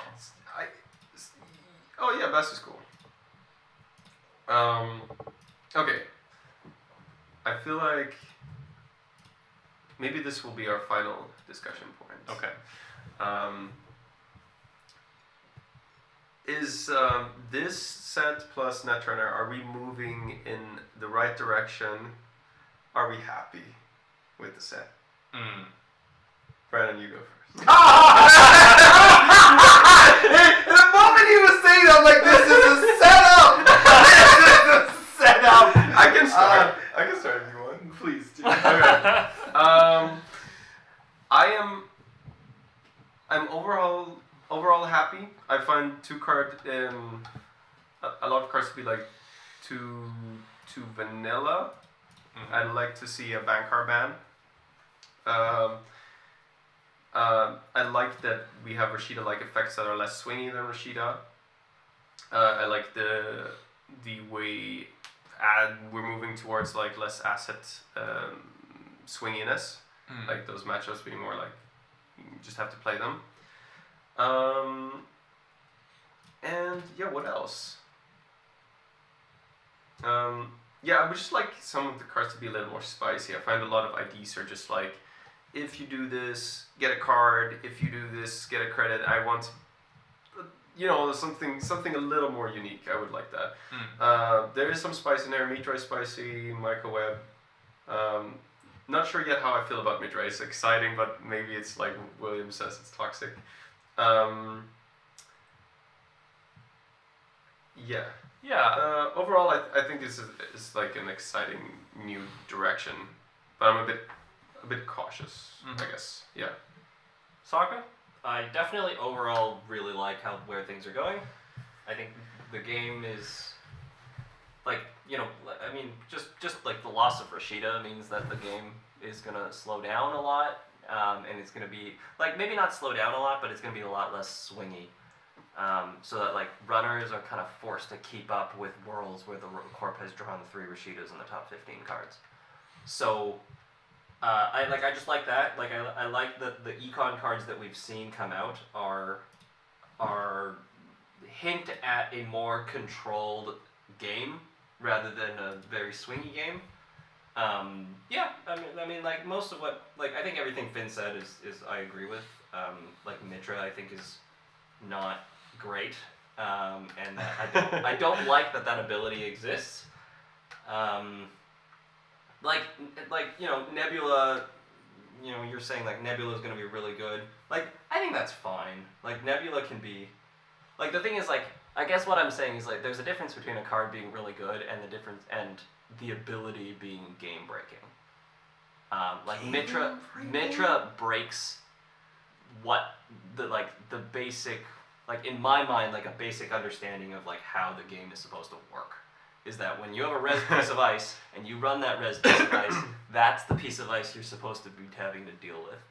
Whereas okay, like when you've created an ability that says like when you play an operation you gain a click is good. I mean, I don't know. It's hard to compare that because that's an ID ability and this is an upgrade. But like to what Brandon said, like Arisana installing things during a run, Baz installing things during a run, like that's also game breaking. But like those abilities kind of have already existed in one way or another, like SMC and Simulchip and Clone Chip, and Also ID Personal abilities. Workshop, I guess, but that's not. No, not the same thing. But they're also ID abilities. Is the thing. I don't know. The fact that you can just install a card that's face down and it could be a Mitra, and the fact that that can just be like a large amount of possibilities that you have to deal with is too much for me. But everything else is great. You're happy about the rest. I am. Like, I think, like, saying that auto campaign I think will be banned is like, but that's like fine, and maybe that's probably not true. I don't know. Like, it's a good card. Yeah. Alright, That's about it. you want to go next? We've had 2 positive people. You go ahead. Yeah, I think it looks good. I'm generally pretty happy with a lot of these cards. Some of them are not personally the way that I will choose to play the game, but that's okay. I think part of what makes me excited is a turbine ban and a cleaver ban. I think that generally indicates an attitude towards ice that is important to me. I think that the game gets there's a lot of people who feel that breaking ice is kind of boring, that it just becomes a math problem. But I think it's an important kind of texture for the whole experience, and is pretty integral to how the game needs to play out. I think when you eliminate ice as a consistent function, or treat them just as traps, things get kind of messy and very erratic, and certain sort of base expectations of how we want the game to work actually fall apart. So it's it's a necessary friction for what's going on with the game. Therefore, I think that the bans that are coming along with Elevation, Turbine, Cleaver, some of the runner econ is good, and I think generally the slower game is a little bit better in terms of how many turns it takes to win and so forth. So I'm looking forward to that, sort of like William says. It looks like the game is going to slow down, and that's a good thing. And I think that there's some fun cards in here. There's some designs that I like a whole lot. I think Microweb is really cool. And whether or not it is a good card, it's a fun card to look at, and it's a fun card to think about building around. And I think it's important for a fair amount of that to be in the core set, is to have cards that just don't immediately tell you what kind of deck to build around them, but give you sort of a space to build within. So I think that's an exciting prospect for me. I'm glad that trash costs are coming down. We opened this whole podcast talking about assets, and I think that cutting down on tech and making the game more about decisions in a game with a deck that you have chosen to bring, as opposed to making decisions before the game regarding what deck you do bring, appeals to me a lot. I agree with you all on that, and I think this is a good step on that front. So I'm generally positive on all of this, on Elevation and what it's looking like.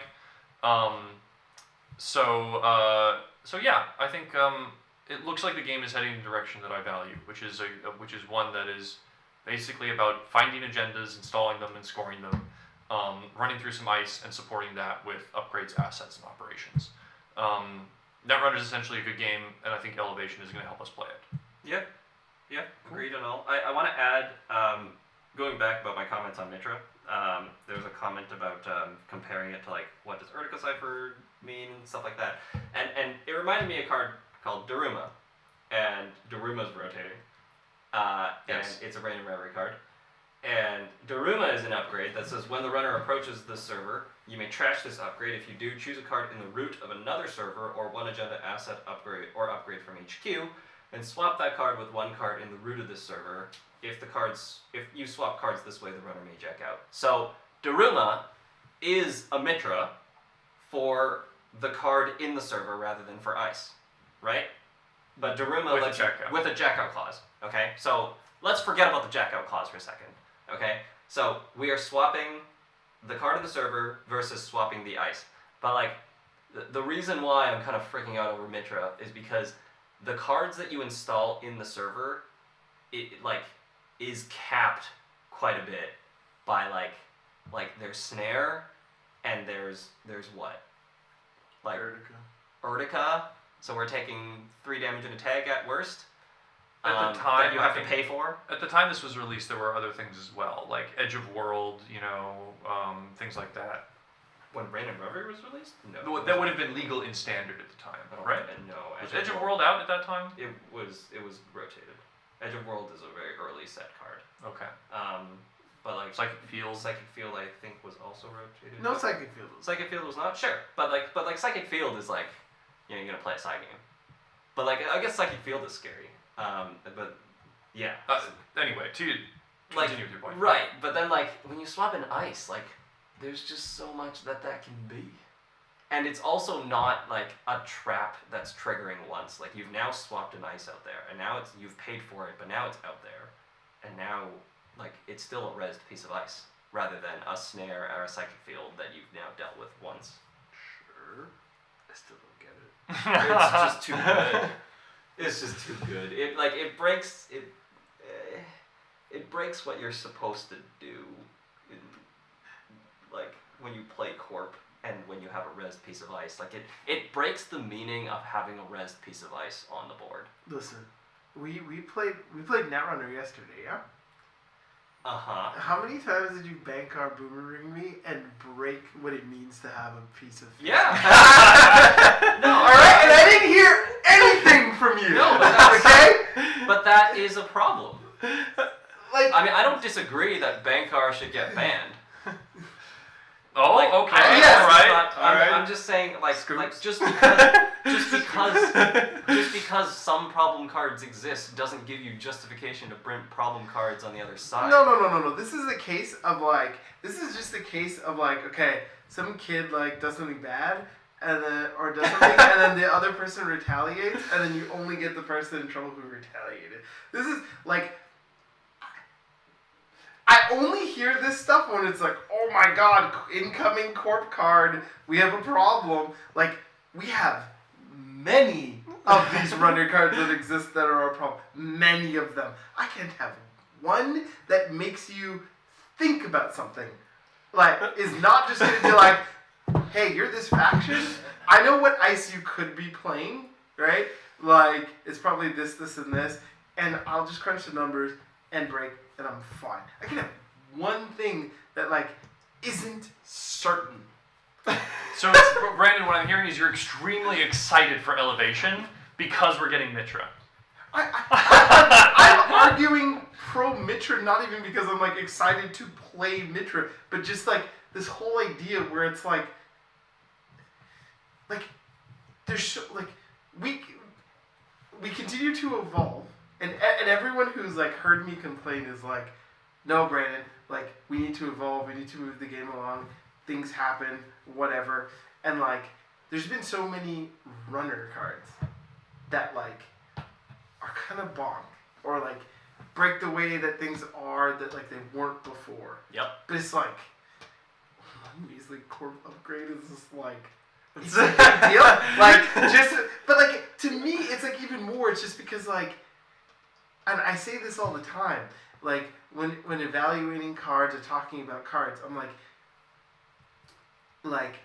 when you are just like, you know, playing at your locals or like playing, you know, you're expected to be like kind of mid-tables. It's like, you know, there's certain cards that are going to be like, oh, like this is a pain, or this is toxic, or this is, but like those are the cards that are like going to actually enable me to beat the Sokkos and the Bridgemans, who are going to calculate the right lines 99.5% of the time. Like that's the only way. You have to have something that isn't exact, so that the game is also just like not just. You gotta keep the game still a card game and not chess. Correct. Okay. Exactly. Yeah, fair enough. Yes. All right. So, your thoughts on Elevation? Yeah, I think it's very good as like I see it as like a core set. So I know you mentioned like there's some like some things are kind of bland, but like I'm cool. This is just to me the floor, and I think like sets to come are where like, oh, those are going to be like sets with like concepts and like or like. But there are System Gateway is also core. So this is expansion to a core. I would like a little more spice. Like, look at the original core. We had Scorched Earth, you know? I don't know. So we have measured this months now. Yeah. I mean, like tags aren't allowed. So like, you know what I mean? Like you can't have spice unless you're fast advancing or rushing. So like, you know, like you know. So, but like I think it's you know what I'm meaning. I think that it's you know, as a core, like I like it. It's solid. You know, a lot of these cards, like when I look at them, I'm like, like most of these, I'm like, oh, like okay, this is playable. Like for a wide array of people who are good, like, you know, they're gonna try this, they're gonna play this. Is cool. There's not really a card that okay, maybe I shouldn't say that. Like, I think you guys mentioned just like going forward some of the numbers and principles and things that they look good. I think also too, I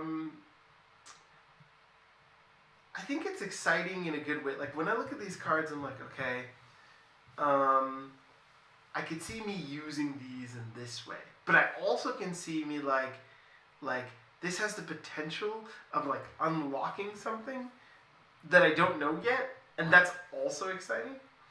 I think the one downside I have is like, and maybe I'm wrong on this because maybe there's more cards that come out, but like there's no like Sansan, for example.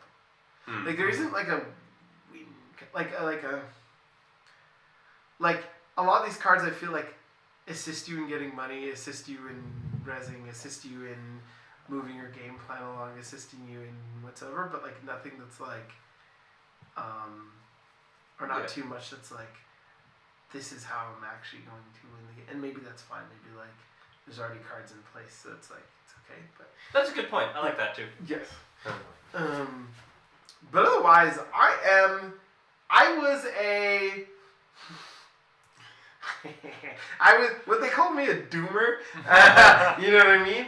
Yeah, Brandon. Yes, I would call you a doomer. I am, I would say, thoroughly impressed. And it's not about like if Elevation comes out and it's like, oh, it turns out like we have similar problems or like I don't think I'll change my stance on this. I think like there was you can see the clear attempts to change how things were before to make them better. Yeah. And it like for me, I very much appreciate even if the execution didn't get there, I appreciate effort. And like you can see that the effort is very much there, and I'm on board. I'm not doomer. And then beating And the remember allegation. that all my opponents are skilled and played really well. You know, and outplayed me. But you beat them with Mitra and a piece of ice. I think you are going to die more. Your hot take. Okay. You're gonna die more from Peter's card than you are from Mitra. I'm gonna die more from. Which one is Peter's card? The one that you're like Measured response. Yes. That's my card, Brandon. Talk about measured. That was your hot take. Yes. Yeah, okay, you're talking fair. about die or lose the game. I think both. Isn't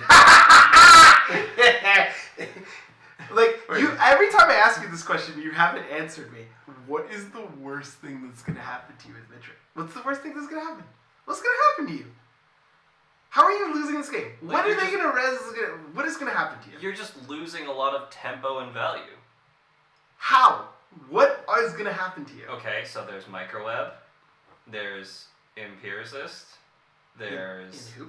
there's the 7/5 Sentry, Oh sure. there's the Cloud Eater, You're gonna take 3 damage in a tag. there's You're Cloud gonna Eater. take 3 damage in a tag. Yes. You They're said gonna- Daruma Hold- was whoa, fine hold. because it could be snared. The math is perfect. When they Mitra in an Empiricist for $4 and you take 3 damage in a tag, It's snare. Yes. they snared you. Yes, but now you have a 5 strength Sentry with 3 17s res on the board, and in the other world they have a snare that's been trashed. You have a revolver. You don't care. That's a very big difference. You don't care. Oh my god. You- But the problem is that I had to have installed my revolver You will.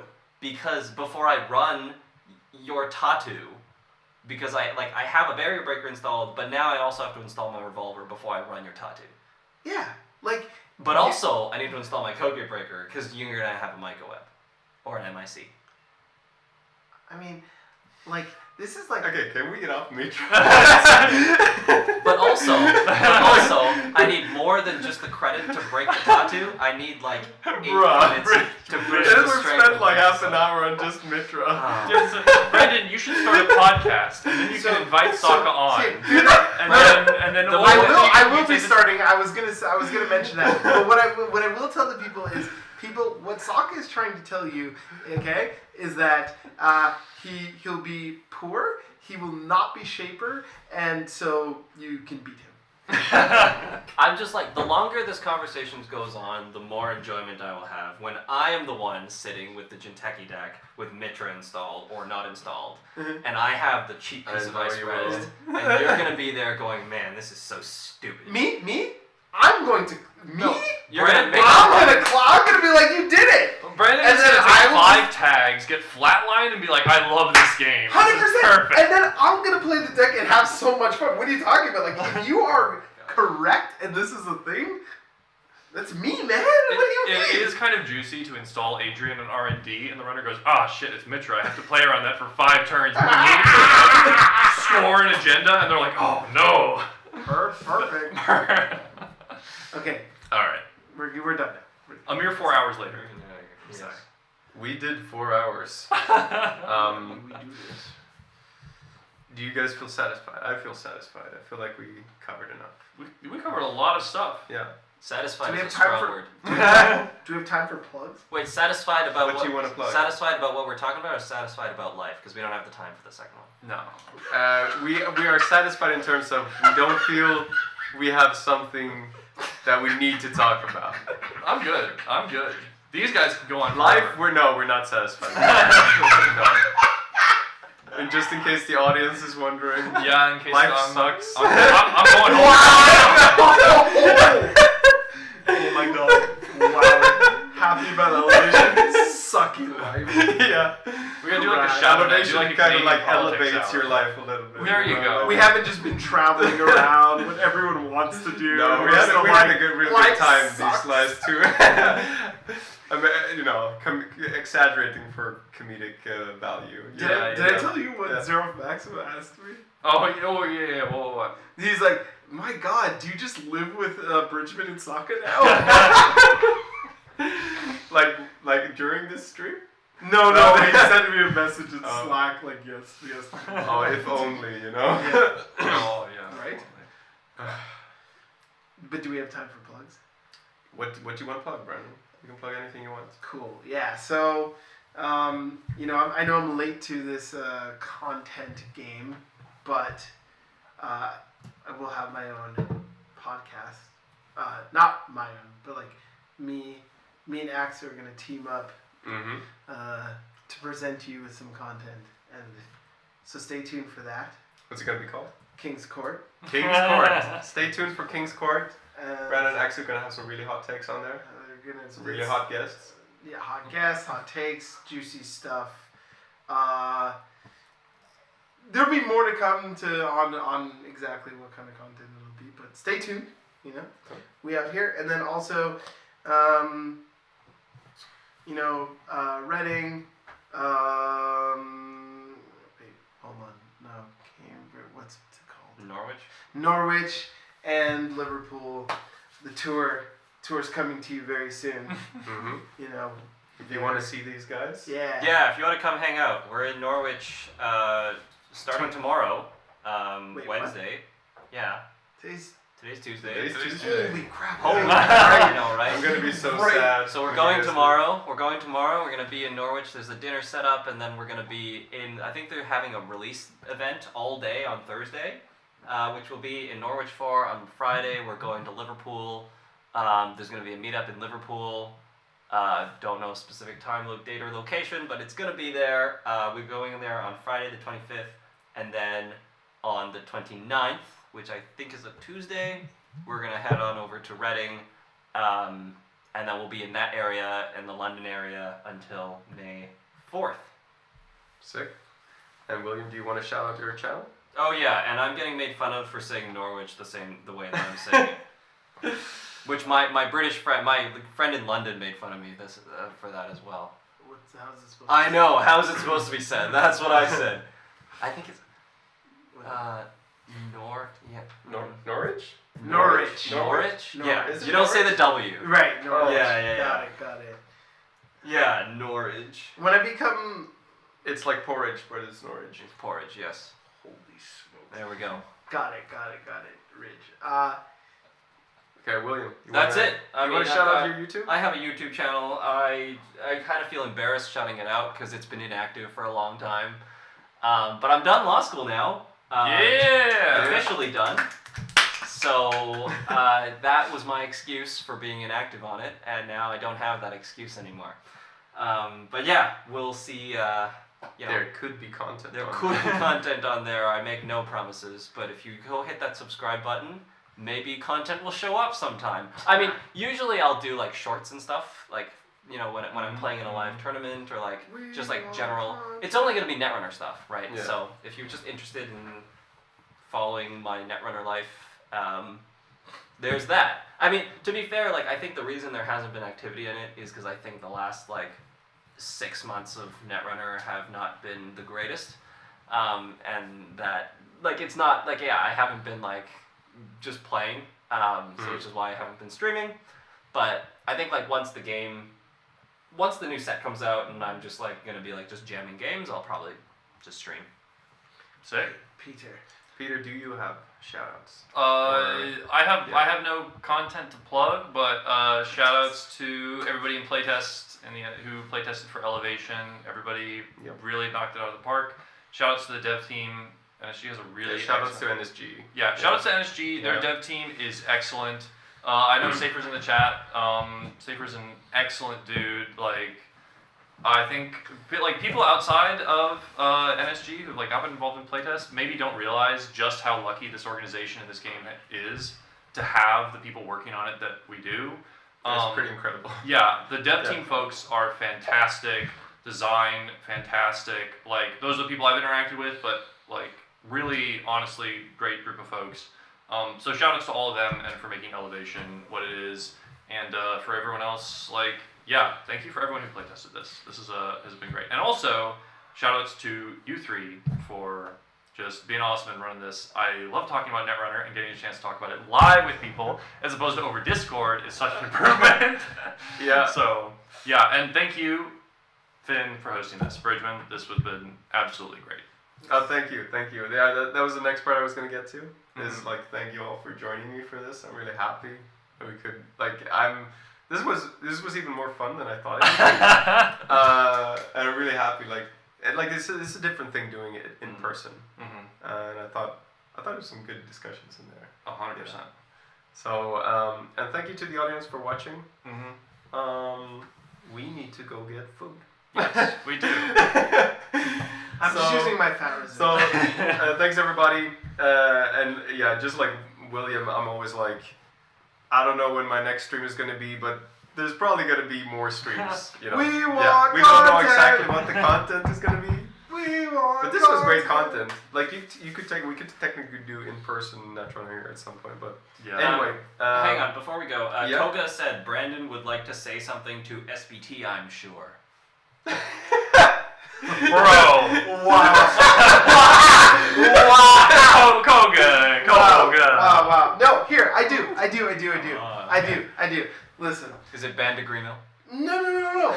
I think It's right I came to a realization yesterday that like I was like, usually like I think people who know me know like, I've been hard on some choices, this and that. But I think like I think part of my take is that I think if there's ever a round where new cards could come out every 6 months, it would the banless team would probably have less to do, and they wouldn't feel like they have to do things when metas get stale and things like that, because they wouldn't be as stale, and like it's fine. Yeah, I think I agree with that. I think like the fact that like set releases are like the card pool only changes so many times in a long time. Like it does seem like it's very long, especially compared to the past. And there are times now where it's like, like if I like, yeah, That's well. So I'm sorry, and I've been too hard on you. Aww, that's so Aw. wholesome. Look at Brandon and SPT getting along. So beautiful. Okay, it's a good note to end on. So thank you all for watching. See you next time. Bye.